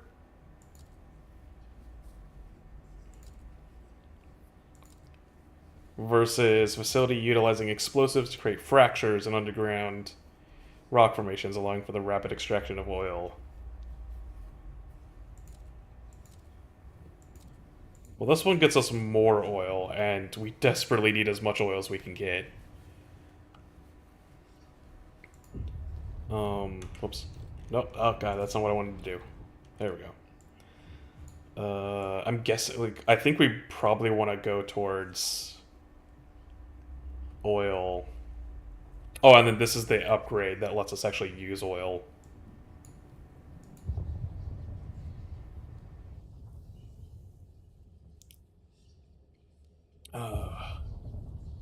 Because it'll take 9 weeks just to research this,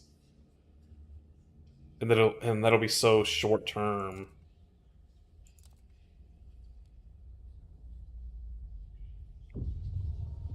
Whereas this will actually let us get more oil more quickly once we have it.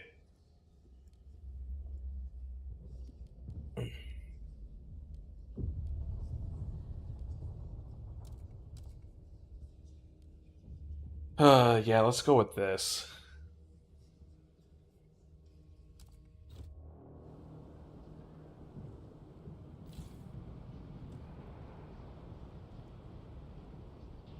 Okay.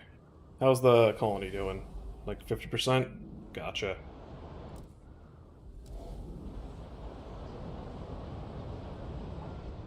Okay.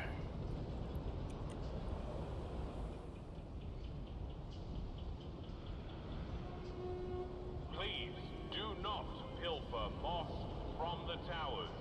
It is crucial to the air filtration process. What are people pilfering moss for? Hiram Townsend, 39, trapper, sparing a baby seal. Sorry, little one, I had to take your mother. It was her time, but you're too small for my pile now. It'd be a shame to deprive you of your life for so little meat. Go on, back with the water with you. One day we'll meet again, and I'll spare your children as I've spared you today. Yeah, the announcement was talking about not stealing moss. And I don't know why. I don't know why people are stealing moss. Like, they're not hungry. I mean, do they want to make, like, a moss blanket? I don't know. The only need in my city right now is warmth.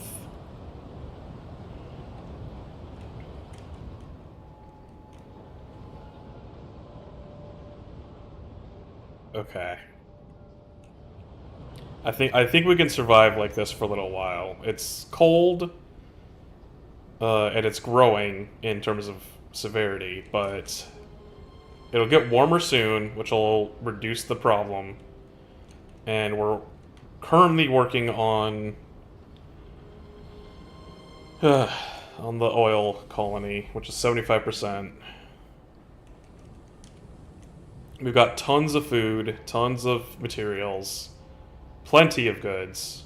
I'm not going to say tons. And a good amount of shelter. Disease is growing due to the cold.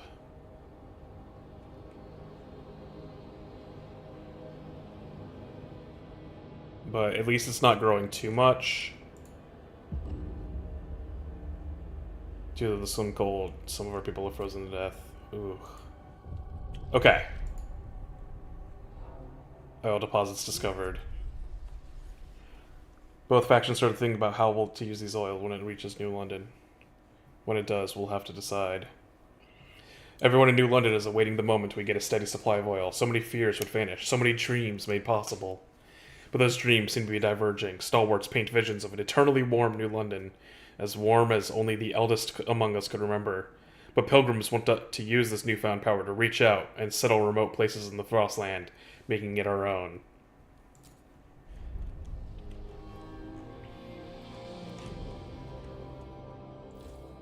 Oh, I love that. They built, like, houses over the train. That's awesome. Okay. So, I did not know that this was a thing. That we're just straight up in another city that we have to manage at the same time. Like, that's awesome. Okay. Okay, first things first, frost breaking.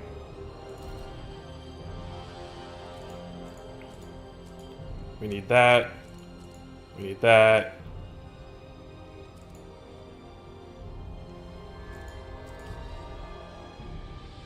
Okay. What else can we frost break? There's more oil down there. Oh, and that would also be a good place to put houses, is down in this little crevasse.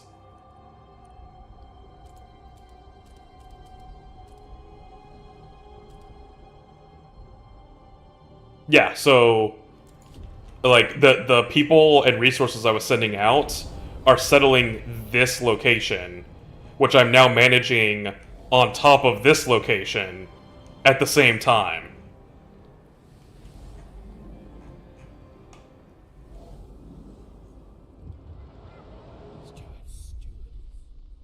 Problems in the city. The cold wave has taken lives in the city. People were found frozen, not only in the open streets, but in some houses and workplaces as well. The air is thick with grief and anger. People fear the horror of years past will return under your leadership. They want the council to ensure new laws can help with fighting the crisis. Reassuring them would be prudent. Survival.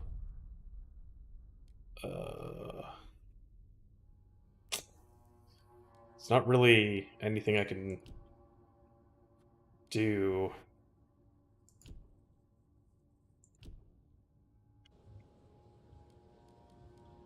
Hmm.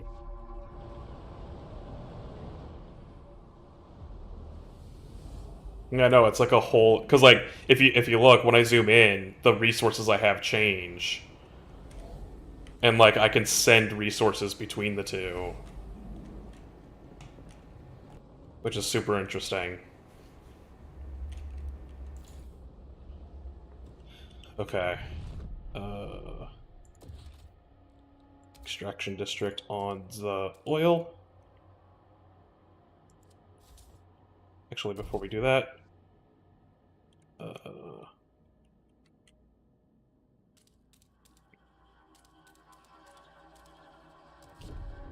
there we go. Frost breaking down here, so that now we can frost break over here.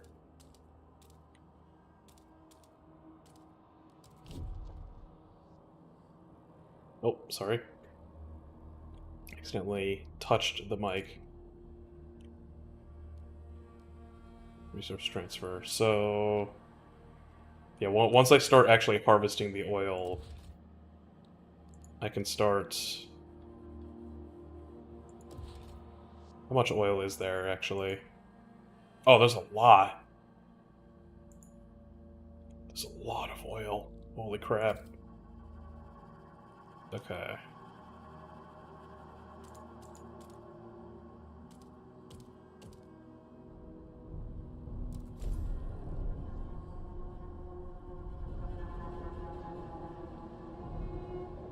Famous magician, the Great Bambini, begins his latest tour of the colonies tonight.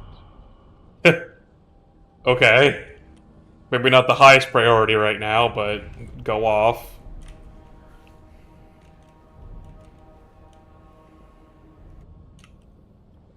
Okay, while that's going... Oh my god, this game just got, like, so much bigger very instantly. Okay, can it please get warmer? It's not really much I can do. Heating...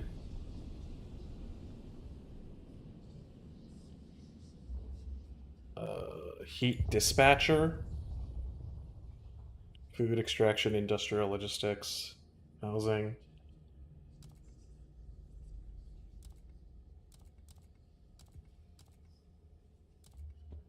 How much workforce do I have? Not much right now. Not much that I can spare, at least. Um...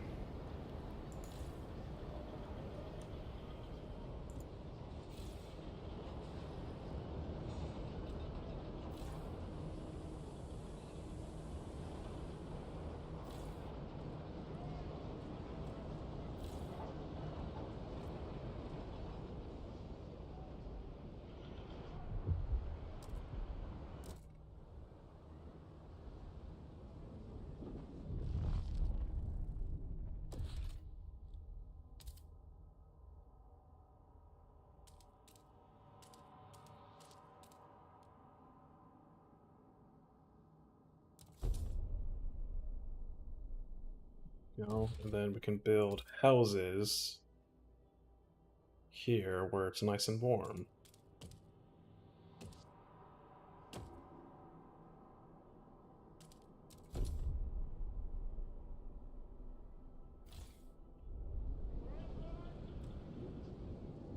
And we're going to need prefabs and materials soon.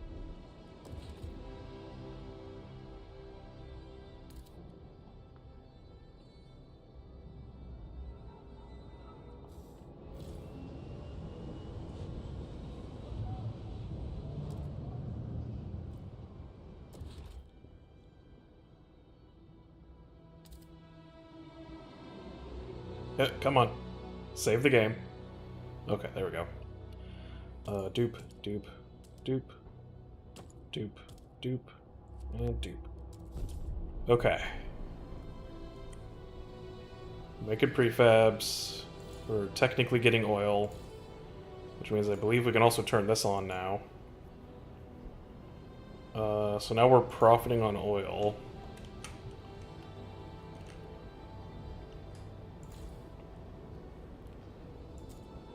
So can I send...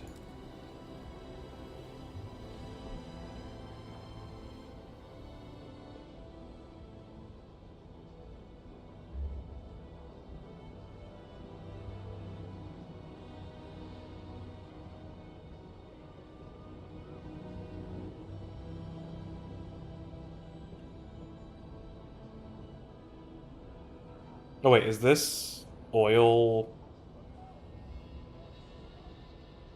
This isn't like one time. I think this is like the regular shipment or whatever. Let's say, because I can't even send 75 at once. Okay, so let's transfer those resources.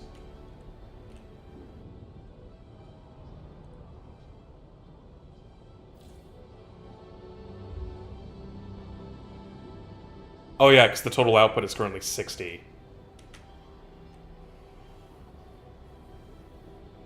So once I finish the second one, I should be able to transfer the other 75. Come on, finish. Finish already. New London is freezing. Okay. Now I can transfer.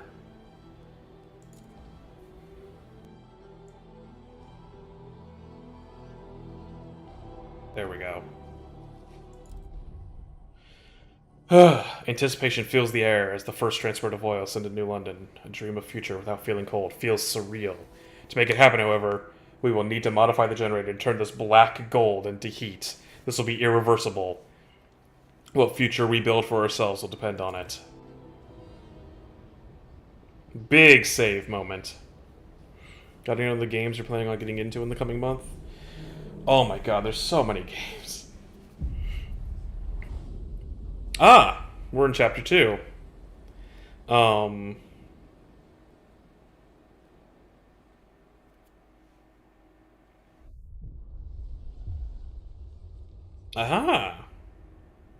Okay. I'm about to say, this might be a good place to end it for today, because that chapter 1 took a while. And I've been going for over 4 hours now. Whew. But yeah, to answer your question though, I mean, like I said, that Zelda game just came out. Mario and Luigi RPGs are always great, so I'm looking forward to playing that. I still need to go back and finish Horizon Forbidden West.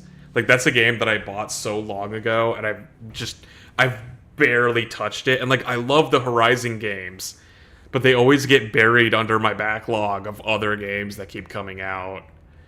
And of course, I'm probably going to keep playing Deadlock more.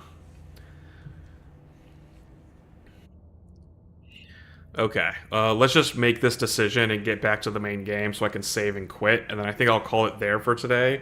But I might stream this again tomorrow, just because this is really interesting. And it's been pretty fun so far. But I'm going to try and wind down real quick, because, like I said, I've been going for a while, it's getting late, and I'm getting hungry. Okay. People cheers that oil reaches the city. The years of suffering are coming to an end. Let us improve the generator further and pump oil until the snows of the city melt forever. However, the pilgrims disagree. What stalwarts want is hubris. New London won't last forever. The frost is our reality. We have to embrace it. Oh yeah, I need to play Helldivers 2 again, because that huge new update just came out. And yeah, Deadlock is so good. Like, I did not think I would be into it as much as I am, but like, it is, like, I still remember back in like 2016, 2017 when Overwatch was at its height. Like, me and my friends constantly got groups together, and like, we were playing as a full 6-stack. Like, that is happening all over again with Deadlock. Like, I did not expect me and my friends to immediately fall in love with it as much as we have. And it's like, it's still an alpha. There's so much that they could still add to it. And they keep changing and updating it, like, daily. It's crazy. Okay. So, what is this decision? We will defeat the Frost. Unlocks oil pump's generator upgrade that only uses oil. Unlocks the ability to exploit unlimited deep deposits. Okay. Or unlocks adaptive pumps that uses any fuel. Unlocks unlimited output Frostland settlements.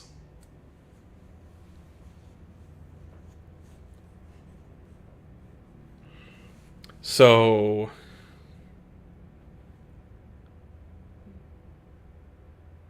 So do you want to focus on... So like they said, do you want to focus on settling new areas, or do you want to focus on building up New London as much as possible?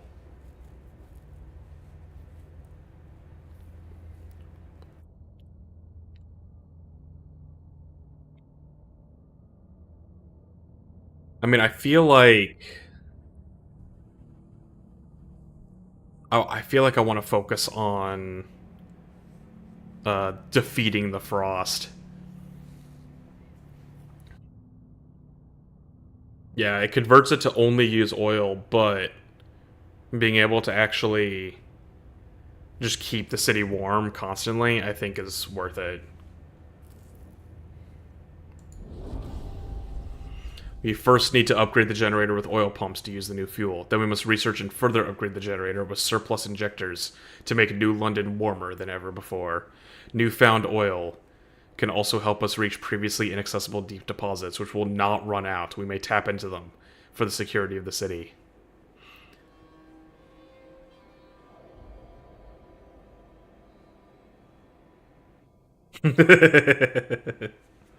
Unlimited bacon and no games, or have unlimited games but no games.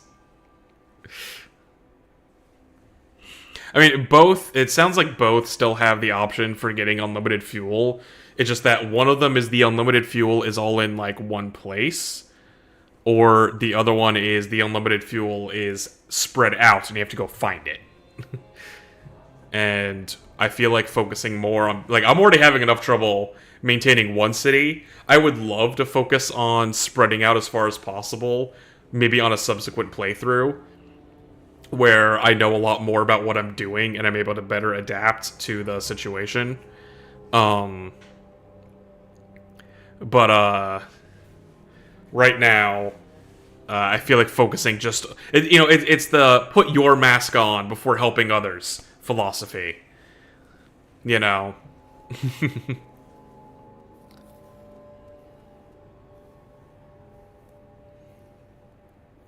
Melting deep deposits generator upgrades research art is unlocked. Focus on the generator. Make a warm city. Ooh, they don't like me. Is that like strike one? Or something?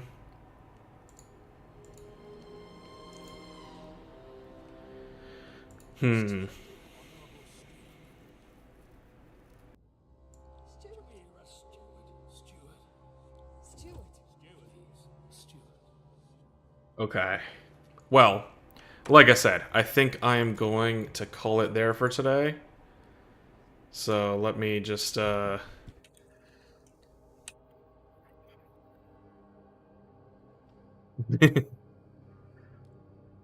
just save the game right there.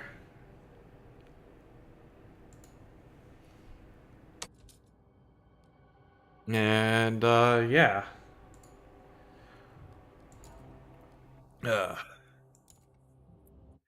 Thanks to everybody who tuned in for tuning in. Actually got quite a bit more people than usual. And as I mentioned at the beginning, thanks. I want to thank everybody who was been subscribing to the channel. 6,000 subs seems like a pretty big milestone. we're closing in on 10,000. Which, like, that 10,000 was my goal when I, like, started this channel. Like, the idea that I would actually get 10,000, though, is kind of insane. We still got a long way to go, but it's feeling more and more plausible with every passing day. So yeah, I look forward to chatting with you all, as usual, in the future. I hope to see you guys in the next one.